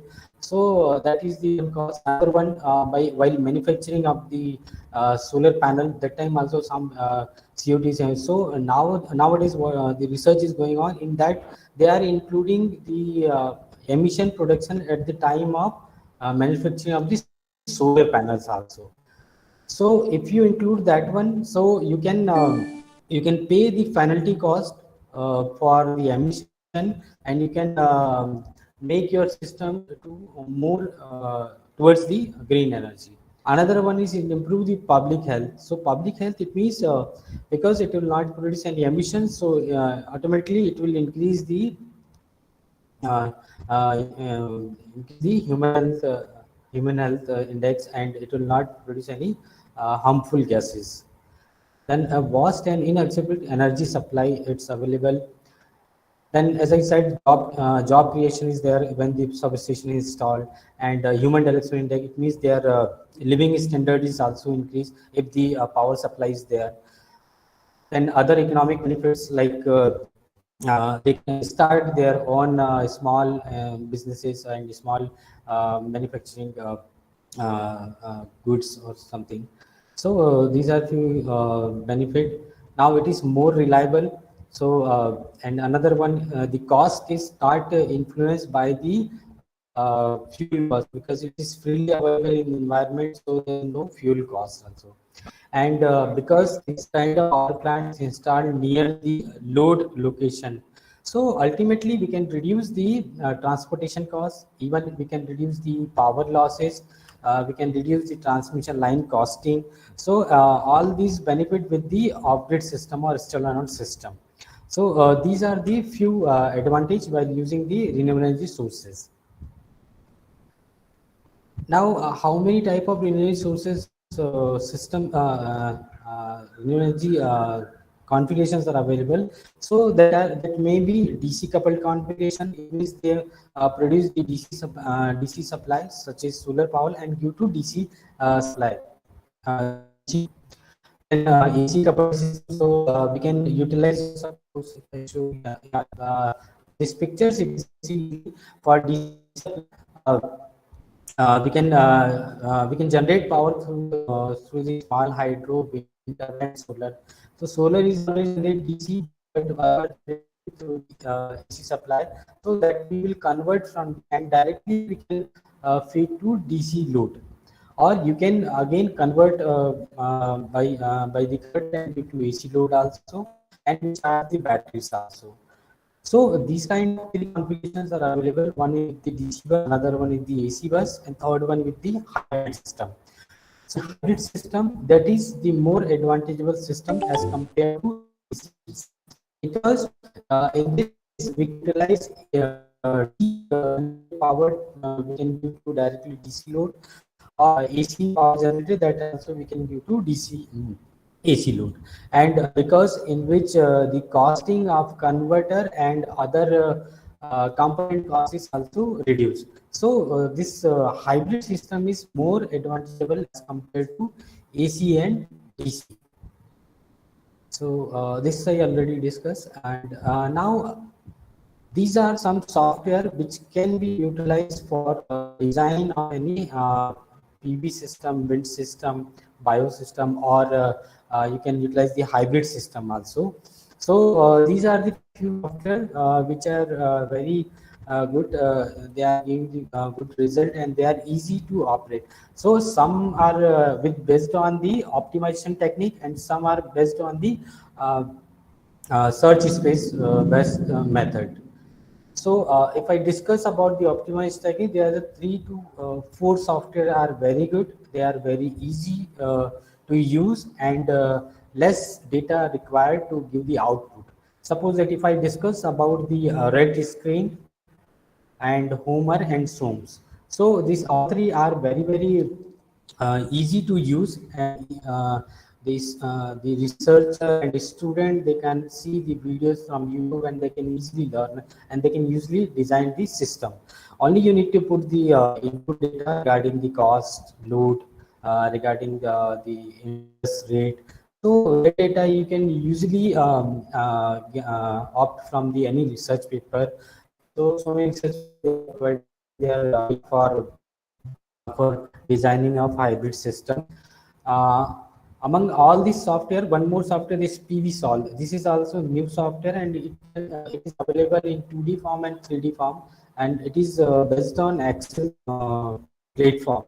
So this is also very easy software. You can put the input data, you can get the output results. Now these are the information regarding the previous slide that I shown regarding the software. So some software are freely available, you can download through the Google, but some software they are paid, so you can take the subscription and you can utilize them. These are the another one regarding the advantages, and the outcome of literature that I discussed. This is also about the software tool which can be utilized for the making of. This is the whole slide regarding the how the Homer software is utilized, and what are the parameters which he required to design a system. So I just show you one slide here. In this, you can see this is the platform for the software. So in that, the preliminary input data what required, that is the load data. So load data may be C or T. You can give the load data in the hourly basis. Suppose that you can give 24 hour data one day. It will convert into month and convert into years data also. So why he required the 1 hour data? Because it will relate and give the sizing based on the hourly data. Similarly, whatever the resources you are utilizing, that also you can put their geographical location data. So it will take automatically their wind speed data and solar irradiation data. That will take automatically. You need to just give the latitude and longitude. So it will take the data and then simulate. Another one advantage of this software, recently it is comes in the 2 form. One is the Homer Pro, another one is the Homer Grid. So in the Homer Grid, you can utilize, they included the EV module also. So now you can make EV system also, charging stations by using the solar system, by the wind system or hybrid system also. So and also one more feature is added in this software, that is the Matlab sheet. So you can design your own controller, and that you can link with this software. It will give the result according to whatever controller you design. So these are the input data, and another one is the cost estimation. So you need to give the cost data of whatever the component you are using, like wind turbine, PV panels, battery, converter. You just put the data, it will give the output. Similarly, now what is the output in that? These are the output it will give. So what is the non-renewable? It means if DG system is connected with your hybrid system, so it will be how much output of the DG, how much efficiency with the DG that will be showing a result. Similarly, the renewable factor, it will showing whatever the renewable sources you are utilized for making the sizing. Individual component output, it will showing, and how much cost of the system, that also it's showing in the output results. And this is the tuning output. So effective efficiency and effective sizing, that also listed based on the best sizing is listed on top. 100 of sizing it will showing for the best result. And next step, it will showing the economic benefits. In how whatever the initial investment of your substation, that will recover in 5 to 6 years based on the renewable sources available there. I think it's the potential of renewable sources. Based on that, it will showing you how much costing of your system, how much efficiency of your system, and when it will recover the initial installation cost. So this is all about the Homer software operation and their operating condition. Okay. Now these are the their methodology, how it is used. So because of less time, I will not discuss more. You can okay. One more slide I will show. So these are the data which you can put in this software, and if you put this data, you can easily get the result. So this is the all about the their cost, operating cost, battery cost, diesel generator, everything whatever is required for input data in Homer, that is mentioned here. Or this is also available in the so many research paper. You can go through with that. You can easily design a system. And these are the channels and feature scope for this system. So only the thing is now. Only the thing is that after 25 years, the panel is not useful, so their cost is high. But after 25 years, the wind turbine cost, that is also reflecting in the capital cost. So these are about the system. So if you have any question, please ask.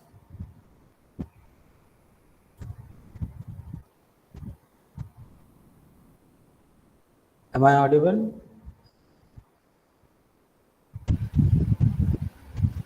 Yes, sir.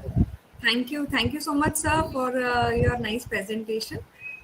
If any of the participant has any queries, kindly ask.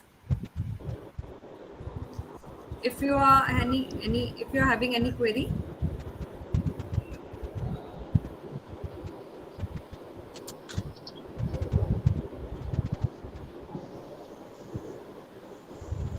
Sable sir?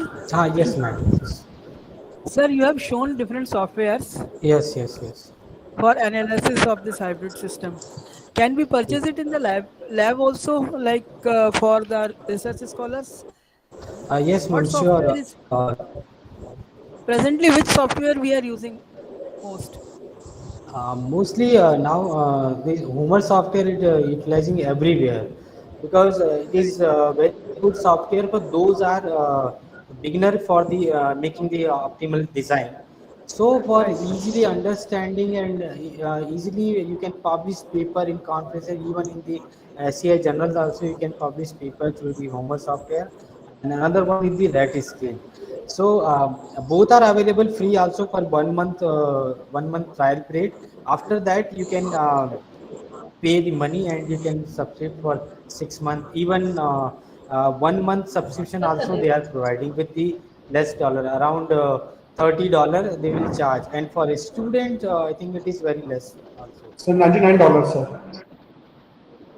Yeah, $99. But if you apply for a student registration ID, they may reduce that cost. For faculty is different, but for a student and research scholar, they are reducing the charges. Sir, actually I have you can doubt. apply it monthly basis.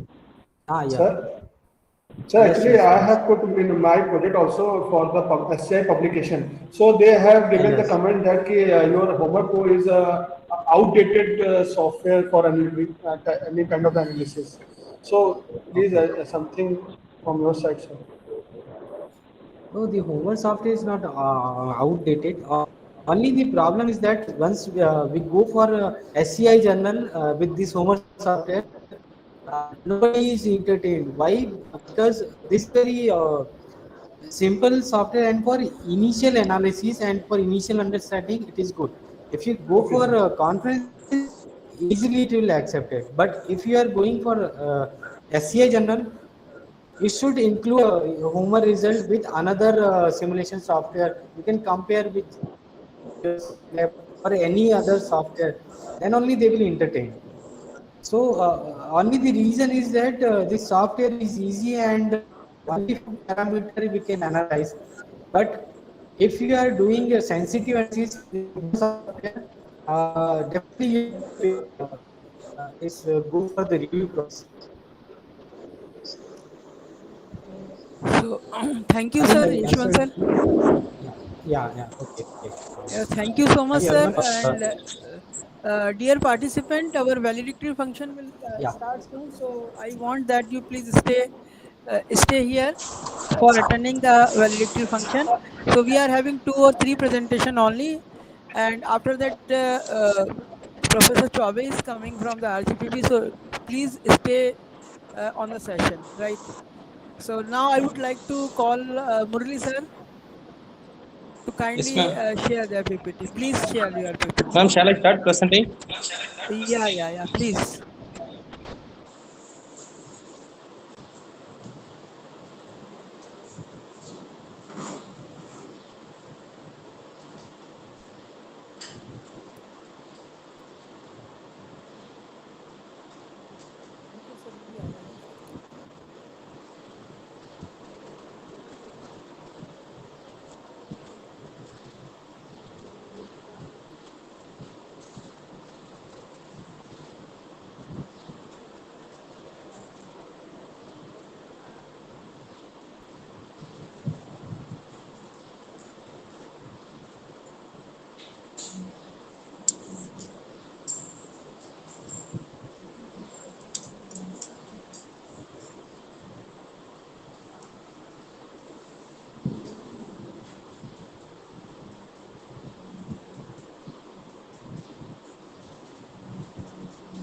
Ma'am, I am sharing right now.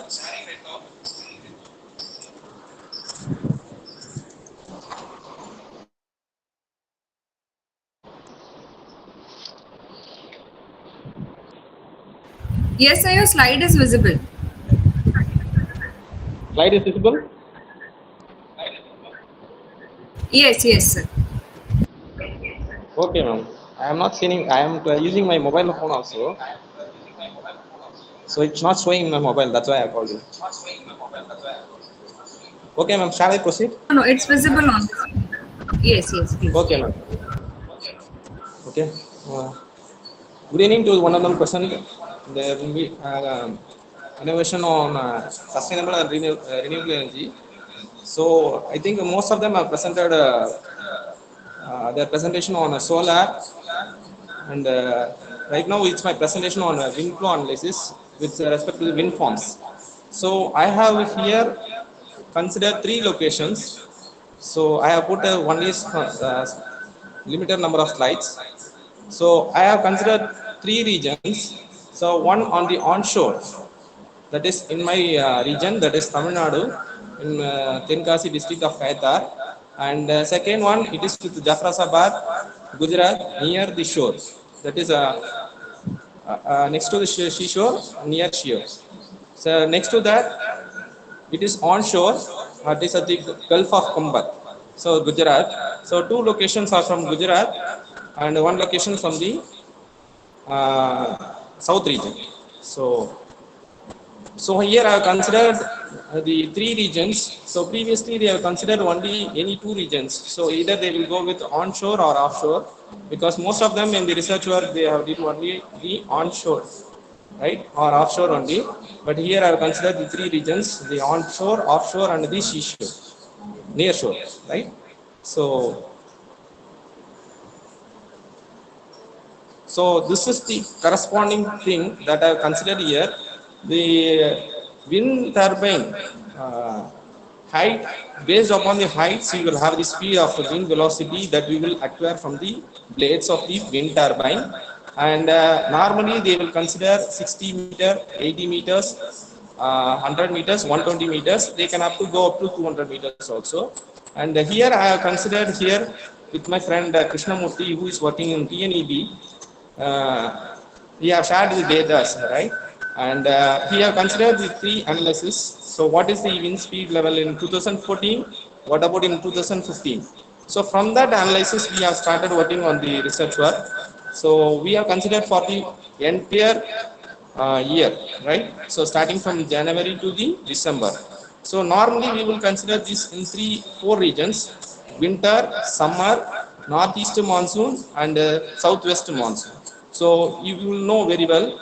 So in some, for example, in south side as well as in the Bay of Bengal side, it will be in the southwest monsoon, right? So if you consider Kerala to Gujarat, it will be in the northeast region of monsoon that we will receive. So during that period, the wind velocity level will be high, right? So according to that, we have considered the regions. So that's why I have considered one this side and one on the right side.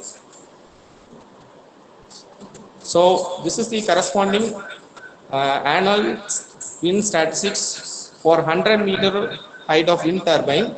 For we have considered this. Excuse me, sir. Yes, sir. Sir, only first slide is visible. It's not moving. I mean. Okay, ma'am. I will chart things. Whether it's moving, ma'am? Kayatar No, onshore? No, sir.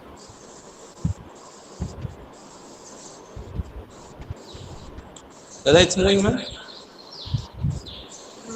No, sir, it's not moving. You can stop share and then you can share it again. Okay.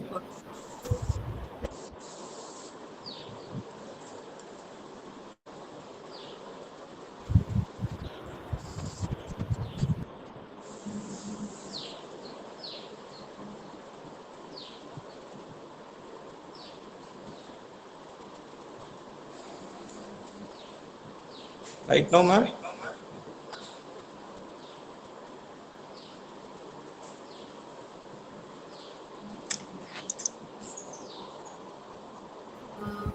Yes, sir. This Kayathar Kayathar onshore.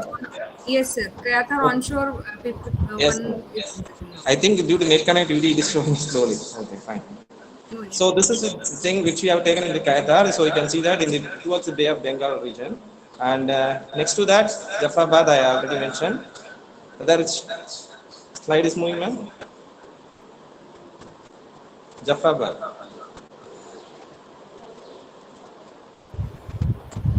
Ma'am? no, sir. Second slide is visible. It's not moving. Right now, ma'am? No, sir. Second slide is visible only. Once again, ma'am.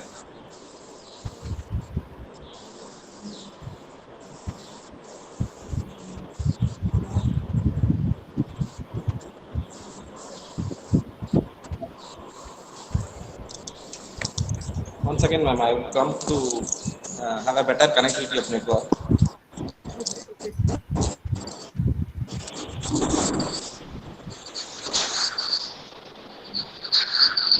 Right now, it's starting, ma'am.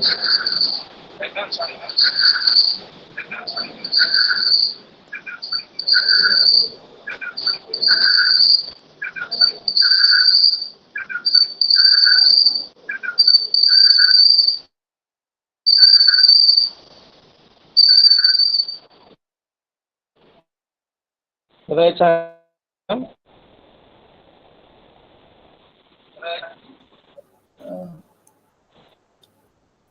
Hello.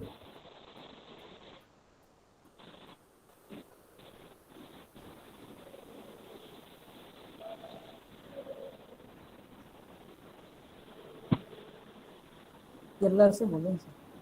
Uday Chari ma'am. Hello. Hello ma'am. Murali sir.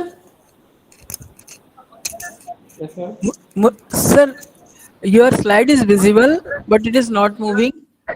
Number one. Number two, your voice is audible here. No issue. So if you want, you can share the takeaway of your Okay. PPT. Yes, sir. So can start to what which person ma'am? Sir, you can share the takeaways because we have the validity function at 4:30 sharp. Okay ma'am. Okay ma'am. I will. Without Please, PPT, you can proceed for your presentation. Yeah. So on the Gulf of Compass, which is on the offshore, and next to that it is your Jafrabad, which is on the near shore. So here we have considered what we have did is we have considered the analysis of 2014, 15 as well as 16. We have started the research work in 17, and we have published papers on this 2020. From 20 onwards, we have started publishing papers on this. We have considered, I have mentioned that 60 meters, 80 meters, 100 meters, and 120 meters of height. Normally, we will have for the wind turbine height. And normally, what we will choose is 80, 100, and 120. We have up to 200 meters also, but we will choose this level so that we can acquire the corresponding wind velocity level. So here are the different levels of wind turbine speed with respect to the heights for different levels. And we have considered here for the biannual, that is I already mentioned winter for northeast monsoon, summer, and for the southwest monsoon. For entire 24 hours for the we have considered. And here what is happening in the May for up to May. So up to the corresponding here we have the summer season. So we have first 2 months January and February we have considered. Next to that it is 3 months we have considered. One is March, April, and May, and the third one which is with respect to the June, July, August, September we will consider. So because why we are considering, you can ask sir why we have taken the first 2 months, next 3 months, next it will be 4 months, and next 3 months. So the wind spell level will be the same during these levels. So we will change according to that. So the last spell it will be from October to December. So October, November, and December we consider. So Gulf of Compass we have considered for different light levels, and for Jafrabad also we have drawn for with respect to the 80 meters, 100 meters, and with respect to lower level of 20 meters and 50 meters. Here in this cases, what we will conclude finally is that with the offshore, that is on the Gulf of Compass, we have acquired more level of wind speed we can acquire, right? So this is the real-time data that we have drawn from the Tamil Nadu EB with respect to my friend who is working in DNEB. So in Jafrabad, the corresponding it will be lesser than that of the offshore, and on the onshore it will be very lesser than. So we have different levels for Qatar and for Jafrabad and for Gulf of Kumbat. And these are the different level of wind velocities. I can share the PPT next after finishing this. So you can share this data to the research scholars. They will make use of this data for the research work also. And winter, what is happening in the winter? What is happening in the summer? What is happening in the northeast monsoon level? And what is happening in the southwest monsoon? What about the wind velocity level? And if you consider these three criteria, that is onshore, offshore, and your near shores. So in the Gulf of Compass, that is on the onshore, it will be of more you can acquire. That is in the, if you are placing at this onshore of the thing, it will be very higher value of wind velocity that you can acquire compared to the other two things, that is your near shore and onshore. Okay. So this is the conclusion that we have made, and we have published some papers in the sustainability. You know, the Journal of Sustainability, which is of the MDPA journal, which is of having an impact factor of 3.52. We have published the paper My friend Krishnamurti is also embedded with that. But anyhow, I am in the academic side, so that's why I'm presenting. I want to present these things so that the students can make use of the research data. Because most of the things they are focusing the research on solar only, right? So wind they are not considering. But anyhow, renewable energy, if you are using, there will be some problems with respect to power quality issues. You very well aware of that. So we need to make some power quality custom power devices which we need to use for making the power to be of the better quality one. Whatever may be things, solar or wind, whatever may be the renewable things, so they, you know very well that there will be some power quality issues with respect to grid connected issues, right? So we will have, so we are facing on that problem. That's about the thing, ma'am. That is a conclusion is on offshore we will have more things compared to the near shore and they were onshore. So offshore we will have, so Gulf of Khambat will have a more accurate of frequency and power level that we can generate also it will be more. Any queries, ma'am?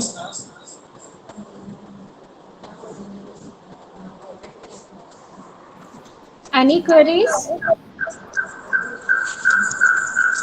Dear friends, I think I have some problem Hello, in am I sharing audible? the slides. So you can, I will send the thing to the coordinators. So you can also use the research data if you want to proceed with the renewable energy of wind for your researchers.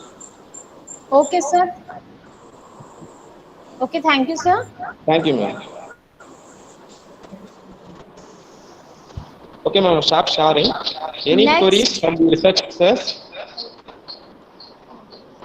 Okay, thank you.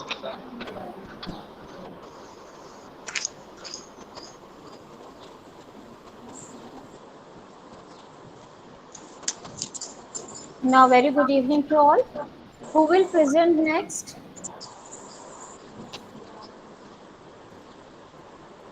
Ankur Gupta, sir. Yes, ma'am. Yes, ma'am. So, are you interested to present? Yes, ma'am. Of course, ma'am. Yes, please share. Ma'am, actually, my sharing button is disabled, ma'am. Wait for a moment.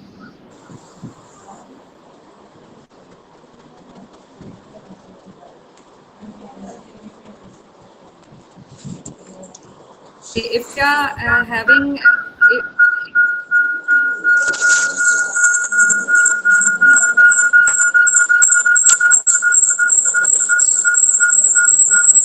Ankur, and are you ready for give the presentation?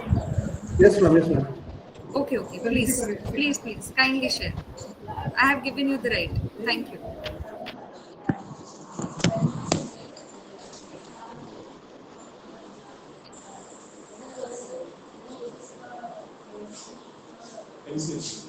Yes, sir. Ma'am, just a second.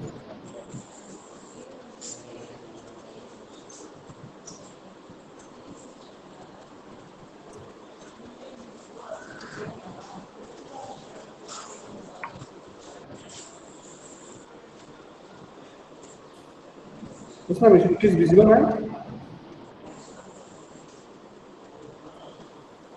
Yes, it is Can visible. anyone tell me? Yes, thank you, ma'am. Very good afternoon to all. I am Ankur Gupta. I have joined as a research scholar in Manit Bhopal.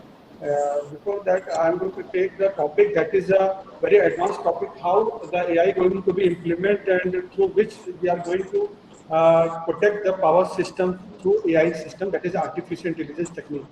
Okay, so I have mentioned some contents here. So basically what we already understand what it means, that is power system and artificial intelligence. Why we need AI to implement in the power systems. Some other techniques. So I have taken the expert system technique, that is XPS. And then we have discussed in our recent presentation, that is neural network.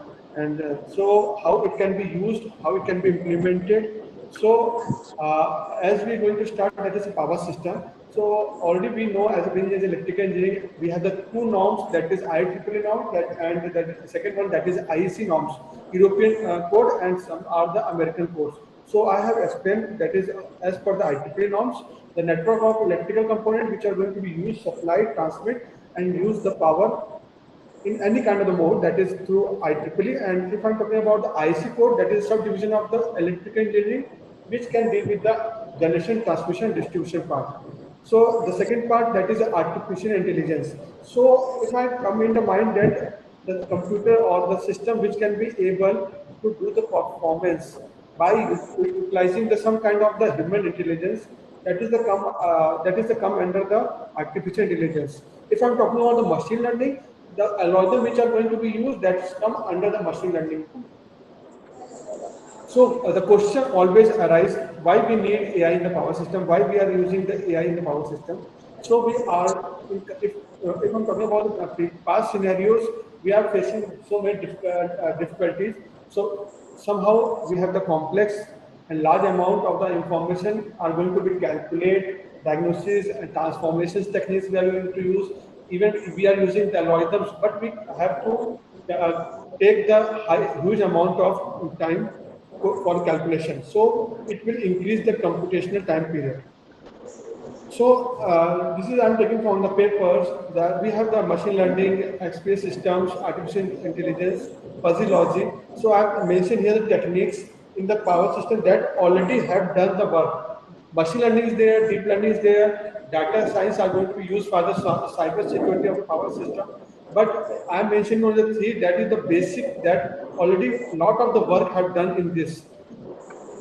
So neural network itself have the three layers. That is the primary, if I'm talking about the input layers, in the mid of that, in the black box, that is the hidden layers, where we are putting the algorithms. Okay, and the third one, that is the output layer. What it means that in input layers, the input the nodes are the input units which do not process the data, but it have the input data of the different variables. We are going to assign the different variables on the input layer part. If I'm talking the hidden layers, different kind of the algorithms, mathematical transformers are going to be used or to classify the non-linear problems. And the third one, that is the output layers itself is the output unit which can include the possible values.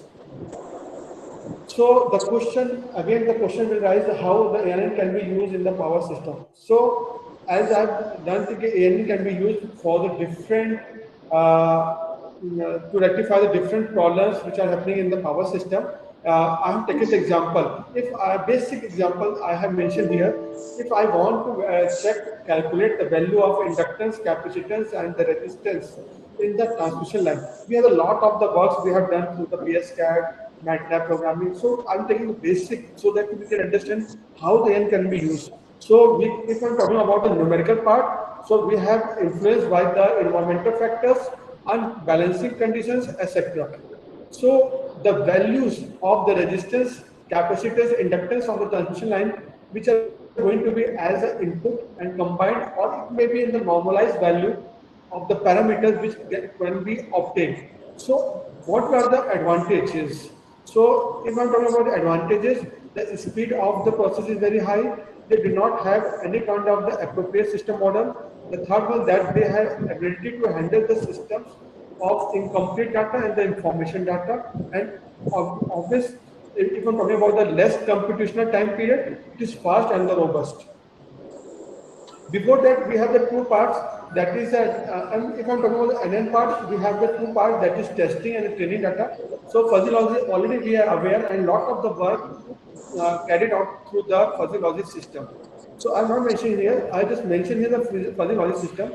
So if I'm talking about the example, if I'm talking about logic reasoning, it can be applied to numerical or other than the input and output. So fuzzy logic could be the platform to provide the conversion from the numeric to the symbolic inputs or back again for the outputs. So again, we have mentioned here the importance of the fuzzy logic. It can be used to increase the efficiency of the component. It can be used to design the physical component of the system. What applications? If I'm talking about the applications, if I'm talking about the power system, the main query is always arise for the stability. So stability analysis should be done. Short circuit analysis we can carry out. Fault diagnosis is there. Load forecasting is there. reactive power planning and its control itself is a subject, so it can be used for planning, optimization, and planning of the facts on controller throughout the power system to control the system, power system, or to stabilize the power system. How the expert system will work. So basically, in many papers you can see it can be denoted as a knowledge-based system or rule-based system. So the expert system, what it itself do, it can be used to interface the mechanism and the knowledge to solve the problem. Okay, how it works? It can be basically some kind of the computer program, or it's some kind of the writing course.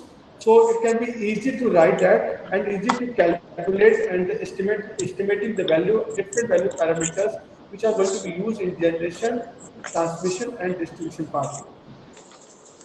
If I'm talking about the practical application, we always thinking that the theory and the practical part is always same, but it doesn't mean that it will be same. If I'm talking about the Faraday effect, some might in book we have written that when the receiving voltage is greater than the sending voltage, the Faraday effect will be done.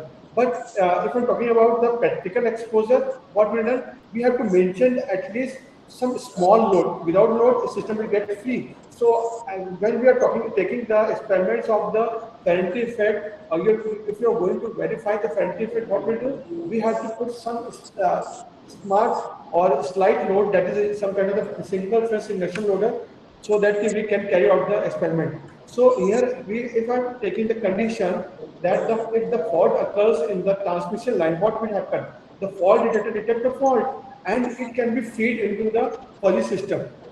And on the 3 lines current, what it will be sufficient to implement this, and we can carry out some kind of the angular difference between the fault and the pre-fault current. So it can be used as a input layer, or we can use it as a input for the fuzzy system. Second, if I'm talking about the ANN, so it can improve the performance of the line by analyzing, by taking less time to compute it, and it can be taken to train the system so that it can carry out isolate the system and carry out the operation. So here I have mentioned some kind of a basic diagram that we can understand how the AI will carried out in the transmission line. So sending here, transmission, already we have gone through some kind of a single line diagram of the power system. So these are the things that we already understand. And according to this block diagram, you can see how the artificial and expert system will carry out all the things very smartly. So what are the current applications? Operation of the power system, that always we are talk in the different sessions, and speakers always focus on the unit commitment, coordination management, maintenance scheduling, state estimation, and the load power flow. So the power system planning is there, that generation expansion, reliability, stability, and how we are going to control the reactive power smoothly. The third one, that is voltage stability, control power flow control. And last one, that is how we are going to optimize the fax controller, and depends upon the sizing of the fax, because in current past scenarios, fax devices are so big in size, so we cannot able to optimize, or we can take out the locations to compensate the reactive power. So we have to planning the positions of the fax devices along with the sizing also.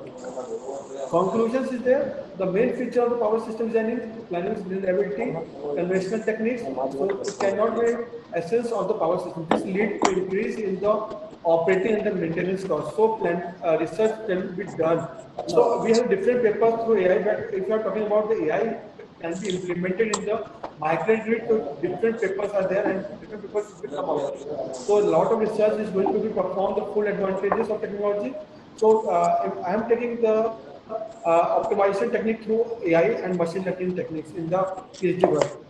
So these are my references that I have taken. So thank you so much. Thank you, ma'am.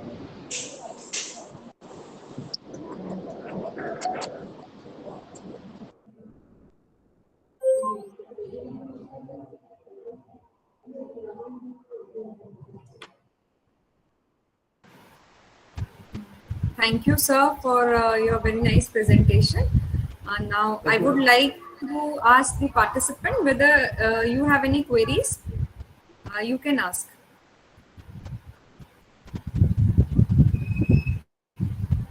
Participants, are you having any queries?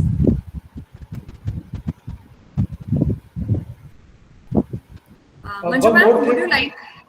Yes, sir.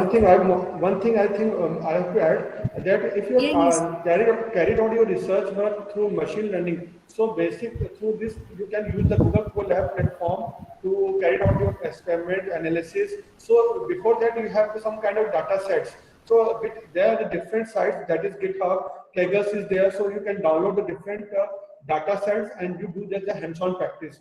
You can use the Python platform, Google Colab is there. It's a free of cost and you can go through it and just do the analysis. You can do the basic analysis for prediction of the houses.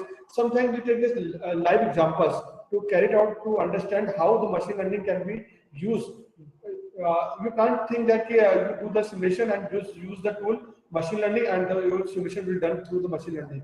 No, you have to use the data set and then you have to train the set, machine learning technique, optimization technique, algorithms, different algorithms you can use to carry out this experiment. So I request, if you use starting point, you are going to use machine learning, so you take Python or Google Colab is a basic platform to carry out these experiments.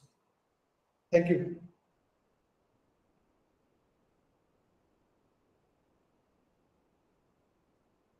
Thank you.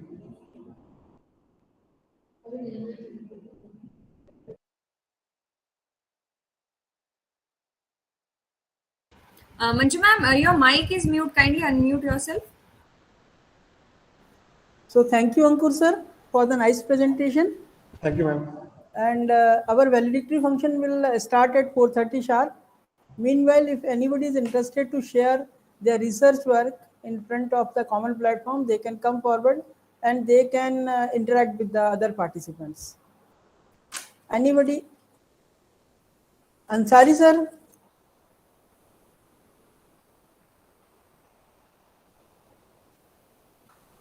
Okay.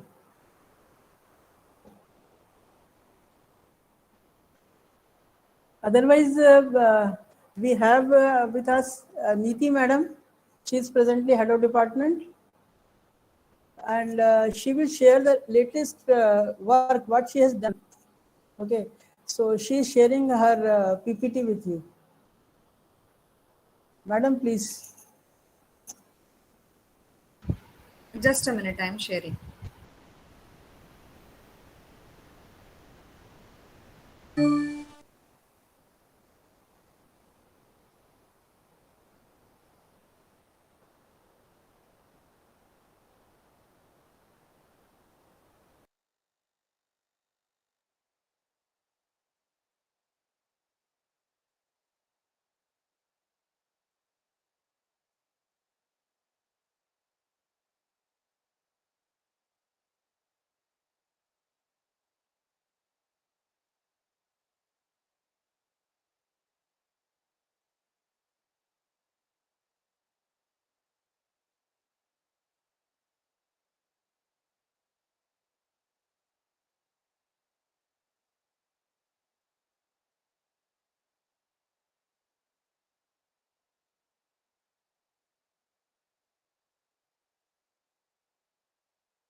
Okay, is my presentation visible, ma'am? Yes, ma'am. Yes, ma'am. Okay. So Yes, very ma'am, good it is afternoon. visible. Okay, thank you. This work is the basic work related to optimal location and sizing of DG. So my topic is power loss minimization in DG allocation using artificial intelligent computing techniques. So outline of the presentation is like introduction, then the benefits of DG, methodology, outcomes and discussion, conclusion and future scope, and then references.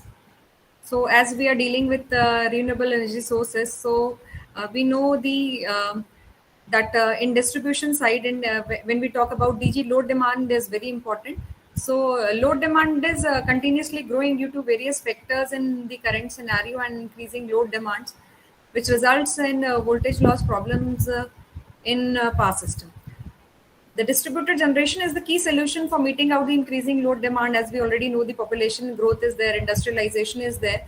So DG is the only thing which can compensate this increasing load demand. So as we know that very basics of the DG, that DG techniques are classified as follows. Like there are two basic sources.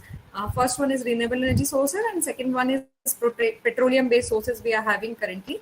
So in renewable, we can have biomass, wind turbines, geothermal, photovoltaic, small hydro system, etc.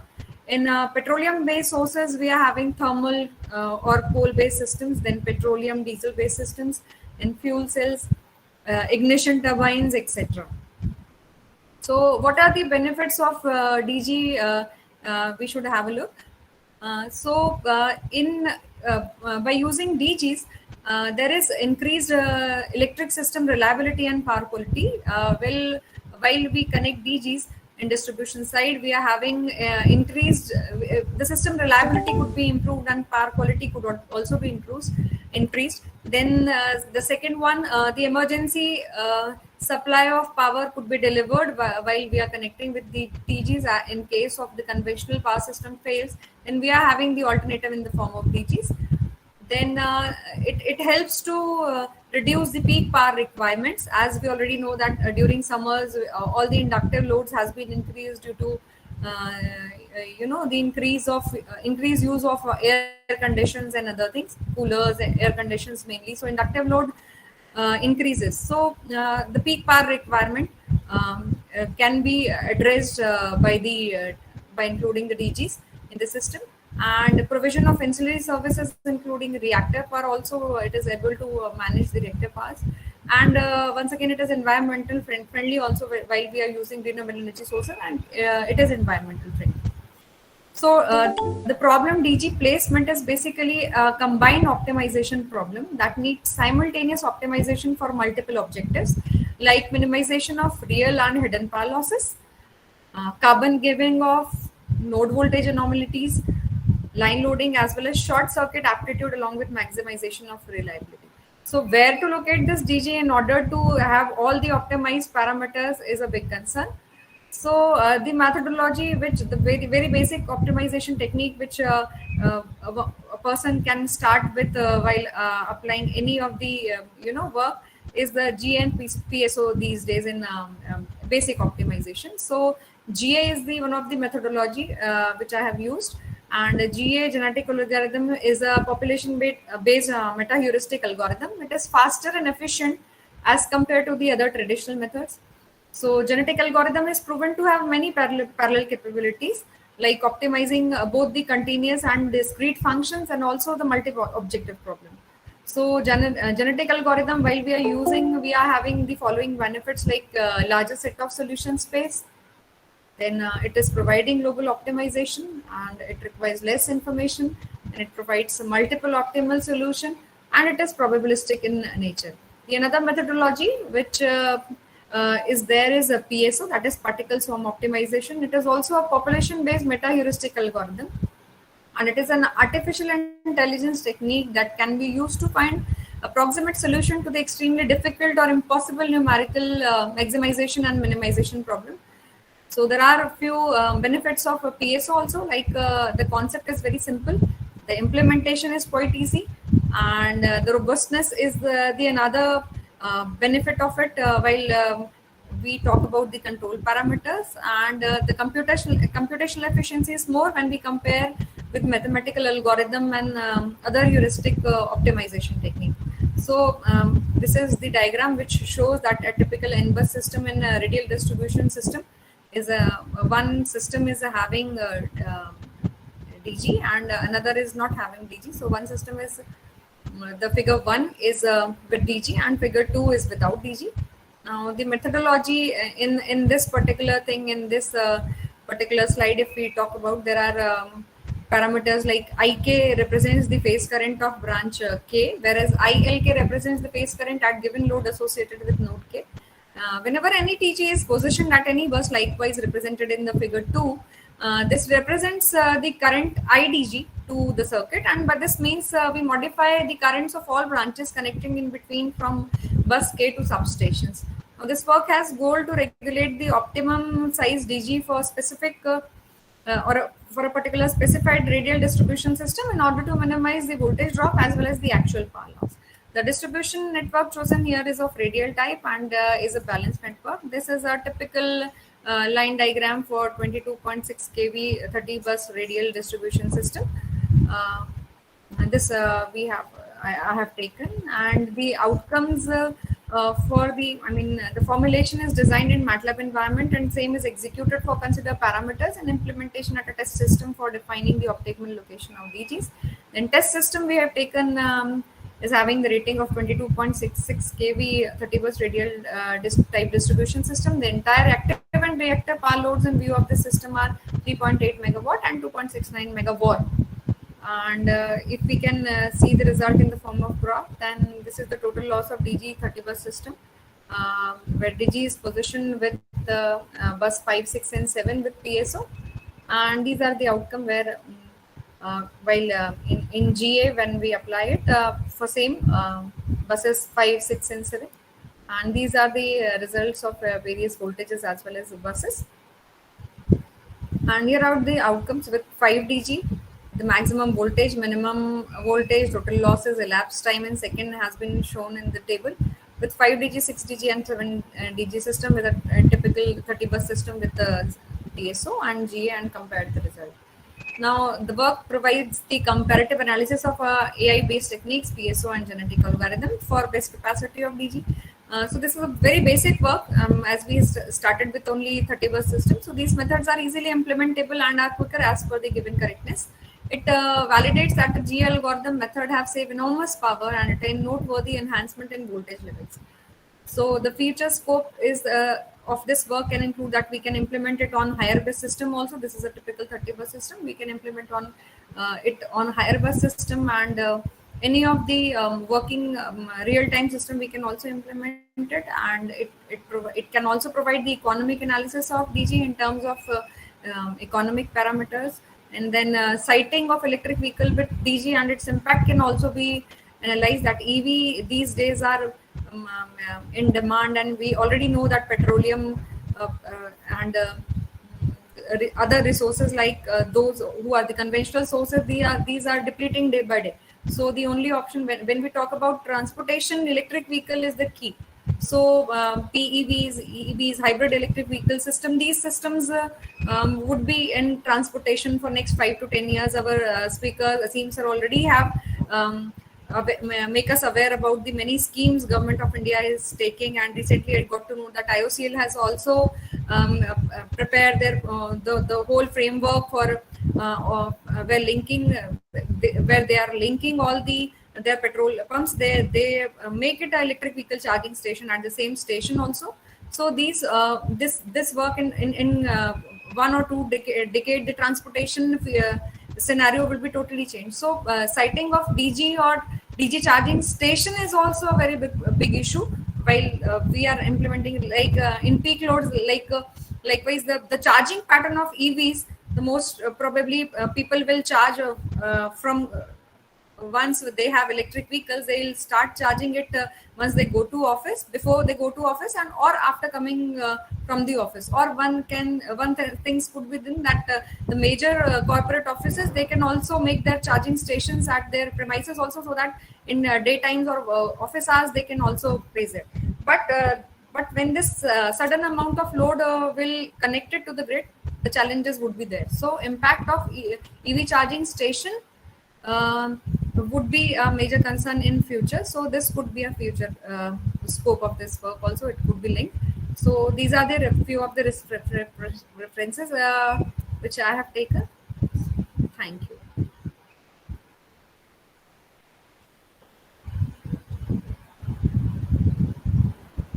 So thank you everyone. Thank you, ma'am.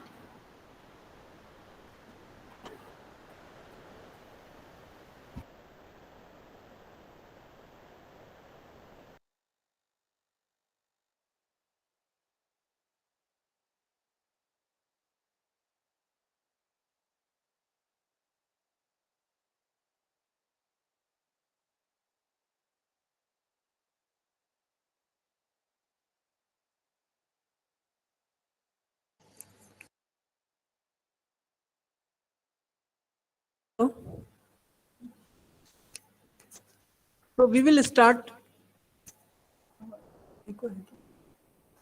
We will start the validatory function very soon. Please stay.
Our guest of honor of the program is shortly joining the meeting. Kindly remain in the meeting. We are just going to start the valedictory section. Please wait for a few minutes.